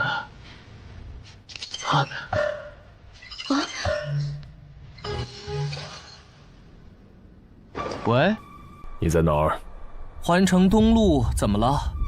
事情有变，东山的翻转地下城现在有英雄级鱼人坐镇，你随便找2只实力过得去的鱼人杀了交差，别去碰那只英雄级鱼人。行吧，还有别的要求吗？没了，注意安全。我懂了，红点是等级和我相差不过2级的人类冒险者，而黑点是等级比我高3级的人类冒险者中的首领。只有2个黑点，有点不够分呢。等等，为什么我这里全是红点，没有黑点？因为你等级比我们高1级吧。那这样的话，咱们要进化就不能用令君大人的增益 buff 了，不然和人类冒险者的等级差就拉不开了。你这么一说，好像是这样哎。曼哈努斯大人，您的地图上有可用来进化的吗？没有，我猜只有把这片区域的人类冒险者杀光，才能吸引来更高等级的人类冒险者。明白了，诸位，你们的任务是清理掉地图上所有的红点、黑点，把更高等级的人类冒险者吸引过来。诸位，你们的任务是清理掉地图上所有的红点、黑点，把更高等级的人类冒险者吸引过来。但地图上的黑点只有2个，怎么分配？最近的黑点由我和精英巢穴守卫亲自处理，另一个等你们解决完附近的人类冒险者以后，根据红点狩猎数量来决定挑战顺序。这分配方式可以，挺公平的，谁都有机会。还有问题吗？没有就自由行动了哈。有，我不擅长正面作战。如果我用暗箭射死了你们的猎物，那怎么算？地图上不是有2个离咱们挺远的红点吗？给你了。啊！那些首领级鱼人识别出来了吗？有2只没识别出来，可能是鱼人中的稀有之一。已经识别出来的鱼人资料已经发到大家的手机上了，包含挑战等级、能力和弱点。除了英雄级鱼人外，还有2只稀有首领，怪不得那个女孩觉得这个地下城会失控。各单位注意，鱼人出来了！共7只鱼人，非抱团，没有英雄级。注意，有鱼人掌握了潜行技能，他有魔法弓，大家小心按键。注意，有鱼人掌握了潜行技能，他有魔法弓，大家小心按键。真够吵的，这些鬼东西。也是没办法的事，毕竟是对方的主场。说起来，您觉得谁会进化？进化吗？也就是说，除了那只紫皮的英雄级鱼人，还有一只疑似亡灵法师的首领级鱼人也很超模。我没理解错吧？没理解错。如果遇到他们，我的建议是周旋，等待支援。先别聊了，有鱼人过来。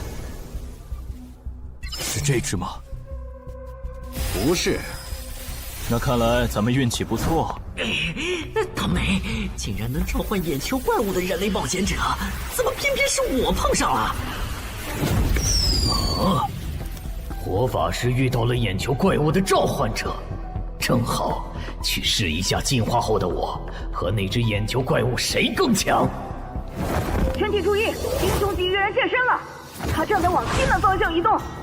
这只首领级鱼人不强，别让他跑了。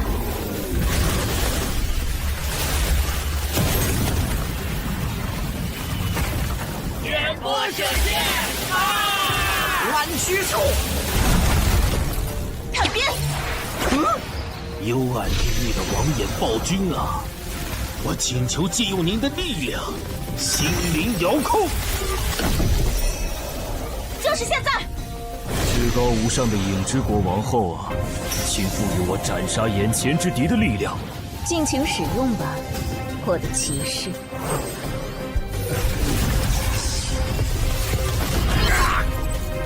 干掉了一只首领级鱼人，可以交差了。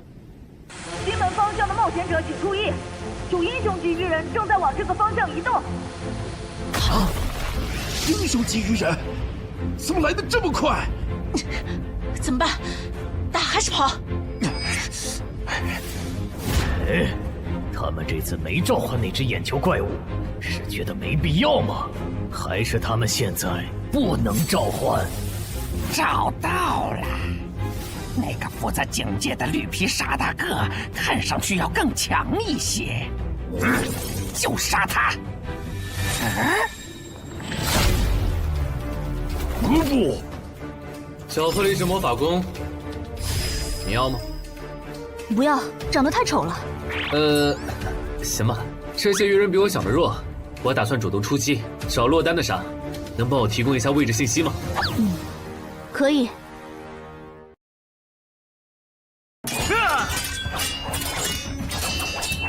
这些鱼人的实力好像还不如同等级的哥布林。这样看，那只英雄级鱼人应该也不会强到哪去，白担心一场。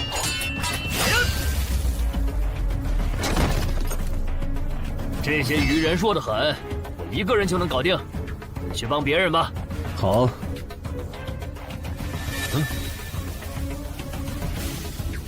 搞什么？原来你们还能变强吗？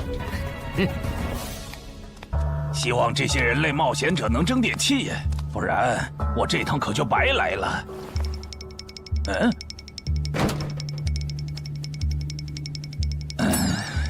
都冻成这样了，你就不能换个地方藏吗？看你能跑到哪去！小心，他喷了强化药剂，我的元素护甲不一定能挡住他的细工波了。小道，老二、老三，好的，大哥。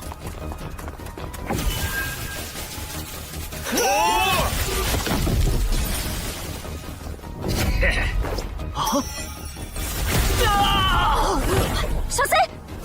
慢着，老弟。你在得意什么？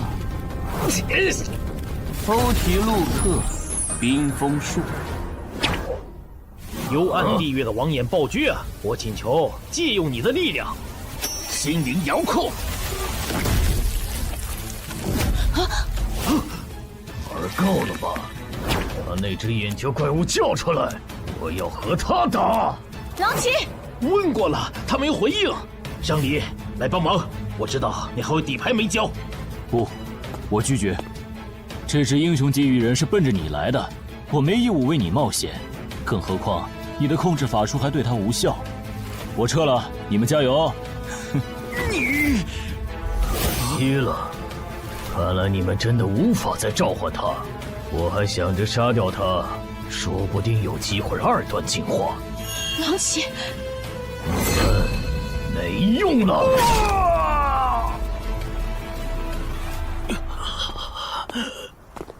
慢点，慢点！首次捕获的对应极点，等地下城结束后，会根据 BOSS 的强度核算给你。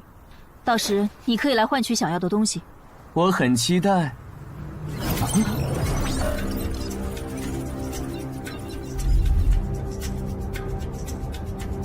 该咱们登场了。大意了。虽然对10级人类冒险者的强大有一定预期，但强化到9级的基因巢穴守卫，竟然这么轻松就被干掉了。这个高等级的人类冒险者和森林里遇到的那些完全不一样，不能再……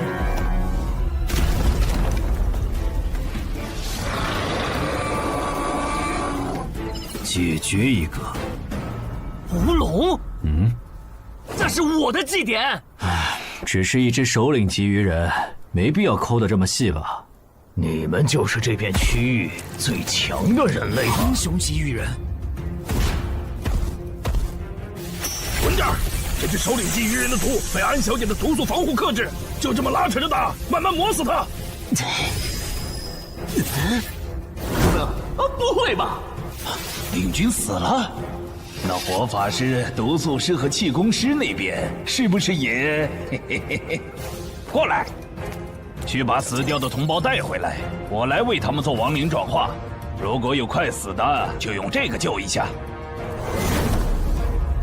他的目标是安小姐，想办法拦一下。老宋，知道。休想从我这里过！你们这些……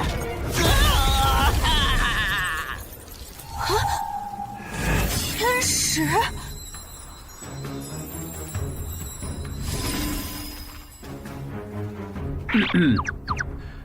我没来晚吧？没，刚刚好。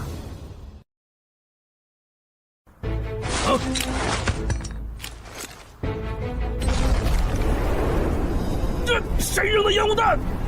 不对，我感知掉了。正常烟雾弹没有这种效果，这是奇物化的烟雾弹。火法师和领军死了，主人让我喊你回去。别管我，我不奢求进化，等下我随便杀个红点就脱离。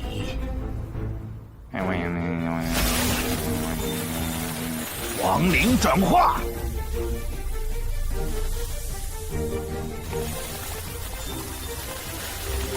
我变成亡灵了。对，主人，我回来了。啊！气功师和毒素师呢？气功师被人类的冒险者捕获了，毒素师他好像受到了打击，现在不想进化，只想尽快脱离这个地下城。这样吗？被那只首领级鱼人逃了。能找到他吗？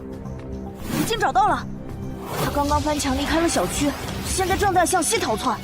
帮我规划追击路线，还有通知就近的冒险者过去拦截。好，很好，那些人类冒险者没有追过来。我现在明白上位、中位、下位种族的不同了。像我们下位种族，要当上首领才有职业，可中位种族里的精英，每个人都有职业。这些人类冒险者，单看一个没多厉害，可数量多了，配合起来就特别难对付。我要赶紧杀一个人，完成任务，逃离这个危险的世界。喂，商里，有一只首领级鱼人冲出了第1封锁圈，现在离你只有100米，我们需要你拦截他，直至增援赶到。可我已经解决了一只首领级鱼人，按照翻转地下城防卫条例第7条，你们不能……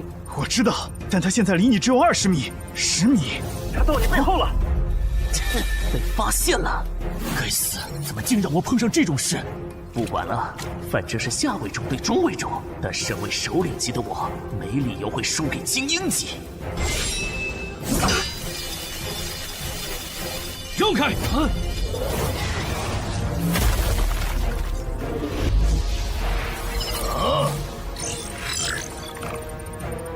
你连偷袭都不会吗？刚才为什么要喊出声来？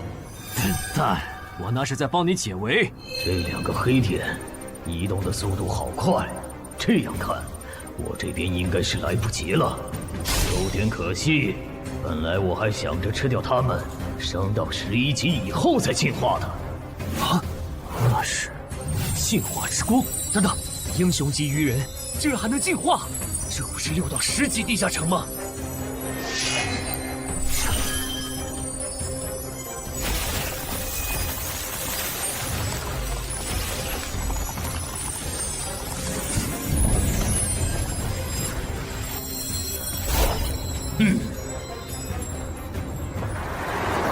师傅，能再快点吗？已经很快了。什么情况？明明刚才已经没剩几只鱼人了，怎么突然又冒出来2个危险源？苏玉这个表情，前线的形势这么不乐观吗？该死，我都拖了这么久，说好的增援怎么还没来？大意了。没想到这个人类冒险者的实力和我这么接近，差一点就阴沟翻船了。到此为止了吗？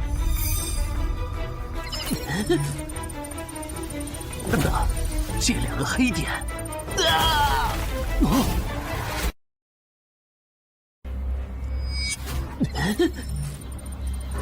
等等，这2个黑点，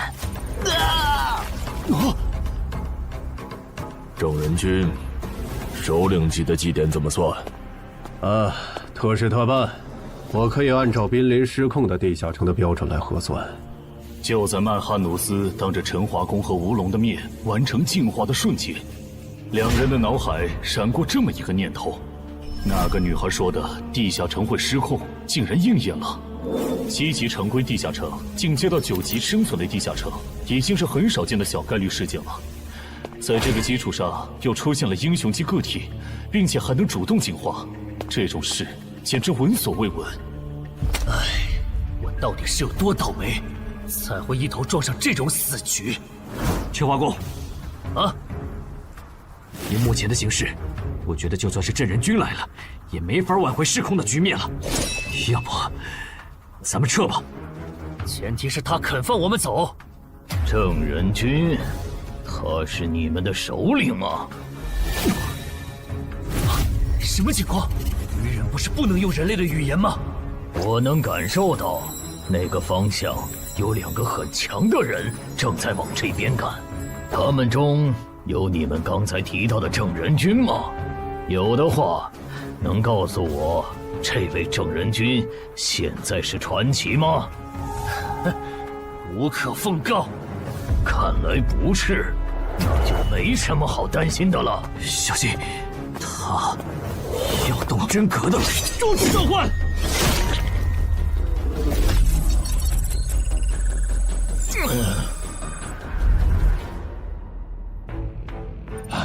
终于出现了黑点。不过保险起见，还是先完成脱离任务，先去解决一个红点吧。你不是去追那只毒素鱼人了吗？怎么又回来了？哦，那只首领级 BOSS 被郑仁君和他找来的帮手干掉了。倒是你们为什么都聚在这里？小区里的鱼人解决了？大部分解决了，除了吴龙和陈华宫负责的英雄级鱼人，现在只剩下陈海家里的鱼人没解决。但他们待在楼里不肯出来，在室内作战的话，我们的人数优势就没了。亡灵能快速穿过墙。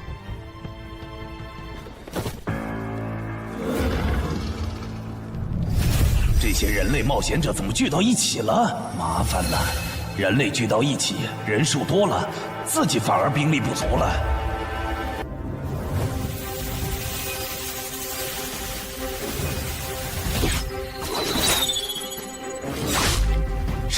谁干的？我家现在还有几只鱼人？还有5个，其中一个特别弱小。好，跟我走一趟吧。我需要你站在明面上帮我分担火力。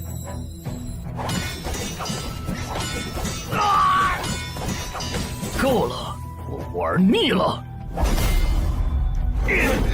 你个乌龙，机会我可是给你创造了，你给我好好把握！一铁贯穿，我杀神枪，还有你！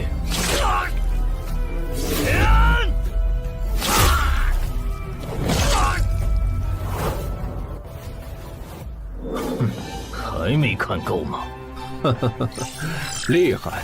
你是怎么发现我的？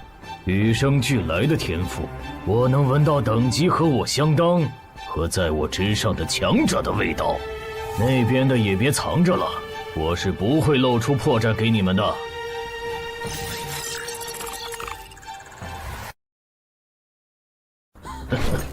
说起来，你们还真是冷酷无情呢。就这么看着我对你们优秀的后辈下杀手，如果我不叫你们出来，你们是不是还会继续看下去？彼此彼此吧。你的部下不也被歼灭的七七八八了吗？郑仁君，这家伙的实力和你跟我说的差的也太多了吧？我也不知道他会进化。放心，该算的绩点都有，我不会让你吃亏的。那就好。什么？郑仁君让我们撤出小区？对，这次翻转的地下城彻底失控了。他说等下打起来顾不上你们。但是愚人亡灵法师和他的仆从不是还没解决吗？就这么放着不管？没有放着不管，苏玉刚刚联系我了，他说楼里的愚人由陈海哥处理。陈海来了，你现在给他打电话，让他别犯傻。那只愚人亡灵法师和他解决的愚人暗杀者不是一个级别的，他这样的传说苗子没必要在这上面冒险，哪怕这个翻转地下城和他有关也不行。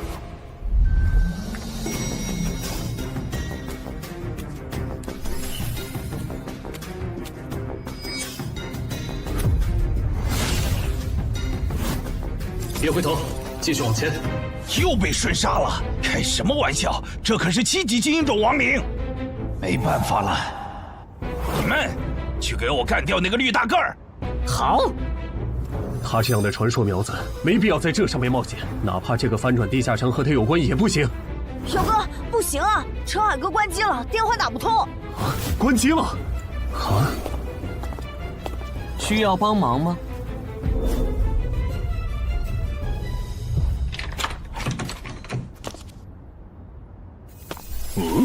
还有多重火球术，就是现在！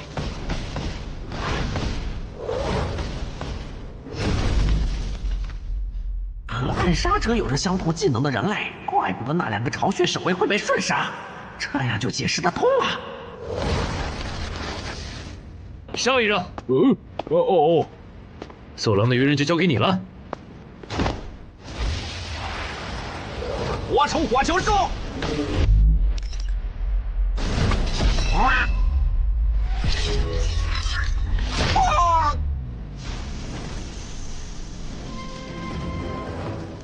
那是愚人亡灵法师，怎么没露面？算了，用过去式找吧。正好也打算测试一下这个能力。你们去给我干掉那个绿皮大个儿！好。三阳台跑了。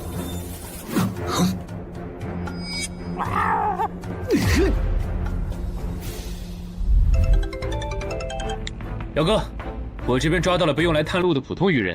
这个先放一放。你现在在哪儿？我当然在我家。你家现在很危险。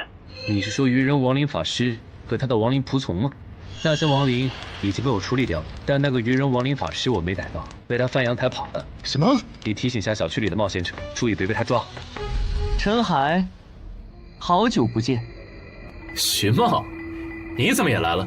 我来的晚，小区里的首领级愚人就赶上1只，听说你这边还有1只，就过来碰碰运气。那你算白来了，大鱼已经跑了，他手下的亡灵也被我和我的哥布林随从清干净了。何不？那把武器，这些等等再聊，咱们得撤了。撤？不去帮吴龙和陈华攻吗？已经帮不上忙了。你和宗玄是对的，这个翻转地下城确实失控了。虽然回音受到的伤害不会同步给本体，但回音被毁是会消耗体力的，而且打到现在，我这边的牌基本都展示一轮了。安然，如果你的暗杀拳杀不了这怪物，那咱们今天都要交代在这儿了。再来一次，显现回音。啊！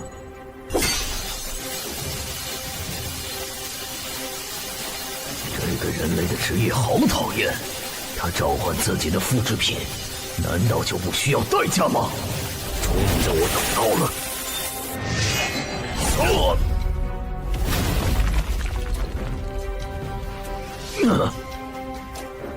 这都没死，看来他其他属性免疫很强啊。郑仁君，这个 BOSS 太难杀了，我要求按15级翻转地下城 BOSS 的标准核算绩点。可以。好，那你接着磨，出机会了我再出手。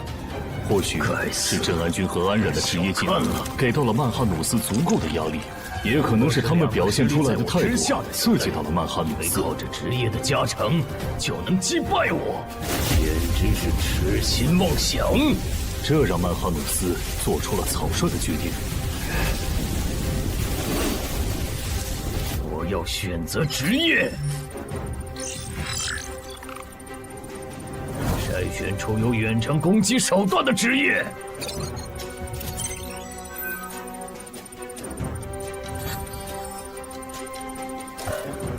少啰嗦，我选2。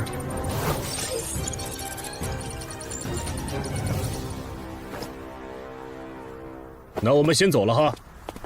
注意安全，有事给我打电话。喂，萍姐，那只鱼人亡灵师被陈海哥打跑了，我把他的逃跑路线发你，他现在落单了，应该比较好对付。郑仁君竟然亲自下场了，看来这个翻转地下城应该会很快结束。虽然中间出了不少插曲，但好在是活下来了。啊！可算找到我的猎物了。是从什么时候开始的呢？我的人生走入了死胡同。等很久了吧？啊，没有很久，李博。这是我之前跟你提到的周畅，传说级冒险者周建明的孙女。这是云霄市的新兴冒险者商礼，她是咱们省唯一受到影之国王后青睐的冒险者，以后大有可为。你们认识一下。你好。你好。哦，是从那次李博介绍周畅给我认识的时候开始的。那又是什么时候，我的冒险者生涯正式步入坟墓了呢？早生贵子！好像是从我变成周家女婿，官方给我分配超出能力上限的攻略任务，而我的妻子却袖手旁观的时候。还没好吗？他快撑不住了！岿然不动。完了！五环法术，怪物定身术。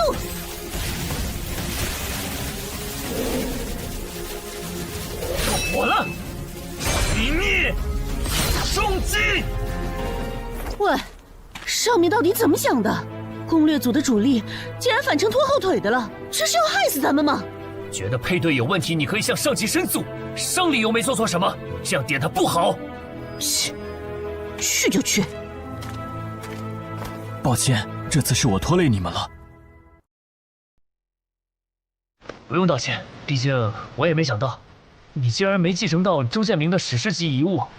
我估计官方也没想到。你们都认为我继承了？不然为什么是我们3个来攻略这个难度高于平均线的8级地下城？至少在官方看来，入赘周家，同时又是漳州新兴冒险者的你，继承周建明遗物是板上钉钉的事。如果你还想继续走下去，回去和你妻子好好聊聊吧，不然总被分配超难度的任务也不是个事儿。姐夫，你还没有搞清现状吗？你只是入赘到我周家，但并不意味着我们一定要把全部的资源压在你这个外人的身上。再说，你又没有成为传说冒险者的权利，不如就走黄伯伯的路子，当个云霄市入口管理人算了。我觉得可以。你留在云霄，正好可以照顾周德，而且也不用照顾。如果那个时候我没有入赘周家，我的冒险者生涯会不会就是另外一种样子呢？要是能重来一次，我把他转化为亡灵吗？办不到，我只能转化同种族的鱼人。看到了，他们就在前面。这些人类来得好快，快有什么用？脱离任务已经完成了。脱离。喂？什么？伤离死了？对，并且那个亡灵法师已经……糟了，那只英雄级鱼人又进化了。不是，这怪物还能再次进阶吗？这就是实力业吗？我现在有点理解，实力远不如我的你们，为什么有了职业的加持以后，可以给我造成这么大的麻烦了。不过，也就到此为止了。鱼人流，不动弹。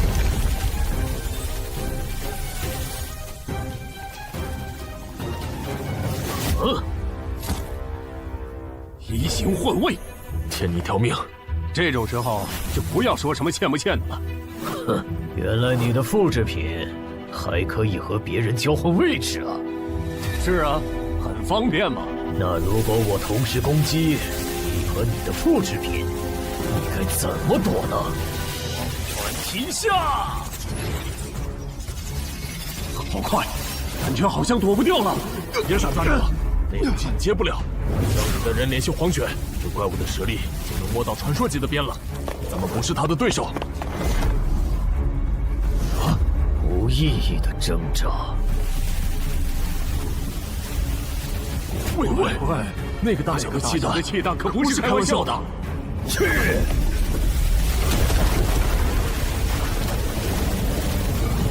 地震了！疏散市民吧。整个和他找来的帮手败了，那个鱼人 BOSS 身上一点伤都没有。在黄玄大佬赶过来以前，无论对方打算做什么，我们都无法阻止了。你真的很厉害，但我还是要给你一个忠告：不要对平民动手，不然无论付出多大的代价，我们都会报复回来。被同伴抛下的你，哪来的底气说这种话？报复？呵呵，等我吃了你，我会变得更强。要报复，你们尽管来就是。好的，我知道了。程海，能请你担任东山市临时负责人，帮助疏散市民吗？我拒绝，这个你可以自己来了。不一样，我和陈化工在这个翻转地下城上犯了致命错误，现在的我没有资格当这个临时负责人，而且总得有人站出来拖住 BOSS， 为大家争取时间吧。你赶紧逃命去吧，我尽量多为你们争取点时间。地下城失控，大家都有责任，你没必要把命搭上。不，我是官方冒险者，我不能犯了错以后还当逃兵。程海，以后就麻烦你帮我照顾好小林他们了，东山市就靠你们了。这组织没白加，我申请，让我去挑战那个英雄级鱼人。别冲动，我知道有个能帮你越级挑战的隐藏职业。我也知道你在坟场和高成勇那里得到了强力的装备和奇物，但那可是连郑仁君和安冉都束手无策的，半只脚踏出传奇的怪物。现在的你不可能是他的对手。你先听我说完，我这个称号可以自动检索附近最强的鱼人种，使我获得与对方相同的力、敏、感。就算你们的基础数值完全相同，你和他仍有着无法弥补的战力差。这不是……如果再加上这件能提供战斗意志和经验的史诗奇物——传奇亡灵库罗德的头盔，以及那边的史诗装备——黑骑士之剑，2件史诗级。哎呀，安教练，你这次可真是看走眼了。还有我的职业死亡行者，我靠他先后和2位传奇级 BOSS 交过手，就算是19级的上位传奇，我也有自信在他的手下撑过3分钟。很抱歉对你们隐瞒至今，但现在我想作为东山市民、东山市冒险者、东山市官方冒险者协会的一员，尽我的一份力，请不要拒绝我。你都这么说了，我还怎么拒绝？那就说定了，等下我当主坦，你从旁牵制。徐梦，你呢？来不来？我就算了。等我吃了你，就去抓那个跑了的人类，到时候我就能和你们的传奇一战。如果我能侥幸击败你们的传奇，除非太阳打西边出来。到临头了还嘴硬，我看你是不想死痛快了。喂，杂鱼兄，我来打2番战了。我都已经大发慈悲放你一马了，为什么你还要不识好歹的回来送死啊？既然你不珍惜捡回来的这条命，去死去死，去死去死！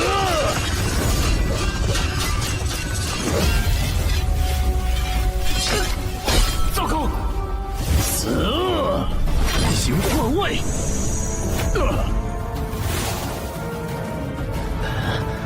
武器坏了，你那边有备用的重型武器没？有。竟然还在垂死挣扎！你们在聊什么？聊得这么起劲，也带我一个嘛！程海，他不是才6级吗？他来干什么？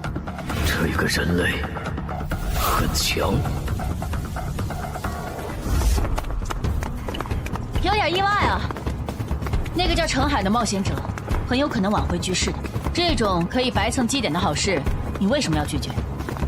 彼此吧，你不也没去吗？攻略团的攻城魔女，我不是说了，随便找2只鱼人杀了交差就可以撤了吗？怎么还没走？算了，不重要了，赶紧跟我走。这个翻转地下城失控了，东山市已经不安全了。凭借气功师带来的高级感知，曼哈努斯敏锐地察觉到，这位不速之客的实力和自己非常接近。这个人类很强，但诡异的是，天赋却告诉曼哈努斯，吃掉眼前之人并不能升级。显然，他和自己一样，也是族群中的特殊个体。人类，你现在多少级？我6级啊，怎么了？把我当傻子吗？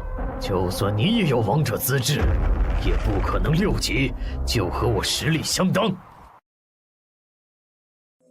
想知道原因吗？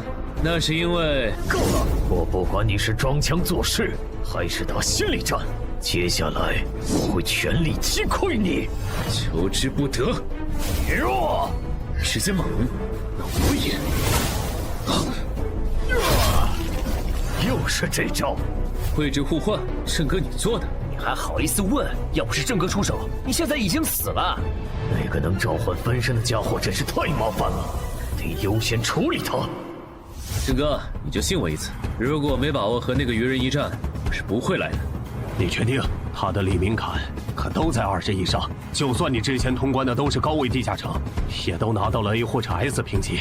我确定。行，那你主攻，我辅助。不是，他上下嘴皮子一动你就信了啊？他才6级啊！先杀一个！光顾着说话把他给漏了。异形换位！郑哥小心，他的目标是你！白痴的家伙，给我死！来不及放出回音再置换了。得手了！不是说好了要全力击溃我吗？对我的同伴出手是什么意思？程海有2件史诗级装备。不止如此，他的主职业也很特殊，而且他能靠着称号的效果，让自己的基础属性跟那只 BOSS 一样。我觉得加上你，就算杀不掉那只英雄级鱼人，也足够拖到黄选和五虎救场了。这次还要使用移形换位呢？混蛋！同样的招数都用2次了，你们以为这次我还会中招吗？竟然没有换位！用过2次的战术，当然不会继续用了。赢了！还早呢，这只英雄级鱼人的体应该在20以上，刚才那一下还不够致命。不过还真是惊人呢，明明是第1次合作，程海却能在不用我提示的情况下，完美适配我的战术。我记得他好像是写小说的，现在的小说家都是怪物吗？可恶，这小子得手后就退了，完全不给我出招的机会。体也在20以上，有点难搞啊。亏了，这两人搭配起来比没用技能的我强太多了。奇怪，这个鱼人 BOSS 难道打算撤了，还是说留着后招呢？本来想着不用技能杀掉那2个14级的晋升15级，然后再挑战这里的传奇。现在看，这已经不现实了，只能走一步看一步了。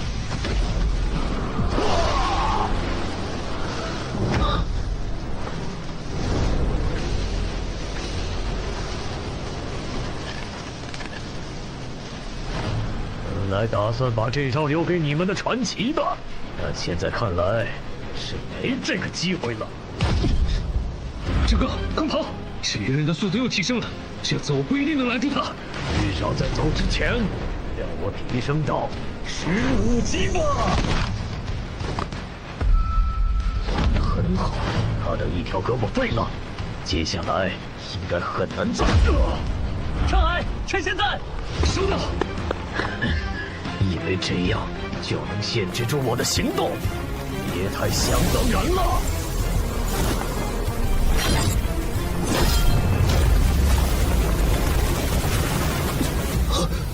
闹剧就到此为止，去死吧，雕哥！这种速度的攻击都破不了他的防。神眷者吧。这次的援兵是召唤师吗？让我看看你藏在哪儿。找到了，他旁边的绿皮傻大个应该也是他的召唤物。2个都没什么实力，可以先不管。等等，你还有胆子回来？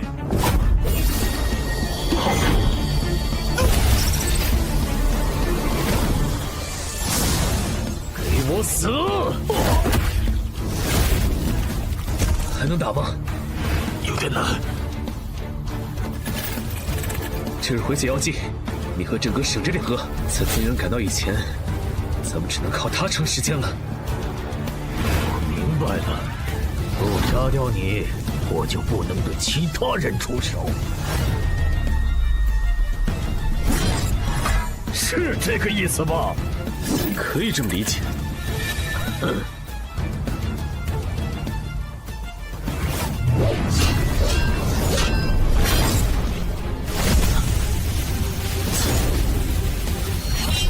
现在才发觉，晚了。好奇怪的兵器，竟然能突然变化刺向我眼睛，得多加防范。还好他没和长莲对战过，不然刚才就只能硬击他的气功波了。但这么高强度对攻下去，他迟早会适应的。得换个打法了。用这个吧。啊，别喝太多，你一小口就能结痂了。这么阔气吗？3A 级教练就配备了回血药水，我还以为至少要馆主级才有。是程海借给咱们用的。哼，我估计他自己都没意识到，在6级这个阶段找到这种级别的装备奇物有多难。我警告你别打他的主意啊！不管这个翻转地下城最终结果如何，程海都会成为我民省官方冒险者协会全力培养的超新星。我不会这么不识趣的。我能在民省淘到一个徐茂，已经是大功一件了，没必要为了不适合我的东西和你们交恶。不过说真的，都到这份上了，针对热武器的禁令，你还要遵守吗？我靠，这回血药水的味道怎么这么怪呀？里面加了芥末吗？用追逐战来拖延时间，天真！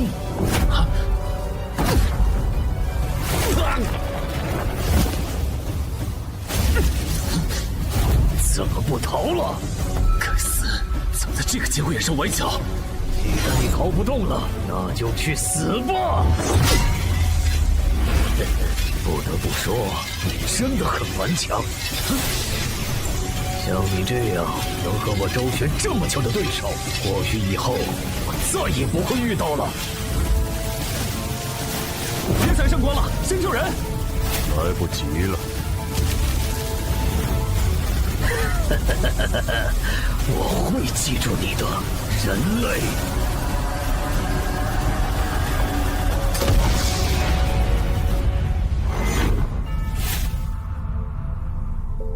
这个叫超限的技能虽然很强，但太耗体力了。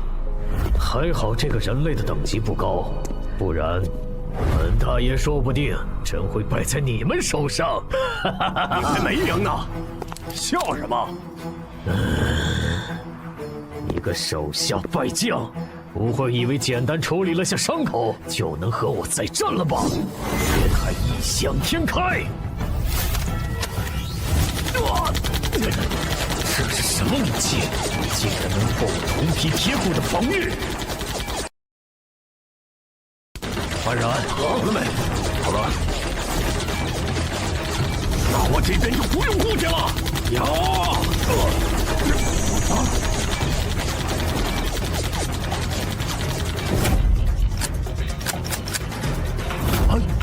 为什么2把枪会同时卡壳？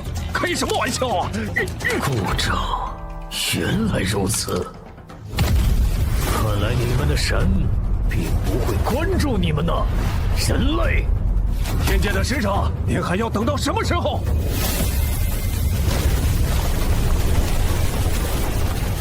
你怎么瞄准的？我刚才差点被你杀了。不会的，我有分寸。感激不尽，武神。不是，他这都没死。圣系会分进一切非传奇单位，你明明还不是传奇。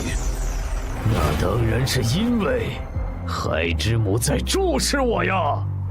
哈哈哈哈！本来想着有限度的使用这武器，尽量控制地下城的失控的影响，但遇到这种打不死的怪物，蝼蚁们继续呀！再加把劲，你们差一点儿就能打过本大爷了。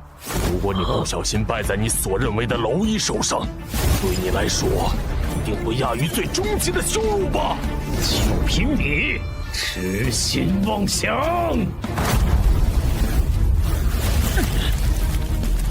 太傲慢了，连续的车轮战早就让你打不动了，现在的你没办法硬接下我的拳头。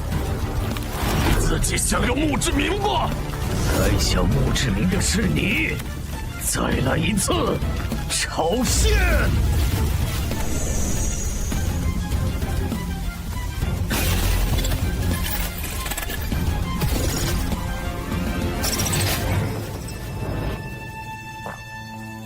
呼吸平稳了。不，奇怪，澄海的冒险者面板怎么弹出来了？他都没醒。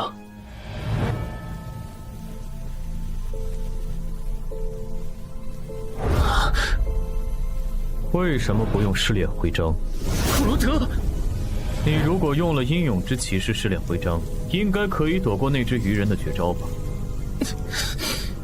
等等，你不是库罗德，按理来说，他应该不知道怪物鱼人到底是谁，这是哪儿？放轻松，我确实不是库罗德，我是活化的传奇亡灵库罗德头盔所产生的自我，而这里则是我的新增效果征兵场的训练场地。活化？什么时候的事？就在刚刚，你们和那只鱼人的战斗引来了2位神明的关注，其中一位神明因为3次干涉地下城进程，引起了另一位神明的不满，我因此被活化。继续刚才的话题，为什么不用试炼徽章规避伤害？是你的话，应该能想到这个解法。我想赌一把，当时想着用奇迹生还者硬扛，再用假死骗那个鱼人，找机会偷袭，尝试一击毙命。但没想到那个元气弹的伤害这么猛，差一点就被杀了。为什么？什么为什么？为什么你要冒这么大的风险来赌？你和他的等级差这么远，能拖这么久，已经算超额完成任务了。就算中途退场，也没人会怪你。可能因为这个地下城之所以失控，其源头在我吧。如果当初选择上交入口，而非自己攻略，说不定就不会演变成现在这样。万一你上交后，官方也没打通这个地下城呢？而且你成为冒险者后，不是也帮助过很多人吗？ 2件事，一码归一码。对了，我要怎么做才能离开这里？外面的战斗还需要我？已经不需要了。我不是说了吗？观战的神明开始下场了，这场闹剧很快就会结束。你醒了？不，只是孱弱的身体。打开冒险者面板，称号还可以，有几个能用的。别冲动，人类。我只是借用你同伴的身体，给不守规矩的玩家一点教训。你别做多余的事，最多10分钟，这个地下城就会结束。可是你一声招呼都不打，就占用了程海的身体，你这样要我怎么相信你对我们没有恶意？也是，站在你们的角度，确实可以。这样好了。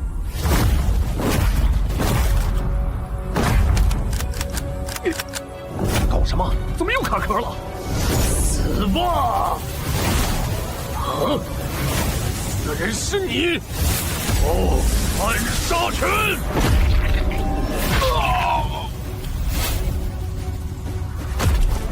安然，被你们耍了这么多次，就算是傻子，也知道该怎么应对了。谁？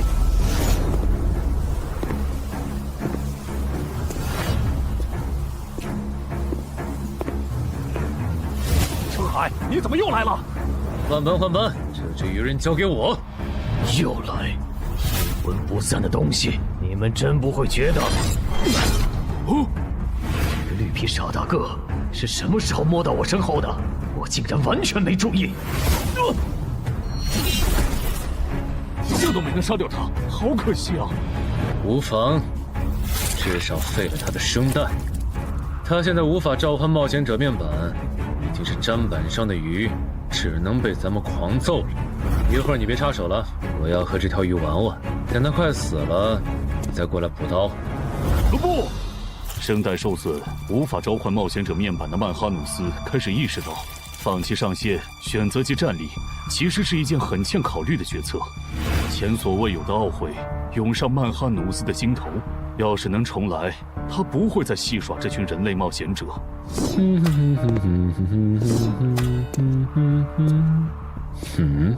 同样感到后悔的还有布里伯杜姆，连续违反 DM 协议的代价让他不得不孤注一掷，提醒曼哈努斯还有一线生机。感谢你，母神。这都帮你几次了，你的神难道是你们的保姆吗？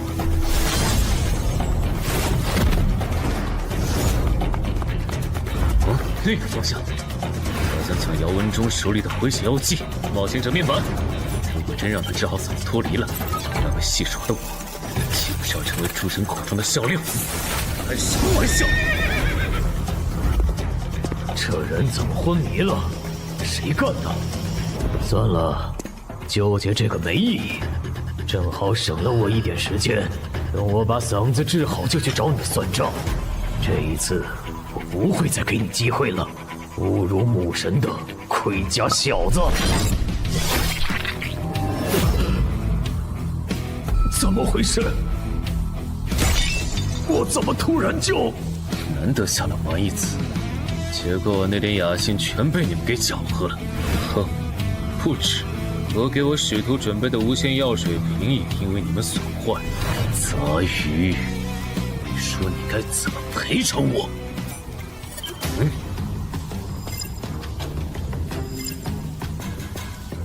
赔偿可以，但这条鱼人必须死。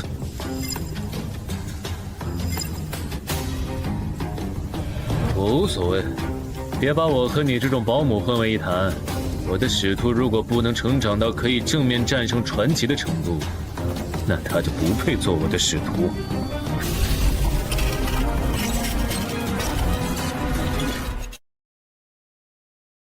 哥布，你来的再迟一点，这鱼人就死了。哥布。对了，黑骑士之剑的效果你应该还没吃满吧？那用它补刀。哥布，我要死了吗？我不甘心，我还能战斗。母神啊，如果您还在注视我，我祈求您再给我一次。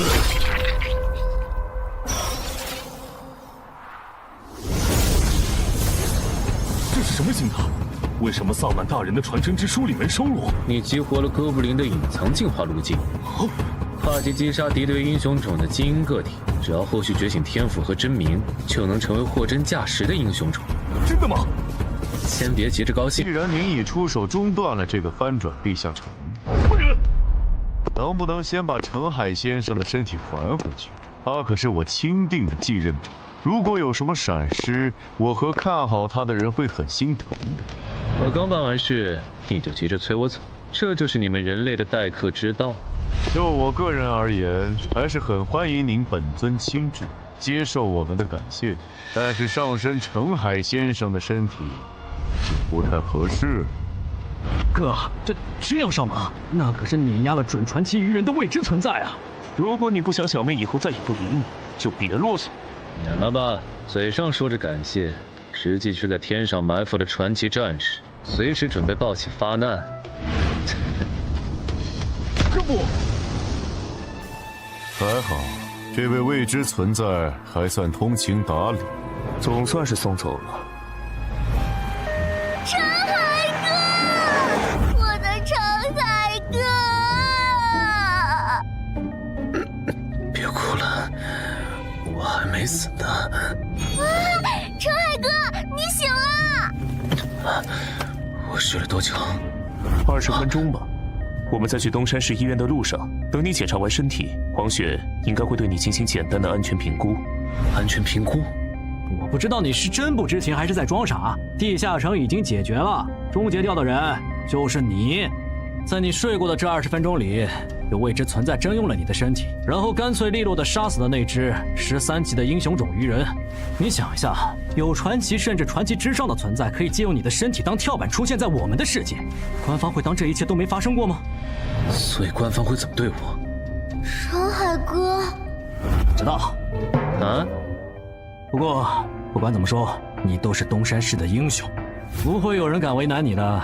目前最坏的情况应该是你以后很难进入协会的决策层，毕竟没人敢拍板保证你身后的未知存在是否对我们抱有善意。不过我们散人联合就没这个顾虑，我们并不会因为这个原因就排斥你进入散人联合的高层，反而有未知存在做后盾的你更值得我们拉拢了。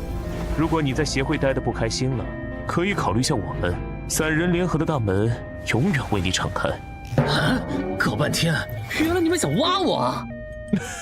我不否认，毕竟6级就展露出超新星潜质的你，可以说是刮到了一半的大奖彩票。就算会得罪黄选，我也想把你拉到我们散人联合。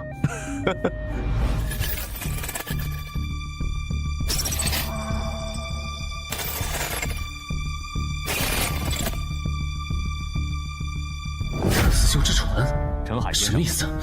澄海先生，澄海先生。抱歉，刚才在想事情，怎么了？您的武器和隐身衣被您的哥布林随从带走了，我们在现场只找到了这件损坏的药剂瓶。了解，剑和隐身衣，我之后找他要。那我这边没有要聊的了。关于药水瓶的补偿方案，协会会在3个工作日内整理出来。好。这个人有点厉害，刚才的谈话，连我哪天成为冒险者和死亡主宰何时关注我都被他问出来了。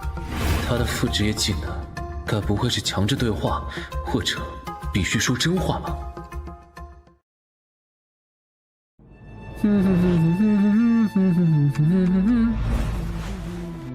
评估结果出来了，澄海一切正常。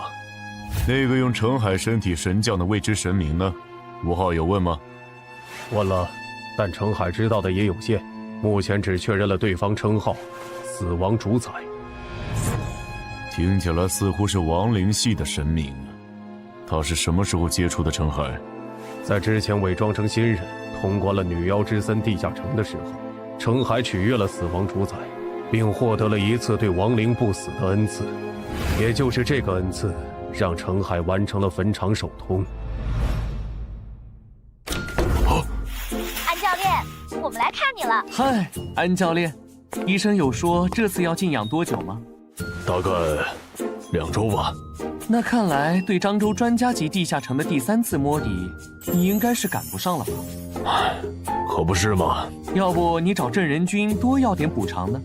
毕竟这次翻转地下城，你差点就被他坑了。不用你说，我也会的。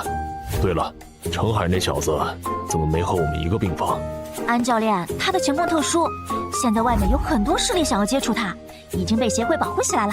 啊！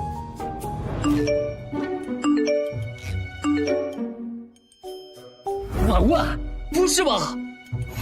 你如果担心自己的利益受损，那我可以通过散人联合的渠道帮你发声施压。毕竟啊，给协会上眼药这种事，大家都乐意搭把手。狗这么大，如果让姚哥知道了就……让我知道什么？姚哥，看来你已经想起来了。这样好了，有缘再见了，谁也是卷宗学者的人类冒险者。放心，我一点都不记恨这件事。毕竟打晕我的不是你，是你背后的未知神明。姚哥，但我怎么感觉你好像很在意这件事啊？好了，不跟你开玩笑了，你的安全评估过了，可以回家了。啊？现在吗？不需要再观察几天？怎么想留这儿白吃白喝吗？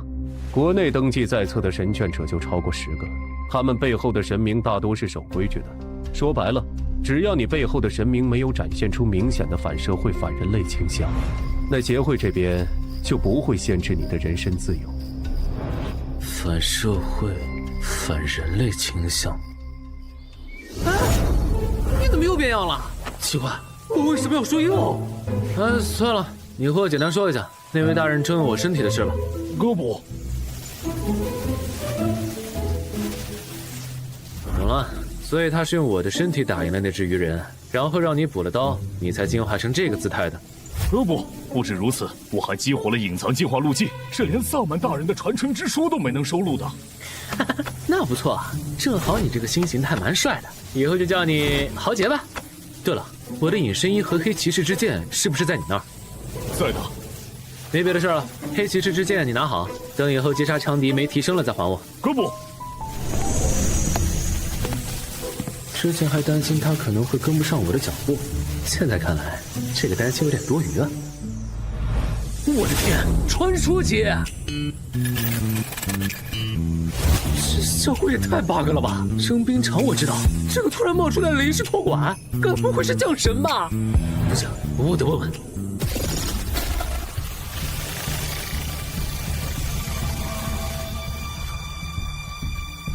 你找我？对。我有事想问你，讲。临时托管的效果是什么？还有征兵场的待解锁功能，怎么解锁？临时托管，你不是已经体验过了吗？什么？还真是降神？这也太犯规了吧！至于完整的征兵场的解锁方法，干什么？打败我，你就能解锁了。服了。一个是传奇亡灵库罗德的战斗意识和经验的巨献，一个是比他还强的英勇之骑士。我才6级啊，你拿头和他俩打？哼！程海老弟来了。那个女冒险者不是地下城翻转的时候来帮助协助防守的吗？她怎么也在？哎，过来坐。就是他吗？看起来不太像啊。是啊。没想到这位国家级超新星的气场竟然这么普通。王老哥，一阵子没见，你瘦了不少啊。有吗？陈海先生，恭喜你成为名声唯2的国家超级新星。按照这个步调发展，你未来将会成为1省负责人呐。正戏来了吗？曹先生您言重了，我就是运气好啊。你就别谦虚了，到了我们这个位置，哪个不晓得好运难求？更何况，你能成为国家级超新星，可不只有运气好这一种因素啊！我这人不喜欢弯弯绕绕，所以就开门见山了。您说，处理过一次翻转地下城的你，应该能意识到，一个优秀的入口负责人对于当地的生产和安全有多大保证了吧？负责人人选确实很重要。黄选会在明年卸任明省负责人一职，去挑战时隔多年重现人间的18级地下城。恐惧之墓，所以你应该能理解我们现在有多焦虑吧？恐惧之墓，18级地下城恐惧之墓。我知道这个地下城 ，BOSS 不是被传说级冒险者周建明带队击杀了吗？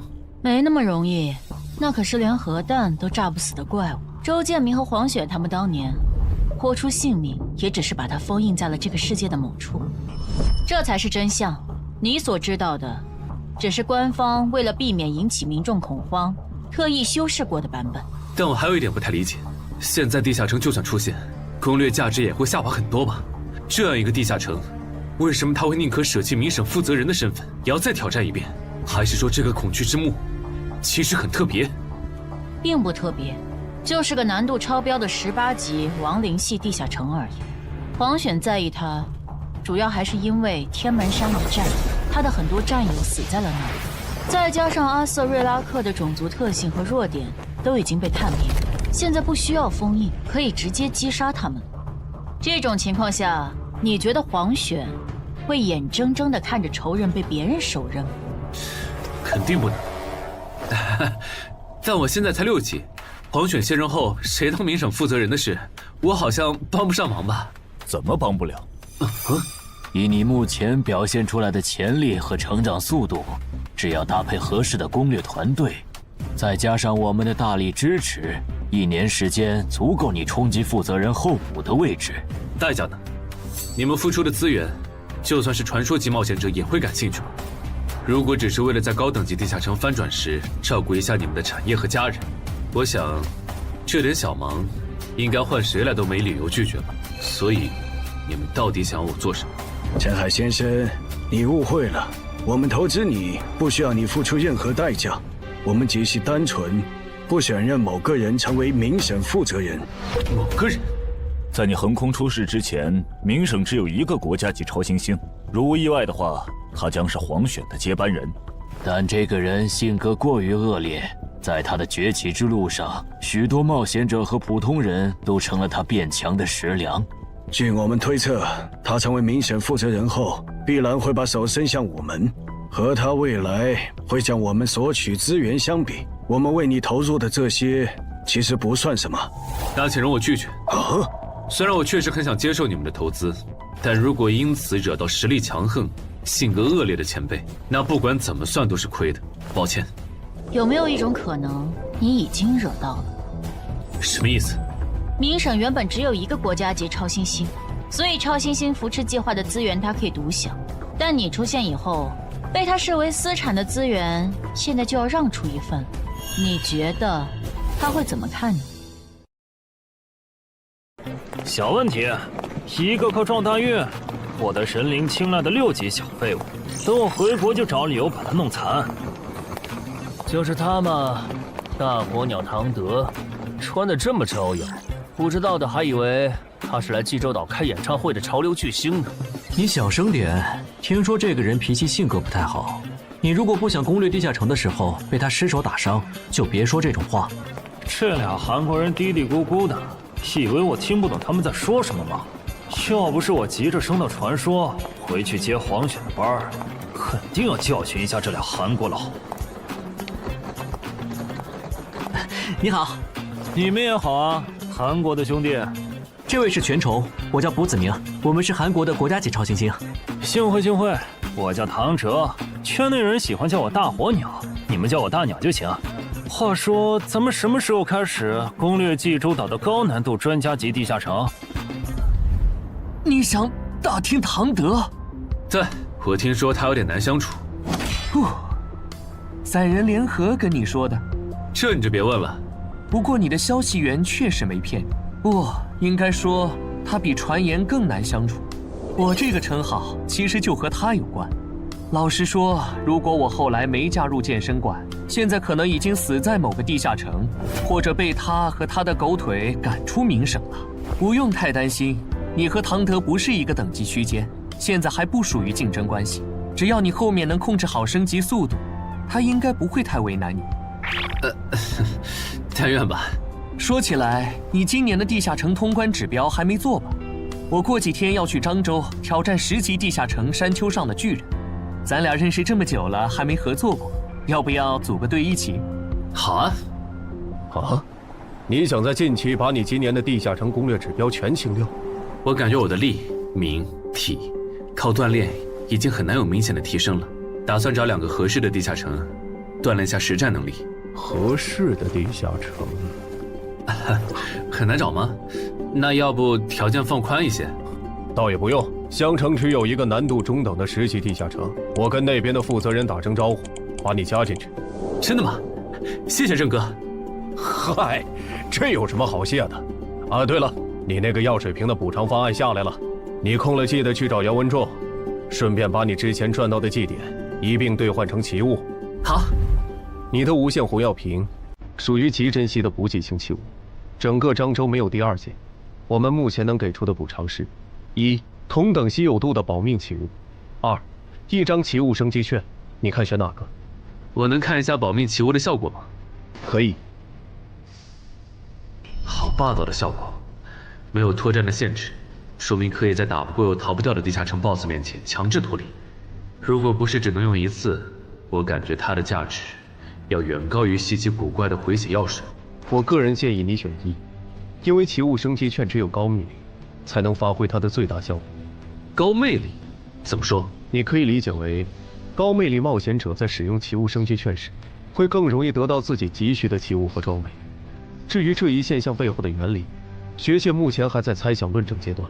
等等，我记得用奇物升级券换到稀奇古怪的回血药水时，不仅是面板提示我的，而且那时魅力值才11，这算高吗？难不成那时候死亡主宰之类的什么东西就盯上我了？是他拉了我一把，从鬼门关前救回了我吗？但是为了什么呢？陈海，不好意思，走神了。我选1。好，那我们接下来核算祭点兑换奇物。结果适合我的奇物就只有这2件，这跟手杖找东西时有一半的几率指错方向。不过有了它，以后碰到寻找类任务，总归能派上用场，也算是挺好用的辅助奇物。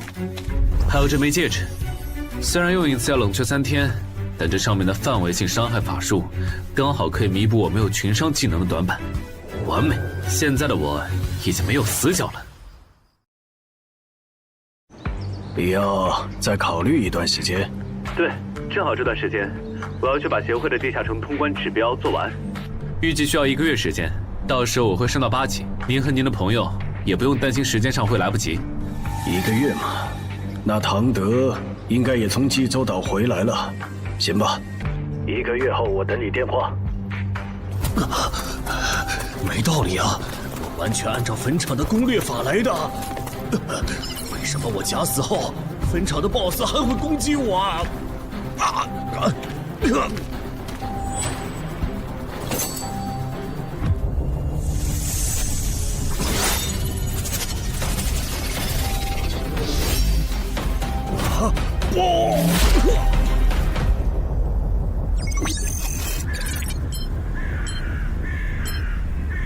你这次怎么一个活口都没留？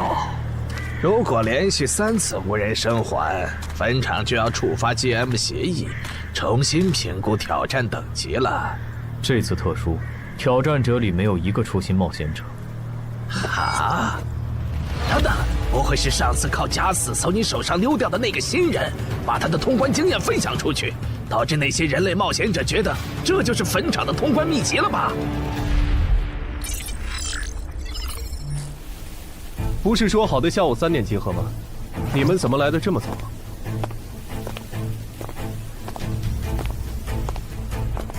这次攻略行动一共几人？就咱们这些，你们是最后到的。啊，你怎么也在？我当初协助你们处理东山市翻转地下城，为的就是拿到山丘上的巨人地下城的攻略资格。原来如此啊！既然人已经到齐了，那出发吧。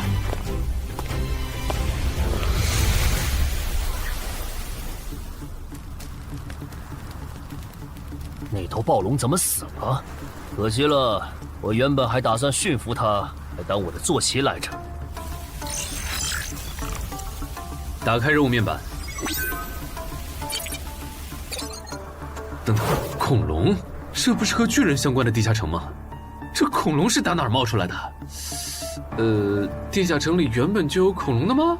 不止恐龙，有些地下城里还有人类和人类的国度。这样吗？哦，对了，我看通关任务需要我们击杀独眼巨人，来维护当地的生态平衡，所以这个地下城里的恐龙是巨人的捕食对象吗？倒也没那么绝对。根据情报组的资料，这里等级最高的是一只雷克斯暴龙，它偶尔也会捕食巨人。这已经是过去式了，那头暴龙死了。死了？应该是最近几天有独眼巨人碰巧晋升为首领级个体了，然后联合同伴围杀了那头雷克斯暴龙。现在的问题是，成年的独眼巨人一般有22点力量和20点体质，首领级的独眼巨人只会更高。如果对方的体质达到了23点，那我们恐怕很难破他的防。你的意思是，这个地下城不久前诞生了个首领级独眼巨人？不然无法解释那头雷克斯暴龙的死。我记得独眼巨人的进化路径不多，其中最常见的是冠军独眼巨人。冠军独眼巨人的体质大概多少？23，加上巨人族普遍皮糙肉厚，冠军独眼巨人更是这个亚种里的佼佼者。我觉得就算解禁弱武器，咱们也未必能给对方造成多大伤害。那只能先送一个人回去，跟入口负责人说，山丘上的巨人地下城难度上调，急需针对性奇物和帮手了。咱们之中我实力最差，送信的工作交给我吧。好，我知道这附近哪有恐龙，我带你去做脱离任务。我带了无人机，寻找首领级独眼巨人的工作可以交给我。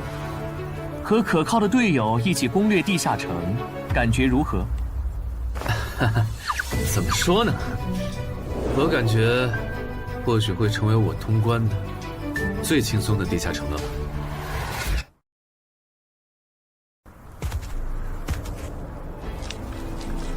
这头三角龙的力量有22点，正面强攻的话风险太大。我个人建议围杀放血，由一个人正面牵制，其余人从旁找机会。牵制的工作可以交给我的哥布林随从，没问题吧？不，还没找到那只首领级独眼巨人吗？你要是觉得无聊，可以去成华宫那边帮姚文仲狩猎恐龙。啊，算了，我对没脑子的野兽不感兴趣。我明明用的低噪音无人机，怎么会被发现呢？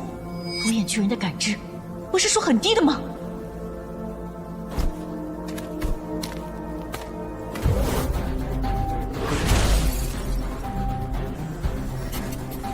确认了，这群巨人的首领就是冠军独眼巨人。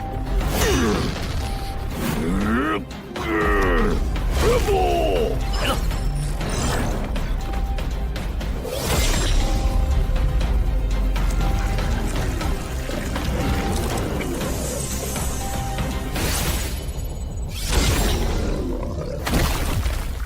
很出色嘛，那个叫陈海的超新星。再出色，他也出不了头。远的不说，就周家那个上门女婿，他当年不出色吗？最后还不是被唐德针对到心灰意冷，给周家姐弟当保姆去了。散开！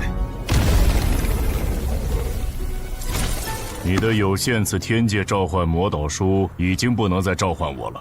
之后如果还想找我帮忙，记得准备有价值的卷宗或古物。好的。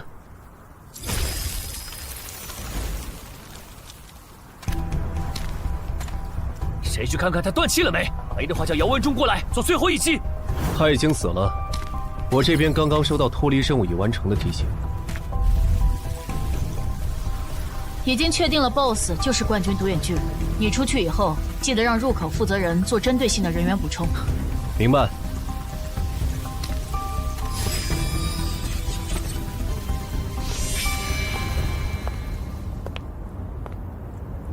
喂，唐哥，是我。你还记得给我打电话呀？我还以为你忘了有限次天界召唤魔导书是谁给你的了。我没忘，唐哥。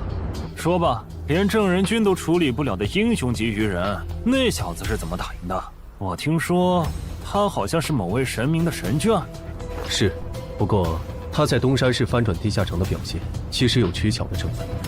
哦，他在初心冒险者阶段获得的称号是我与超级鱼人五五开，这使得他在立敏感上能和英雄级鱼人打平。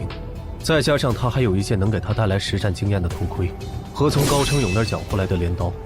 五五开，那不是初心冒险者和下位种族单挑陷入苦战后才会获得的称号吗？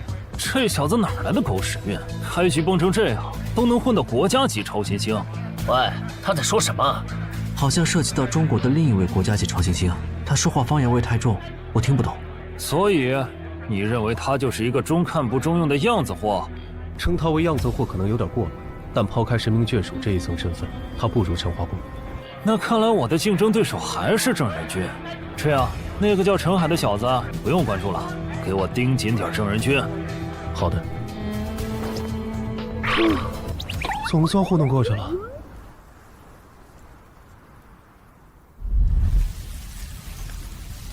陈哥，白天的时候明明时间很充裕，咱们为什么不顺便也把脱离任务做了？只杀掉一只三角龙，还不至于引起巨人的警惕。如果大量猎杀的话，这片区域的独眼巨人会因为领地被入侵而陷入疯狂。咱们人手不足，现在还没到和他们起冲突的时候。哦，原来如此。哎，你别听他瞎说，其实是因为杀的恐龙越多，通关时所需要杀的巨人就越多。他和杨公藏不想增加通关难度，所以你们就只能选常驻脱离任务。哎，不是，你别拆我台啊！哼，就许你扯谎骗新人，还不准我跟人家说实话？臭女人！不过这么看的话，这个地下城的轮换脱离任务其实很坑啊。一般来讲，在杀死一只恐龙和记录一种恐龙的习性之间，只要实力够了，没人会选择更耗时间的后者。但殊不知，这样反而导致了通关难度的上升。看来我要学习的东西还很多呀。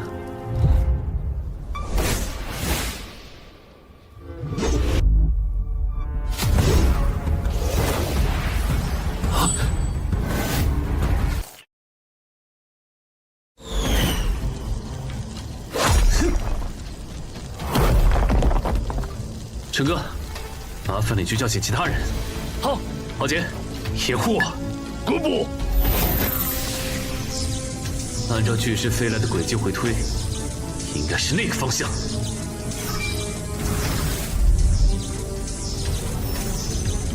找到了。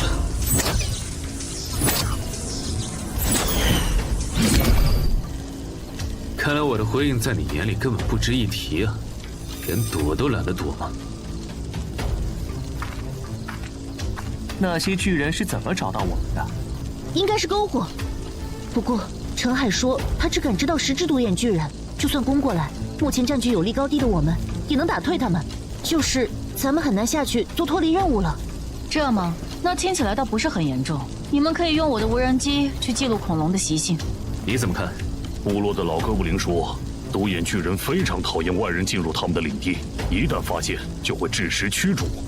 所以刚才那一下是他们发出的警告，如果对方不听劝告，那他们就会发狂，不把入侵者捣成肉酱，绝不罢休。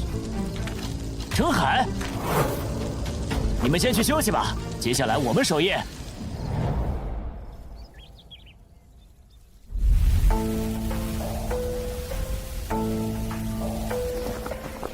老大，他们还没走。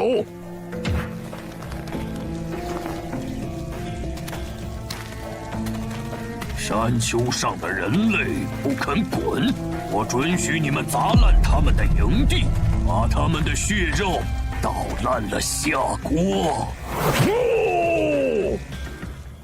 怎么感觉最近 level 11到 level 15的地下城难度都这么高啊？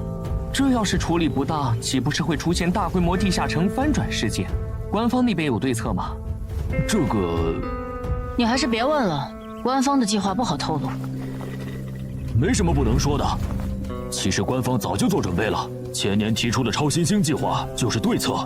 难怪官方突然花这么大精力在各地招募精英冒险者，原来是想利用他们来对抗这些失控的地下城怪物。哎呀，憋死了，憋死了！哦，痛快。什么声音？巨人爬上来了！精力提升，想偷袭门都没有。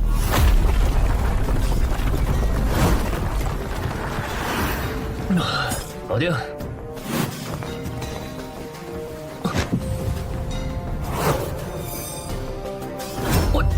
完蛋了！杨公曹，你们怎么让独眼巨人打上来了？我没想到巨人会这么聪明，竟然会绕一大圈从背后爬上来偷袭。跑不掉了，得想办法把他们赶下去。欧提路克冰封术，冰封术撑不了太久，你们还有什么办法？除了硬碰硬，还能怎么办？直接上！人数、力量都不占优，我们的胜率很低，而且对面还有一只冠军独眼巨人，我们加起来也不是他的对手，到底该怎么办？等等，我记得你会接受控制类法术，能用在巨人身上吗？我们可以试试用困惑术干扰他们的行动，但是这样根本没用，巨人对这种法术有免疫效果。你别管，我自有办法。契约召唤，构装生命体。尊敬的工程魔女，构装体9号，很高兴为您服务。隐身斗篷给你用吧。那你呢？我有头盔就够了。走吧，去会会他们的首领。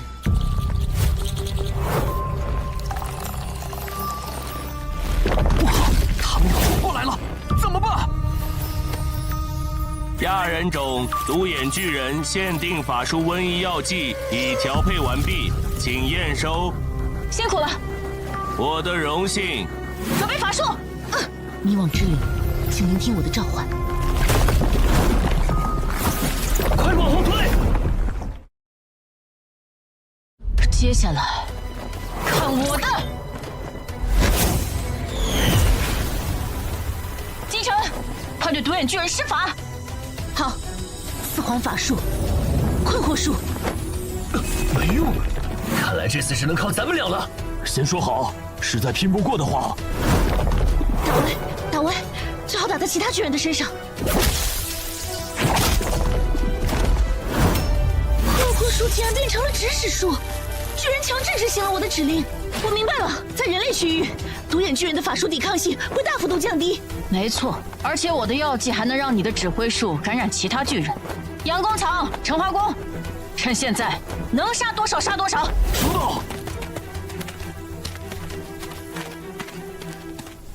不，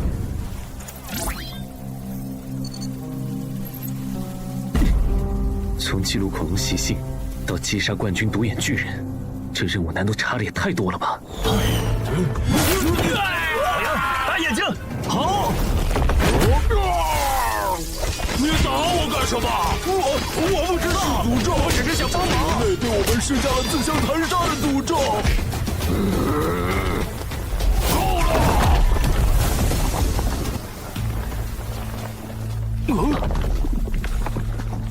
你们赢了，人类！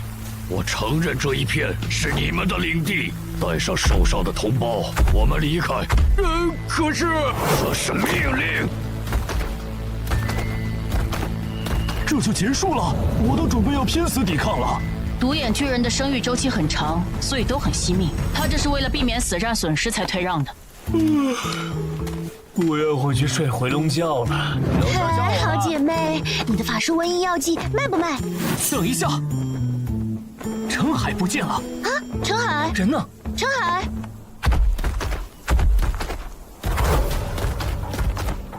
人类，我们不是已经认输了吗？为什么还来？真要闹到不死不休的地步吗？人类，我也不想这样。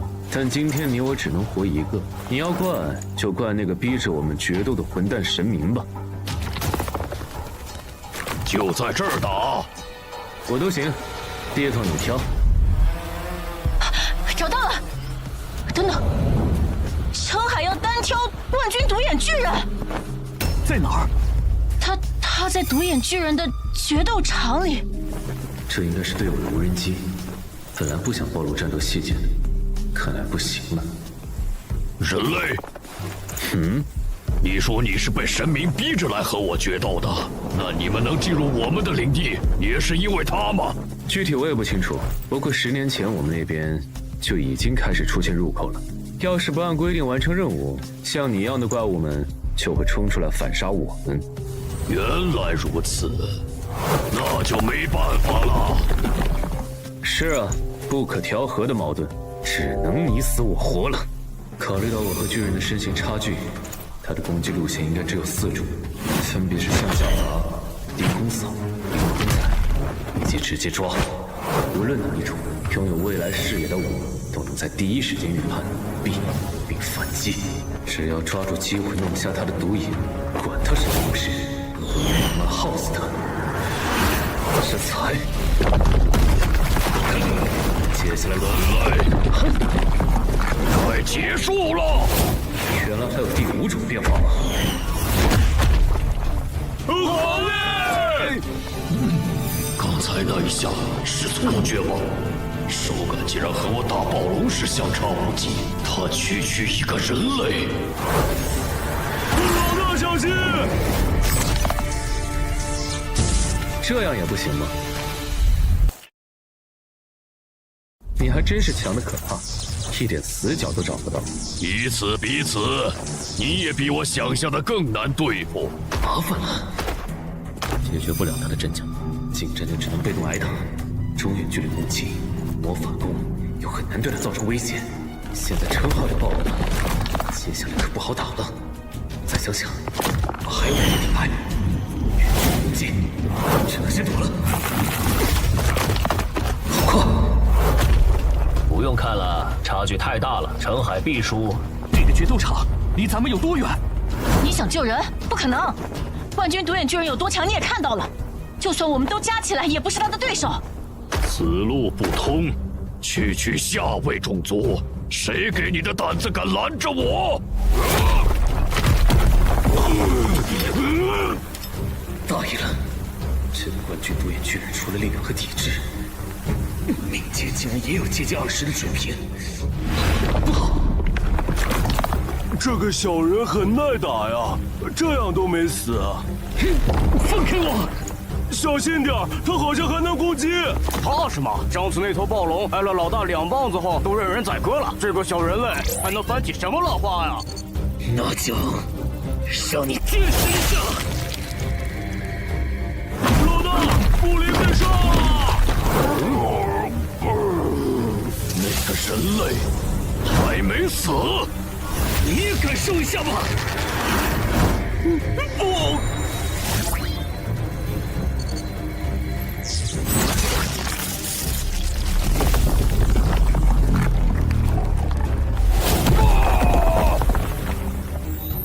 豪杰，你先回去吧。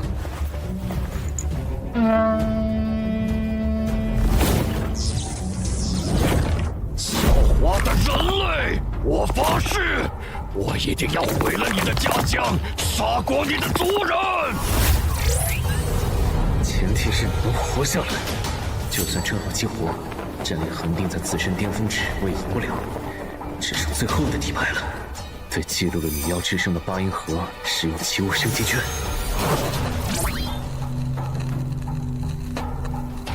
只要撑过绝望之音的3分钟，就有机会。使用英勇之骑士试炼徽章，接下来就好好享受吧。哎，不许跑！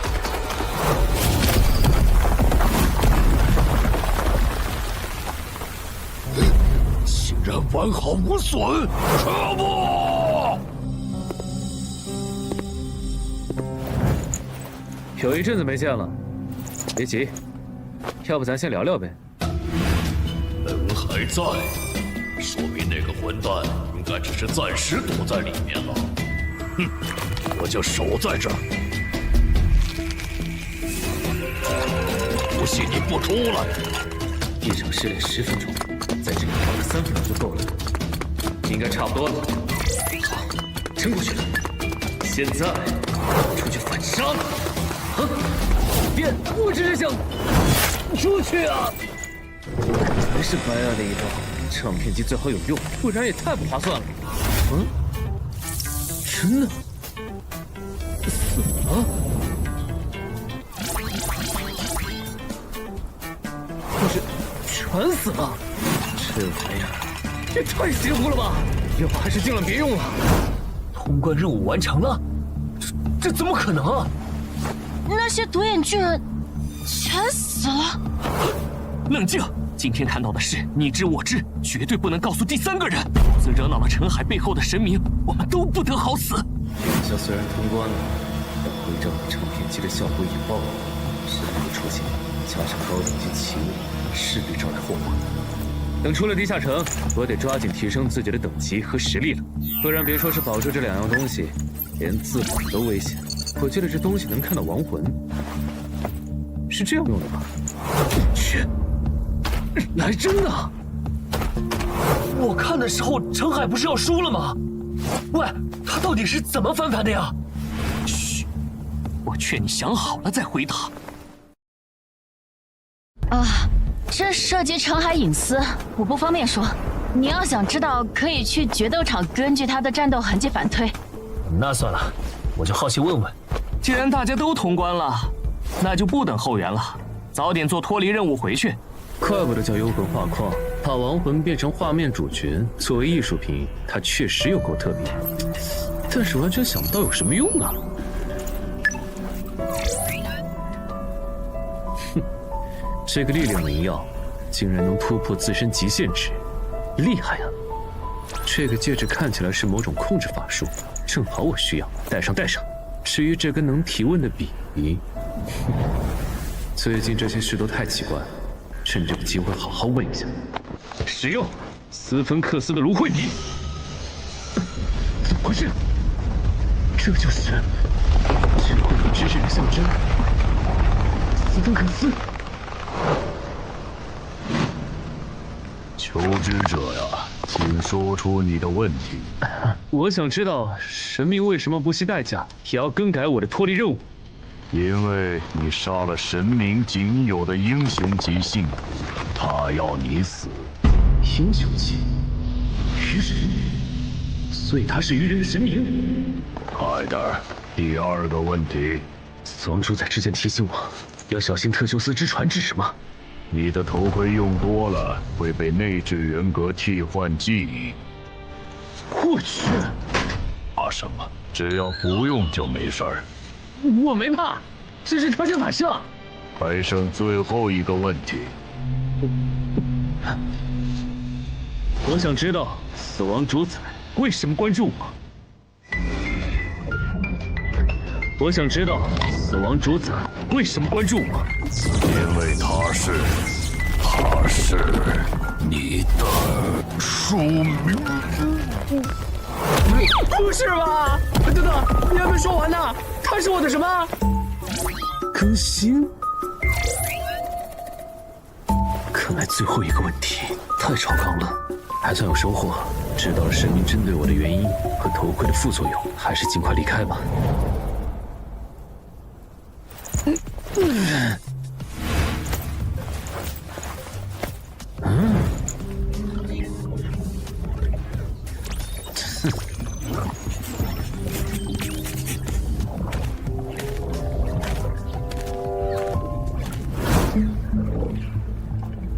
不是说有冠军独眼巨人要支援吗？这怎么显示已经通关了？可能我走后，里面又有了什么突发状况。有人出来了。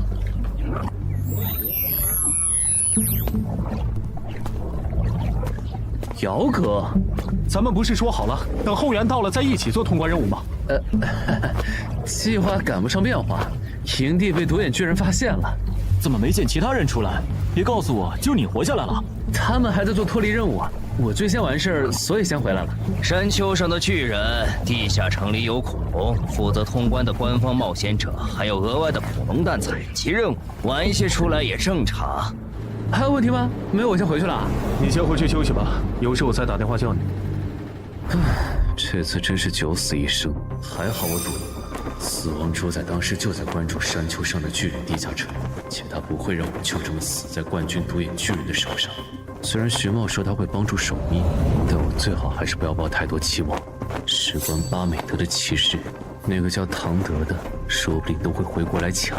所以摆在我面前的路只有一条，那就是赶紧出国，速通死亡行者的8项势力。但下个地下城里，乌里伯杜普如果又把脱离任务的难度改到我完成不了怎么办？死亡主宰也不太可能一直看着我这边吧。如果能从斯芬克斯那儿问到第3个问题的答案就好了，这样我至少知道我在死亡主宰心中大概处于一个什么样的位置，不像现在这样，只能向正在夺舍我的人求助。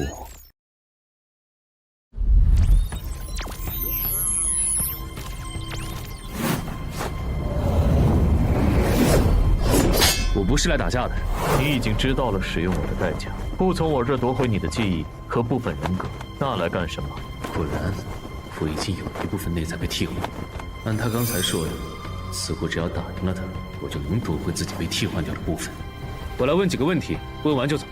咱们在上一个地下城的遭遇你也看到了，你应该不想我就这样被坑死在某个地下城，然后陪着我一起腐烂生锈吧？你想问什么？你觉得我和布里伯杜普的恩怨有没有大到让他在之后的地下城继续做手脚，不把我坑死不罢休？如果有，你觉得下次遇到类似的情况，死亡主宰还会帮我吗？这破头盔坑我啊！海之母找死亡主宰求情，让他饶了英雄级鱼人的事儿不和我说。死亡主宰拒绝海之母后嘲讽他是鱼人的保姆，然后两神彻底结仇的事也不和我说。我要没用斯芬克斯的芦荟笔问一嘴，到现在还得被蒙在鼓里，然后下一个地下城继续被海之母针对。这样看，斯芬克斯的芦荟笔说不定和唱片机一样，是死亡主宰给我用来抹平信息差的。下个地下城海之母如果还针对我，他应该不会坐视不管。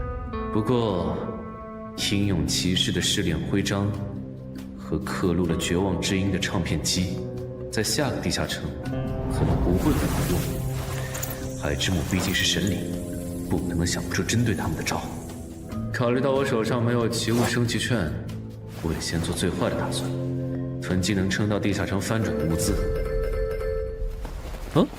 去国外的机票出票了。啊，你要出国旅游啊？对啊，最晚可能要下个季度才回来。啊，是唐哲的小弟威胁你了吧？没有，没那回事儿。不用解释，我懂。王选大佬明年卸任，宁省负责人的位置，姓唐的志在必得。在这个节骨眼上冒出来的国家级超新星，难免会被他视为眼中钉。你不想得罪他，我理解，但不至于躲出国吧？这和他没关系。不想说就算了，你是假我批了，年底记得回来，把没做完的通关指标清了。你又没有这个地下城的开采许可，佛里任务做完了，为什么不回去？因为咱们在这个地下城多待几天，陈海就有更充足的时间来决定要不要把关注他的神的倾向上报。要不是亲眼所见，我还真想不到从来都见死不救的你，竟然会为别人着想。如果有的选，我也不想要见死不救这个称号。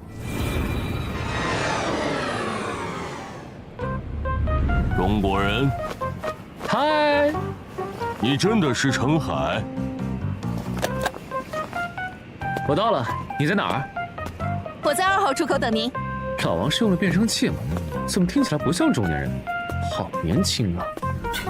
你好，陈海先生，我是您的导游刚果老王，您叫我阿达泽就可以了。哎，等等，你是刚果老王？不对啊，这差太多了，你还没成年吧？在网上跟您联系的是我的父亲，但他没有导游证，请不要换掉我，我很专业的。我有好几个兄弟姐妹，需要赚钱补贴家用，拜托了，陈海先生，救救孩子。好吧，但有言在先，只要我发现你不合适，我一定会换人。谢谢陈先生。谢就免了，我现在要买一套激流滑艇用的装备，我想明天就挑战刚果河，你来安排，可以吧？没问题。陈海先生是来自别国的冒险者吗？不，只是普普通通的极限运动爱好者。陈海先生不擅长说谎呢。极限运动爱好者不可能不知道刚果河的激流是无法被人征服的，那是只有成为了冒险者的大人物才会尝试挑战的难度，但他们都失败了。不过赞助商还是把刚果河激流滑艇作为一个常驻挑战，只要能在10期以前征服它，就能成为签约冒险者，得到新星培养。除了您以外，明天还有2位冒险者要挑战它。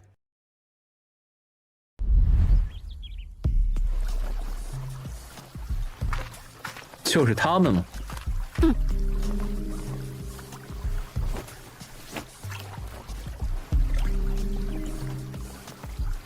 那小子也要挑战刚果和激流滑艇？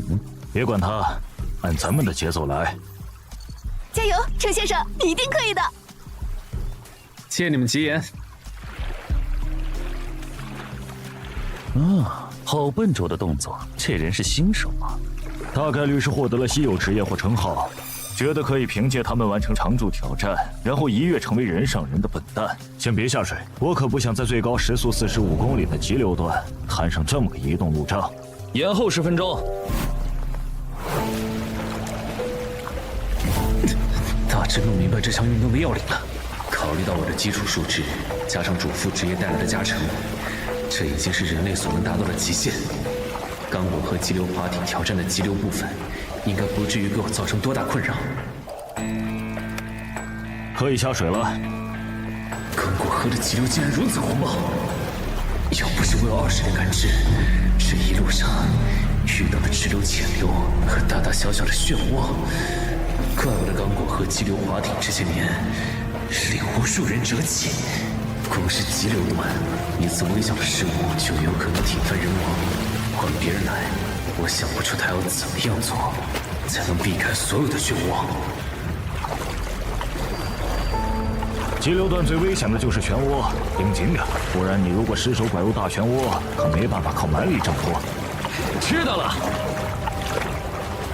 拿下！虽然急流段的危险远超我的预计，但还是有惊无险的通过了。就算这体力消耗的有点多，如果回血钥匙还在就好了。瀑布，这么快就要进入落差段了吗？糟了，我还没准备好！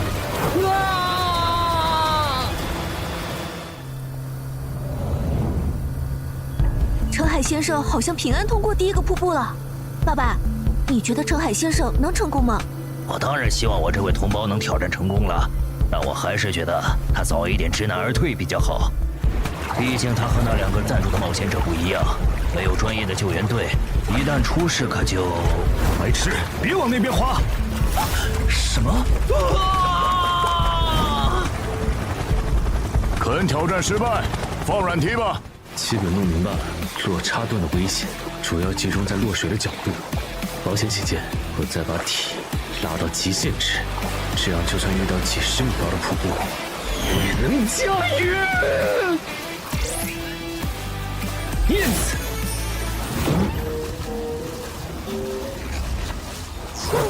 等一下，等一下，等一下！哎呦，我知道你想我死，但不至于这么急吧？地下城的出口呢？我那么大的地下城出口呢？虽然对这一次地下城的难度早有预料，但出口都不给我留，是不是有点太过分了？本想耗到地下城反转，结果海之木根本不给机会。就算这次活下来，以后的地下城也都是玩命了。不是，这个地下城的脱离任务是找到沙漠里的一艘船，这任务正常情况下谁完得成啊？亏得海之木能找到这样一个让绝望唱片机毫无用武之地的地下城。他有这本事，为什么不顺便限制一下我没有玩的斯芬克斯芦荟笔呢？他不知道手账的事能理解，可我还有一次问斯芬克斯的机会啊！难道上回地下城他没看到最后？算了，不纠结了。既然这事儿他可能不知道，那这次就用寻物手账来找幽灵船吧。虽然它的准确度只有50%。黑珍珠号在哪个方向？那边吗？再来一次，黑珍珠号在哪个方向？连续8次都指向同一个方向，果然地下城的漏洞没那么好钻啊！卡波，我在周边埋了一瓶水，你用这个帮我把它找出来。啊，卡波，卡波。也就是说，错误的指向也会找到具体的东西吗？卡波，不用找了，你可以回去了。那根手杖留下。说起来，死亡主宰上我身那次曾吹响过梦魇笛。既然死亡主宰已经走完流程了，那我现在应该可以直接用它来代步。试试。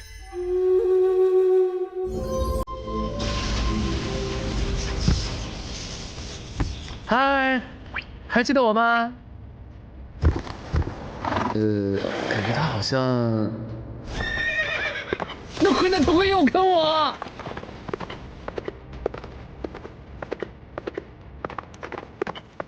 就是这里，但周围什么也没有啊。那艘幽灵船该不会埋在地下吧？如果真是这样，那我的工作量可就大了。提示：触发死亡行者专属技能“死亡预兆”。快躲开！咱们的脚下有东西啊！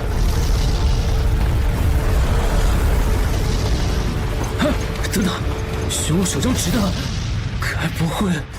手杖有一半的概率指向正确，所以只要多次使用，就一定能筛出正确的答案。但是对错的概率都是一半，我怎么分辨指向的对错呢？对，我找霍格也试一下。结果找同一样东西，不同的人来，也只会得到同一种结果吗？这地下城还真是不给人漏洞钻呢。考虑到这个地下城大概率是海之母为我准备的，他想要我死，他可能在我不知情的情况下动手脚。那干涉寻物手杖，让他把我带到位于这片沙漠食物链顶端的掠食者嘴边，好像也不是不可能。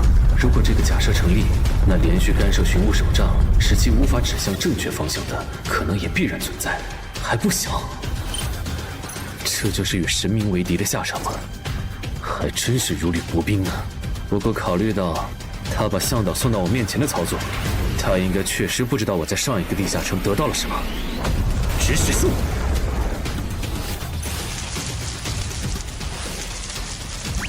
这些够吗？他说可以，那就按照咱们约定的，你吃饱了要带我们去找埋葬在这片沙漠里的幽灵船。什么东西？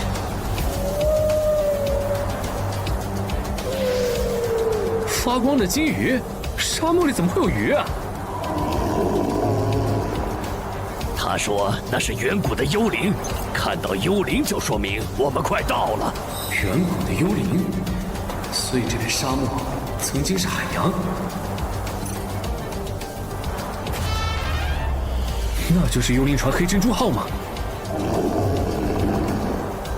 他让咱们小心，那艘船里有一位非常强大的幽灵，他打不过。多谢告知。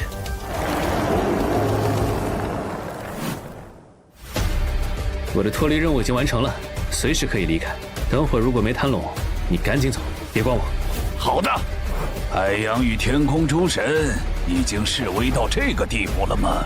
竟然找你们这样的菜鸟来收集诅咒金币！诅咒金币？你不知道诅咒的事？搞半天你是得罪了某位海洋女神，被流放到这里的倒霉蛋呢！哼，亏你能找到这儿来！就现在，走！保重，萨满大人！那你没用了！干不！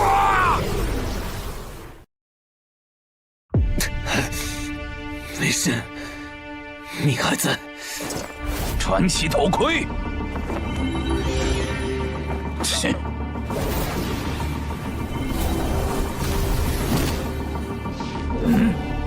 试炼之门？那小子不会躲进门里了吧？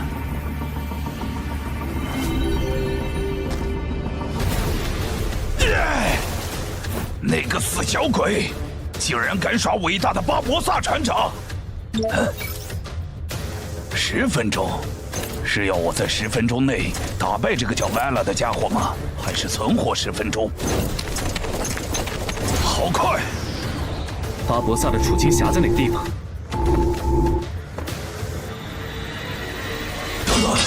这个活化盔甲的等级不会比本船长还要高吧？这么离谱的试炼之门，谁完得成啊？就在这里面吗？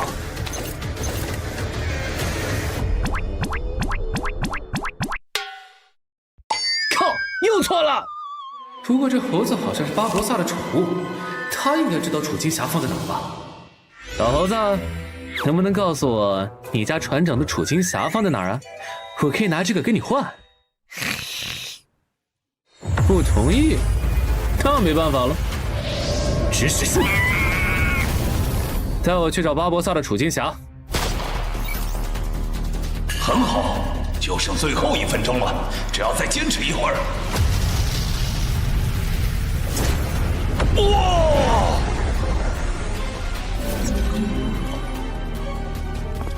搞半天，这个试炼之门是这么一回事啊！本船长不会再被你骗到了。等等，我的处境匣。这就是巴博萨的处境匣吗？脱离和延续任务都做完了，我这边可以随时备案。正好巴博萨还没回来，要不……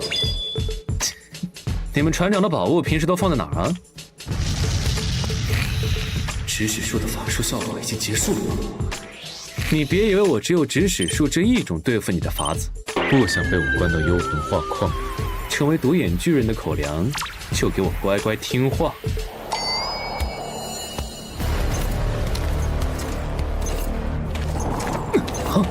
你个吃里扒外的，这死小鬼给了你什么好处？你帮他做事。被他反应过来了吗？你猜？等一下，有话好好说。脱离啊！别让我再遇到你，混账！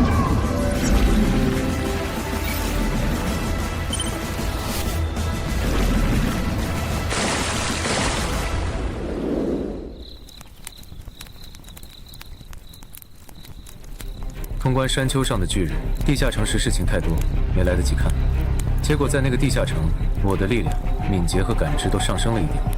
我记得之前在潮汐鱼人的狩猎季节，地下城里也出现过类似的情况，所以其实基础数值是可以在攻略地下城时得到提升的，只是触发条件还不明确。感觉回东山后可以请教一下郑哥。虽然得到了2件史诗级奇物，但他们一个是用来寻找阿兹特克金币，一个是储金匣，装满以后开启下一阶段的地下城。对现在的我来说都没什么用。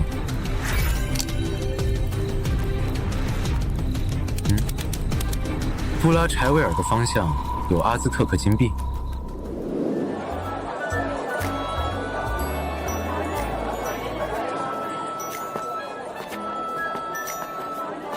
程海先生，您为什么不早点打电话叫我们开车去接您呢？您一个人在野外生存20多天。因为我在附近发现了一个地下城入口，当时光想着攻略那个地下城。这样吗？不，5枚是最低价。好吧，5枚就5枚。老板，我能看一下你手里的金币吗？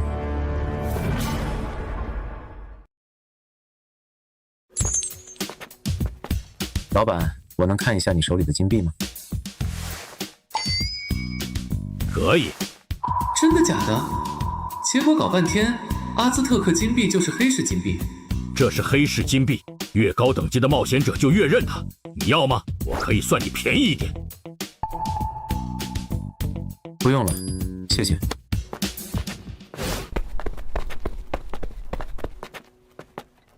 如果收集的对象是黑市金币，感觉装满储金匣应该没多难，毕竟它已经多到能当冒险者的主流货币了。这样看，永恒指针在我这里反而没多大用处，之后可以考虑用奇物置换券换成别的史诗级奇物。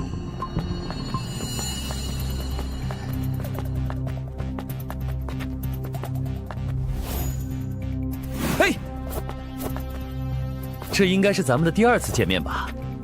肯，费舍尔，程海，阿达泽。那天之后，你怎么不继续挑战冈部和急流了？他们不知道我其实挑战成功了吗？那还是不要说实话了。嘿嘿，因为我发现这个项目对现在的我来说有点过难了。这里不是说话的地方，咱们换个地方聊。我个人不喜欢绕弯子，所以就开门见山了。请说。我们郑重邀请你加入我们的团队。啊，等等，你们又不知道我的职业和等级，为什么邀请？这会不会太儿戏了？这是我们深思熟虑后的决定。你挑战冈部和急流的时候就是个纯外行，我们都看出来了。在没有专业救援团队的情况下，挑战冈部和急流最后无伤存活，这背后对应的实力和运气，我们是能管中窥豹的。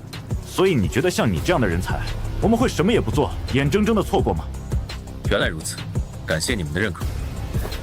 但我是官方冒险者，每年的地下城攻略指标和翻转地下城借调会占用我绝大部分时间，恐怕……官方冒险者嘛，那就没办法了。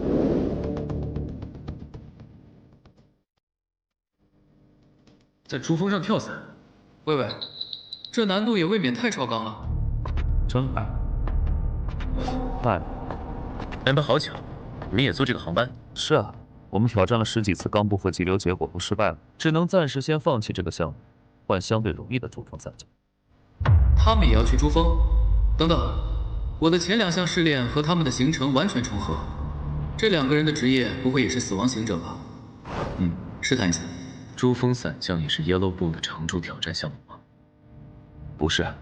那你们为什么要？因为我们的副职业是极限运动员，它的其中一个效果是职业者可以靠完成超高难度的极限运动来永久性提升自身的基础属性。竟然还有这样的副职业，那你们的基础属性岂不远远高于同等级的冒险者？没你想的那么好，只有几乎无法完成的极限运动才能带来属性上的提升，比如攀登珠峰。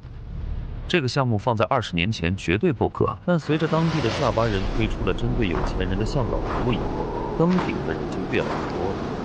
这就导致我们为了凑难度，不得不额外追加疾风伞降的部分。这样吗？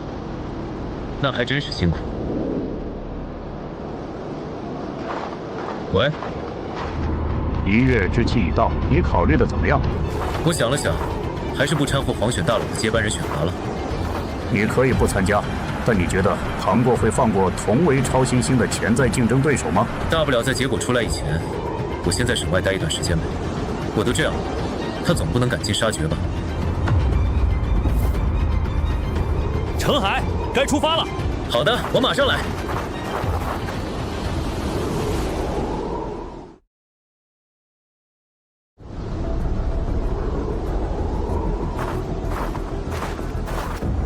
程海先生，你为什么要临时更改行程，跟着我们挑战珠峰伞降？这不是你们说的吗？只要钱到位，我这样没有多少攀登经验的新人也可以登顶。但那和疾风伞降是2回事。你的副职业又不是极限运动员，如果只是来玩票的，登顶珠峰就够了，不是吗？所以你的进阶职业是极限战士、自然征服者还是液压？进阶条件是与严酷的自然搏斗，在死亡边缘上挣扎，最终极尽升华的主职业。我知道的就这3种，所以是哪个？你误会了。不想说算了。不过你真的不再考虑一下吗？我和肯的团队其实……喂，你们3个都说了不要掉队，不要掉队。这里的冰缝不全是敞开的，踩中被雪覆盖的冰缝掉下去，谁也救不了你们。不想永远留在山上，就给我遵守登山纪律。Sorry。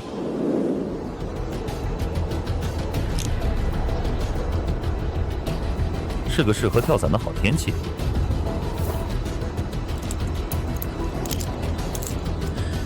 之前有人成功过吗？珠峰伞降，其实很少有人挑战这个项目。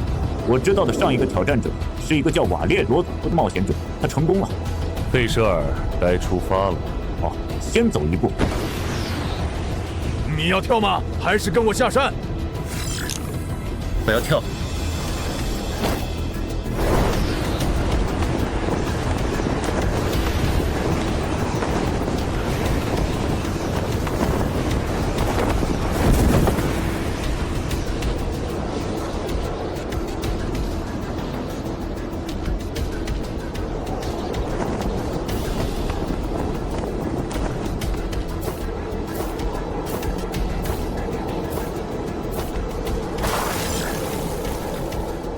怎么样，你的主职业进阶了吗？没。这吗？那看来难度还是不够。要不你试试科尔特斯海冲浪，或者阿尔卑斯山翼装飞行。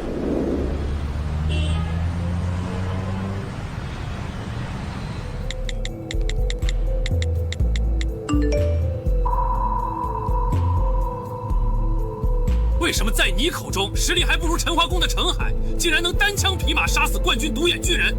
我需要一个解释。本来想着靠信息差帮程海减轻一点在唐考那边的敌意，没想到搬起石头砸自己的脚了。如果我说我也没想到他能成长得这么快，唐高会信吗？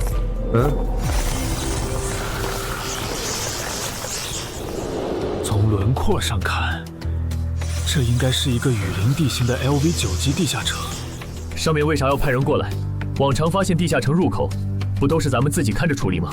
还不是因为你们的负责人在不久前的愚人地下城翻转事件中违规使用热武器，东山市的守方评级上升，与之对应的，以后出现在东山的地下城入口必定变得更难完成。上面就是因为这个，才派我们来调查这个地下城，评估其难度提升幅度。我们这边可以评估地下城难度的同事被借调去外地帮忙了，要过几天才回来。我觉得让他用称号先测一下更保险。没必要，我们走。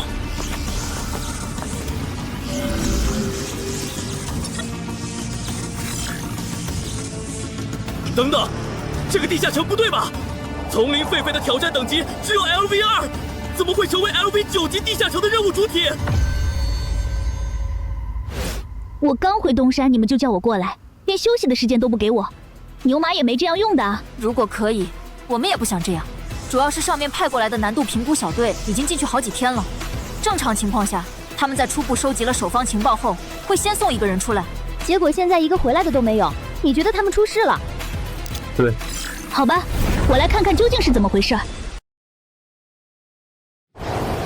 东山冒出来了个很棘手的地下城。是的，苏玉用危险预警发现这个地下城里有几十只危险个体，都很致命，但没有特别出挑的。我们怀疑入口的对面有一群中尉甚至上尉中，只是他们暂时还没诞生出首领级个体。听起来有点像冠军独眼巨人出现前的山丘上的巨人地下城。抱歉，我可能不能当你们的厦门形象岛了，我这边来任务了。理解，你忙你的先。入口在哪？在楼上，我带你去。他是来帮忙的。柳田 LV 10级复魂者。陈海 ，LV8级死亡行者。程海的主副职业为他带来了超高的感知加成，可以提前发现地下城内的危险。柳平的死者交谈术可以与亡者沟通。通过守方的尸体，你们应该能问出难度评估小队的近况。因为东山市的守方评级现在上升到什么程度还不明确，所以你们的任务就只有确认难度评估小队是否生还。如果生还，就协助他们完成脱离任务这2件；如果势不可为，可以放弃任务。陈海，你先进。好。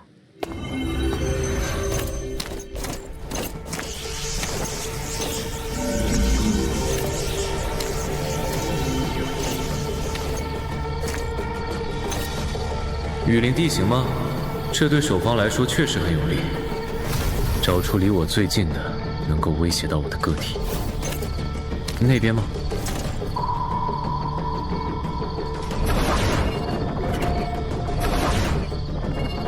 先打个招呼。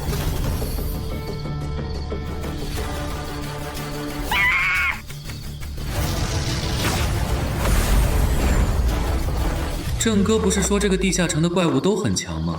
怎么被我一剑秒了？还是说这个地下城的怪物都是攻强守弱的类型？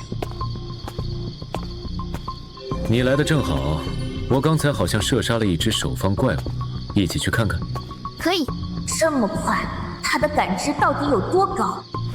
用冲锋枪的狒狒，那我明白风险评估小队为什么一去不归了。坐起来，回答我的问题。好的。比我们早几天进入这个地下城的冒险者，现在还活着吗？死了，就在他们踏入我们家园的当天。死了？是的，死了。别瞎问，我的死者交谈术只能提5个问题。哦，不好意思。这拥主场优势的同时，又被夜视鱼和枪械武装到牙齿，这些狒狒已经不是咱们这个等级的冒险者能处理的了。难度评估小队被1天团灭也算正常。这些装备你们是从哪搞来的？是3个月前来到这片丛林的冒险者们给我们的，作为协助他们猎杀丛林霸主的酬劳。他们有没有说过上帝或见鬼这样的话？有。是国外的冒险者。最后一个问题，那些冒险者活着走出这片丛林了吗？没有，他们和丛林霸主两败俱伤后，我们用他们给我们的武器把他们杀光了。我要回去了，一起吗？你不试一试通关吗？风险太大了。如果这些狒狒有着不止1个夜视鱼，那我们极有可能步入难度评估小队的后尘。有道理，那我也回去。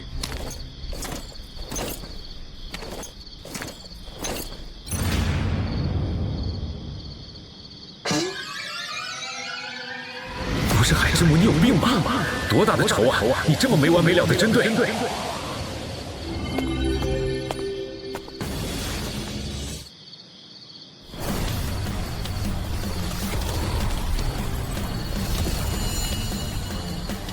虽然缴获了叶世仪以后，我找狒狒的难度会下降很多，但有叶世仪的狒狒，也能看到披着隐身衣的我。四舍五入下来，我还是亏的。毕竟火力上的劣势实在是太大了。除非我能把他们变成瞎子。等等，我好像有办法。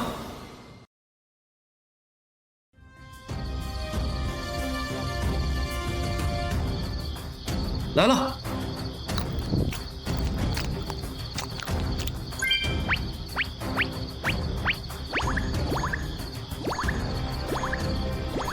狒狒的智力应该没高到能分辨这种陷阱，只要让他们知道这里有大量食物。接下来就是绝望唱片机的表演环节了。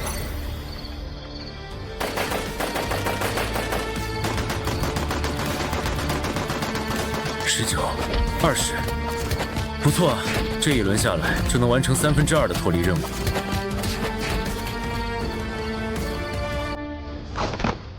虽然已经不是第一次用了。但不得不说，这奇物实在是太邪门了。被守方缴获的枪械，原来会变成装备吗？如果是这样的话，各部，帮我把这些狒狒的装备归拢到一起，保证完成任务。Yes， 他在高兴什么？不知道。这玩意放到市面上卖。绝对会被人抢破头。虽然只有稀有评级，但它的实际交易价值不可能低于史诗。蠕虫召唤术，帮我处理掉这些狒狒的尸体。那边的动物口粮就是你的报酬。动物口粮这个饵肯定不能继续用了。那些狒狒就算再笨，也该意识到这是陷阱。但还能有什么可以作为诱饵的？这个不错，挺好吃的。有了。领袖，被叫过去搬运食物的同胞中埋伏了，一个回来的都没有。那群蠢货，为什么就意识不到天上不会掉果子下来呢？领袖，族群里有同胞在抱怨，说咱们不该杀那4个冒险者，这会引来强大的敌人。不杀他们，难道要任由他们杀我们吗？叫上族群中敢战的勇士，跟我去会会入侵者。是。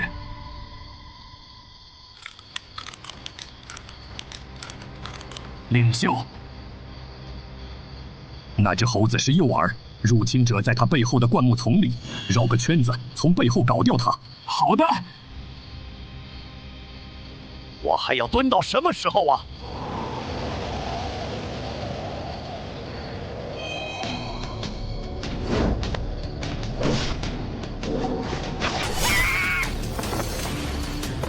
哎，怎么还没动静？按理来说，派出去的同胞应该已经……不对，灌木丛里的也是诱饵，真正的入侵者用眼看不到，我们中计了。什么？能跑几个是几个？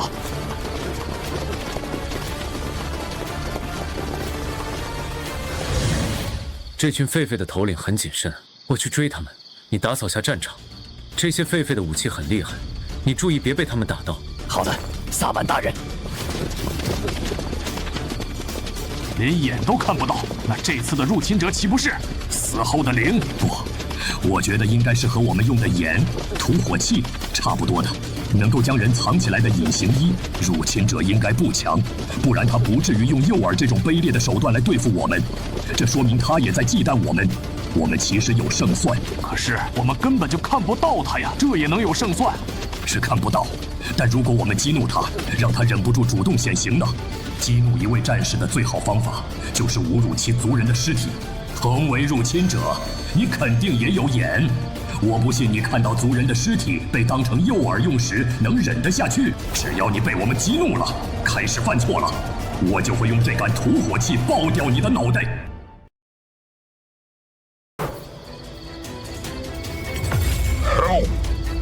你们在玩火？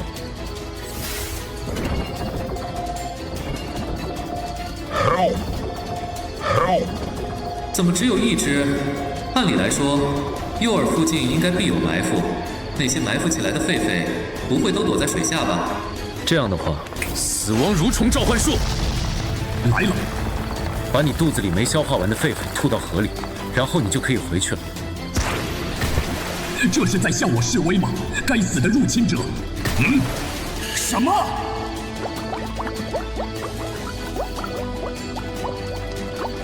还是只有一只？看来埋伏在这附近的狒狒不是在河里，而是在对岸。对方用的武器可能是精确步枪或者狙击枪。卖个破绽把他们引出来。找到你了，入侵者！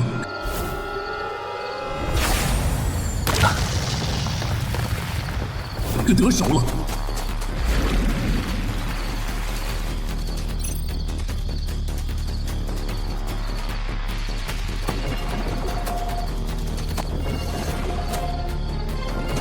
搞半天，埋伏起来的狒狒只有一只啊 ！Surprise！ 什么？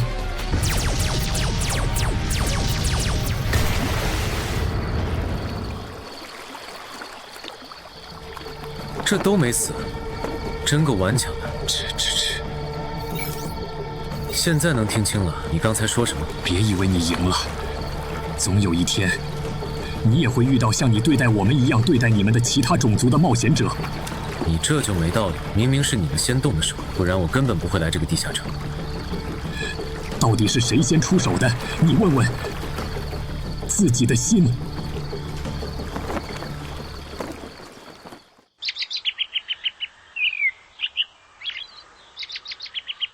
陈海回来了。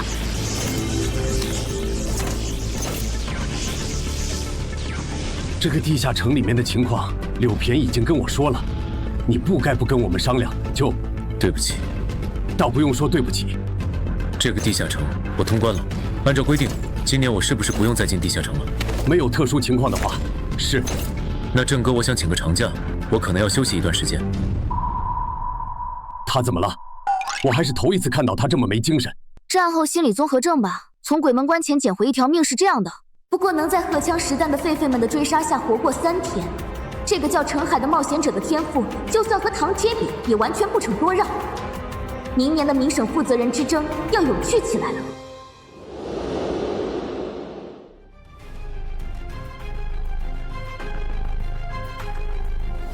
别以为你赢了，真要闹到不死不，你以为我会输？别得意。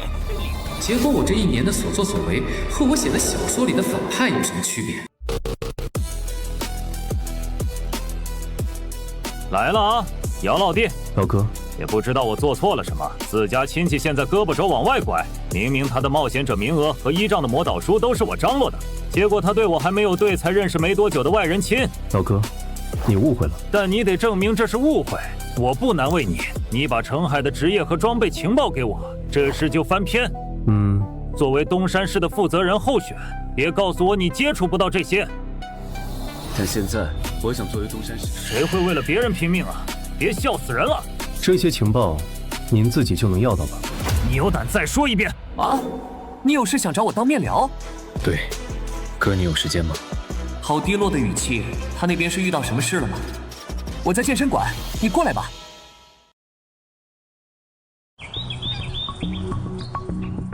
程海先生，我来找徐茂。他和安教练在 VIP 室，我带你去。你这是撞上冒险者的新秀墙了。其实像你这样因为过早接触到地下城内的智慧种族，对过往的冒险者生涯产生罪恶感的人，我以前也遇到过。他们后来怎么样了？有一部分隐退了，另外一部分反而更加迫切的想要提升自身的等级和实力。为什么？都知道入口的另一端也是群活生生的人以后，他们为什么还下得去手？黑森理论你应该听过吧？听过。你把咱们的处境套入黑森理论，地下城入口的出现是我们阻止不了的。在这个大前提下，作为冒险者的我们，如果不想办法攻略地下城，提升冒险者实力和等级，谁来处理翻转的专家，甚至噩梦级地下城？我知道你可能会说，还有军队，还有核弹。但如果是恐惧之墓那种连核弹都炸不死的 BOSS 呢？如果对方降临在东山，践踏了我们所熟悉的一切，你觉得那时你会不会后悔？后悔你当初没有拼尽全力去提升冒险者等级，没能站出来抵挡这场天灾？我明白了。其实你的顾虑我们也能理解，你不想当那个恶人，但地下城的翻转机制决定了两边的智慧种族很难建立互信，再加上脱离和通关任务，双方真的很难保持克制。很多时候厮杀其实是难免的。不过冒险者的任务从11级开始会有很大改变，你到时候就知道了。除了杀戮以外，冒险者还有其他类型的任务可以接。我知道了。说起来，我听说你和姚文仲的关系不错。对，他帮了我很多。那姚文仲和唐德是表亲，他其实是唐德安排到东山监视正人君的事，你知道吗？我不知道。不知道的话，你以后小心着点。他是唐德的人。当入口负责人？对，有兴趣吗？接我的班。但是姚哥不是比我更适合干这个吗？为什么不让他来？我也想，但他被上面调到福州了。福州？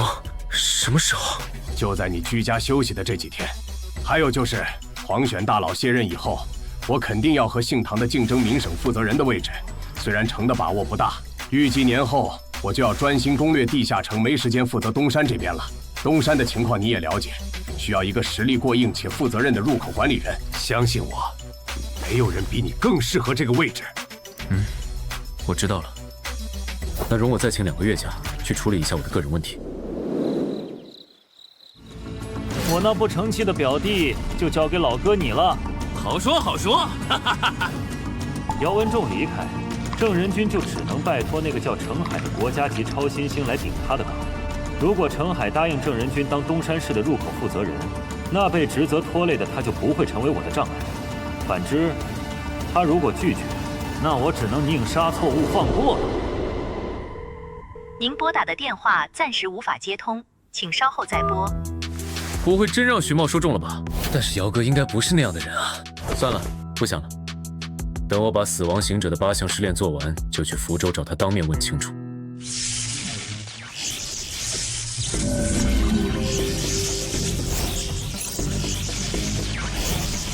面板，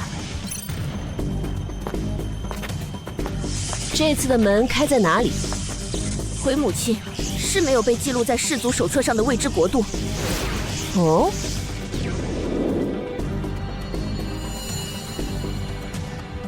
抓些活口回来，我要知晓通关任务里提到的黑帮大概有着怎样的战力。认命吧，苏菲亚小姐。一个人出来见网友，那就要做好被绑架的准备。要我说，还是大哥够狠，放着有钱人家的女婿不做，吵死了！能不能安静点？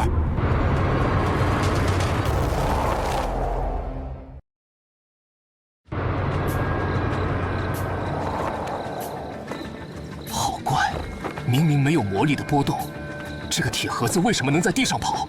而且还跑得那么快。我们恐怕来到了一个构装技术极度发达的人类世界。我刚才用探查魔法看到，铁盒子里有人在驾驭它。在不确定这个移动构装内的驾驶者到底有多强的情况下，贸然出击的风险太大了。还是支付代价，让野魔们出手吧。何事？能帮我捕捉下面的移动构装和构装内的驾驶者吗？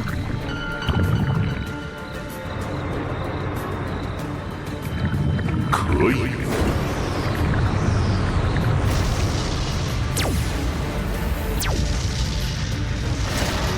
你开稳点！不是我，这是什么东西？外星人！100个恶人的灵魂，别忘了。不会忘的。这个构装的表面没有做抗魔涂层吗？眼膜的缩小光线竟然没受什么阻碍，就把这个移动构装缩小了。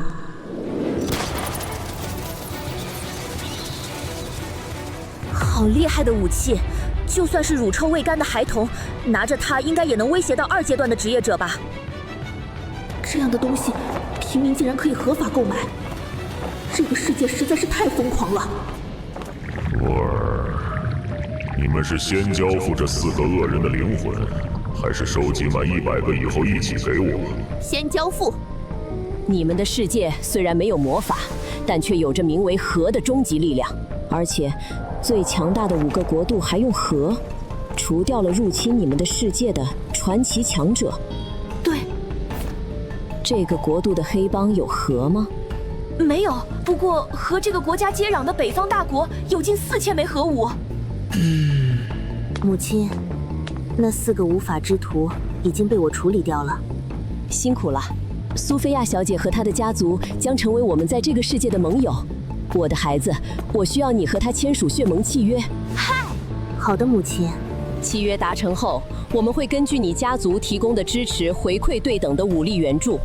这期间，你将得到我的倾囊相授，我会教授你卓尔的战斗礼仪，帮助你成为能够独当一面的强大冒险者。我很期待。莫妮卡·贝鲁奇应召而至。谁要签署血盟契约？我们。在9域的见证下，你们签署的血盟一旦有人违背，被盟者将堕入阿弗纳斯，从最低等的猎魔做起。血盟契约规定，苏菲亚女士需要为埃尔普拉氏族的卓尔冒险者提供身份、物资、武器和情报。琼·埃尔普拉先生和他的兄弟姐妹需要为苏菲亚女士和她的家族提供武力援助，帮助苏菲亚女士成为国家级超新星。在埃尔普拉氏族的冒险者回归幽暗地狱以前，琼和苏菲亚小姐将作为一致行动人，双方和其背后家族的目标与计划必须如实相告彼此，不得隐瞒。此外，契约存续期间，双方性命相连，任何直接或间接伤害对方和其族人的行为，都将受到阿弗纳斯之主扎瑞尔大公的惩罚。以上即为契约的全部内容，还需要调整吗？不用了，谢谢。我也不需要。那么，契约成立。好神奇，手臂在发光。这是契约印章，我们的身上出现这个，就意味着契约有效。非常荣幸能成为双方血盟的见证人，希望以后我还有机会为诸位服务。程海又走了？对，前天走的。他有说什么时候回来吗？没说。怎么？你有急事找他？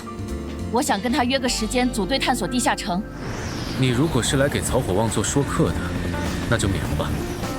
我已经答应郑仁君当东山市的入口负责人了。和曹火旺无关，这次是我个人邀请你临时加入魔女攻略团，和我们组队探索3亚市的专家级地下城。专家级？为什么找我？因为你通关山丘上的巨人地下城时用到的那个咒杀类奇物，我们团有个人的称号能和他完美契合。我大概2个月后回东山，到时候面谈，可以吧？可以，你回来时靠我。程海不是才9级吗？怎么就和专家级地下城扯上关系了？我查过了，他是中国的国家级超新星。这些被国家重点培养的精英冒险者，会提前规划下阶段的地下城，其实也在情理之中。也对，可惜他明年就要成为家乡的入口管理者，不然咱们完全可以拜托他帮忙攻略。你们在聊什么？在聊你只请了2个月假，咱们不能组队攻略地下城，有点可惜。以后会有机会的。我们到了，最后确认一次降落伞包。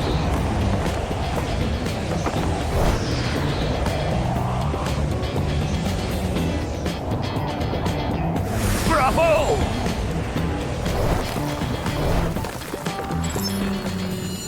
我现在力量17，敏捷18，体质16，接下来还有5项试炼，只要奖励的属性点别全是。怎么又是加敏捷的？哎，这里怎么有辆车？我记得墨西哥燕子洞有1400英尺深吧？谁这么无聊，大费周章把它搬来这儿？这个厚度的积灰，这辆车应该才被放到这里没几天。费舍，你觉得把它弄到这里的人到底是怎么想的？其实没你想的那么麻烦。别忘了冒险者的物品栏，11级以后的冒险者的物品栏是可以容纳车子这样的大体积物品的。对哦，还有这招。但他为什么把它丢在这里不管了？好浪费啊！不知道。不过，费舍尔，肯过来一下。怎么了？这里死过人，从地上的血迹和弹壳数反推，死了4个，而且是最近发生的事儿。那你找到尸体了吗？没。其实看到了，但凶手是来自地下城的智慧生物，而且那4具尸体也被对方的怪物随从用魔法毁尸灭迹。这种事我真没法说，说了就要暴露寻物师的效果。你没找到尸体，那就不能断定这里死过人。如果在欧洲，那确实得死要见尸，但这里可是墨西哥呀，没死人才奇怪吧？我都说的这么明显了，你竟然没听出来？多一事不如少一事。费舍尔不想掺和吗？也对，在墨西哥这样的案子并不罕见。作为过客的我们，没理由在这上面投入时间和精力。但问题是，凶手是地下城生物，而且他们极有可能是通过面向这个世界的地下城入口来到这里的，甚至这个入口可能就在这附近。放着不管的话，后续说不定会有更多人因此而死。但我又不想暴露寻物师的效果，因为那会涉及到我的主职业。如果可以，最好还是让身为 Yellow Bull 赞助冒险者的费舍和肯出面提醒当地的入口负责人。但是怎么才能让他们发现这里有一个面向我方的地下城入口呢？有了，攻方有利区。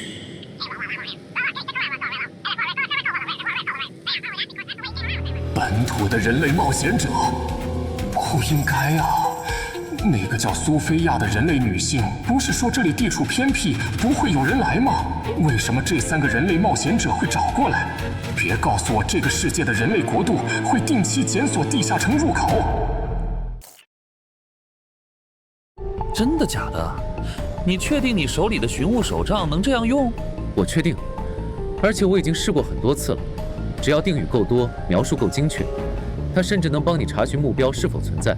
不信我给你演示一下。Yellow Bull 的赞助冒险者程海在哪？你看，当我要找的目标不存在时，它就会这样一直旋转。与之相对的 ，Yellow Bull 的赞助冒险者费舍尔在哪？哎，怎么指的我？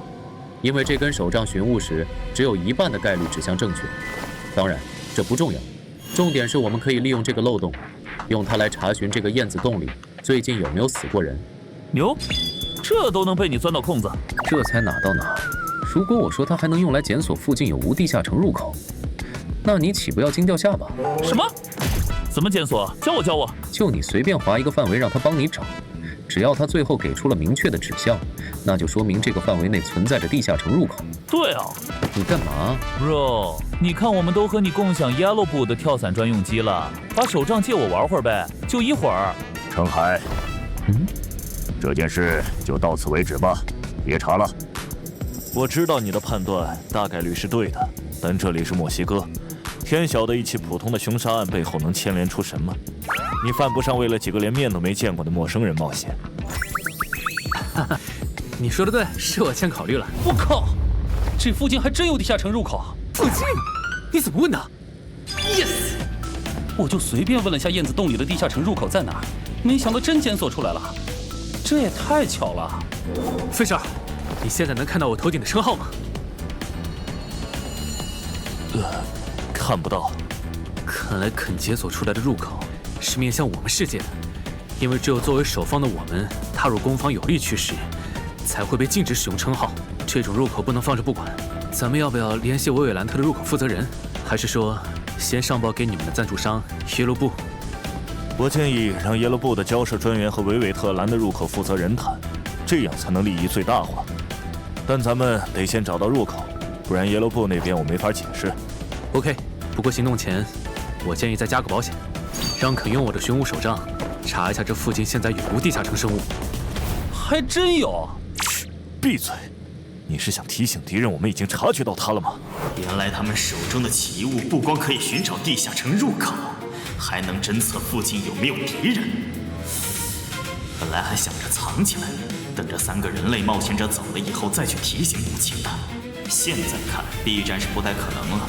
好在我用鉴定术看过了，这3个人类冒险者的等级都不高，只需要小心那种名为枪的武器。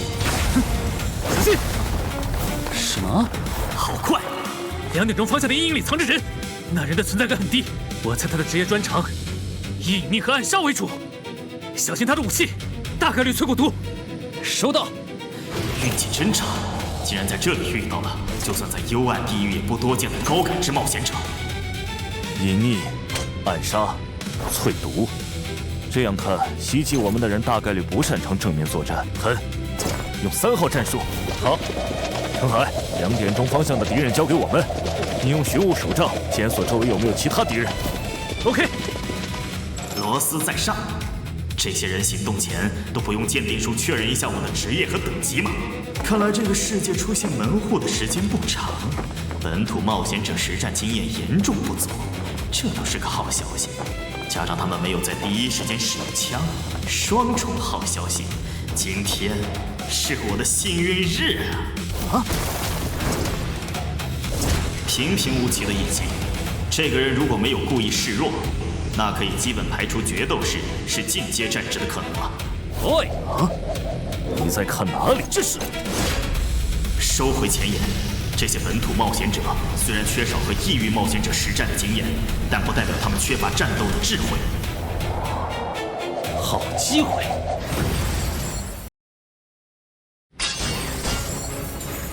感觉轮不到咱们出手了。说起来，那个长得还挺好看的长耳朵是什么种族？你们知道吗？我知道，是卓尔。卓尔是生活在幽暗地狱的黑暗精灵，和别的精灵不一样，他们非常狡猾。巴布萨老大以前就被他们坑过，要不是老大人狠实力又强，这家伙的脑袋是铁打的吗？被我的流星锤砸中以后，竟然还能活蹦乱跳。不排除他带了某种保命奇物的可能，有点怪。角斗士的效果告诉我，眼前这个疑似精灵亚种的家伙其实非常强，但他表现出来的却是我和肯应对起来不难的水平。他在有意藏拙，但是为什么？虽然世界不同，但以我对人类这个种族的理解，大部分人类是没有在战斗中狮子搏兔义用全力的习惯的。我都表现得这么狼狈了，他们应该会有所松懈，更没有使用枪的理由了。接下来，我只要找机会干掉那个高感知的人类冒险者，抢走他手里的侦测类奇物。什么？等一下，保险起见，这一次就不留活口了。我靠！国内不是禁枪吗？他从哪儿弄到的 MP5啊？还是镀金的？你的关注点错了吧？据我所知，国内的官方冒险者在应对翻转地下城问题时，一般会极力避免使用枪械。但这里又不是国内。靠！虽然很不想承认，但肯这种单线程思考的笨蛋，有时候反而会意料外的正中靶心。真是白痴！势如博弈了一通，结果还是被人拿枪追着杀。不逃了。不逃了，以你射离，对他使用女妖见效。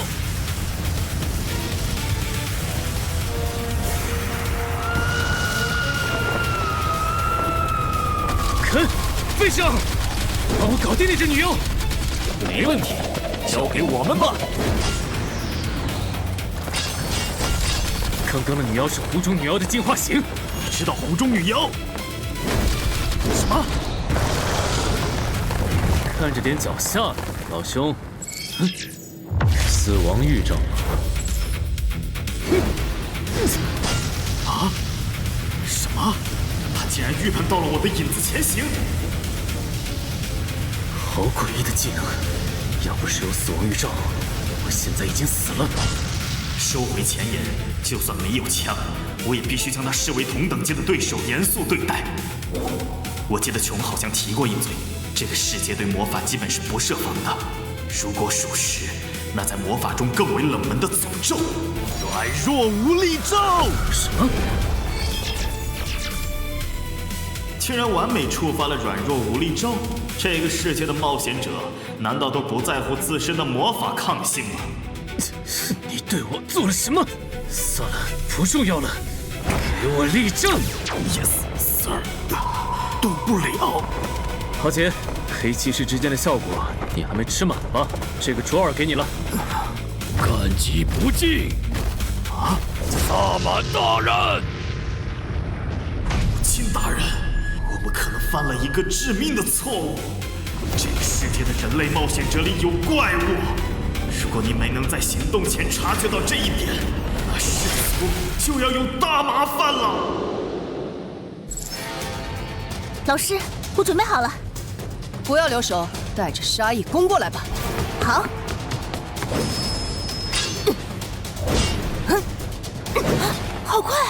记住，遇到摆出防反架势的对手，没有一定的把握，别贸然出击。啊，我会记住的。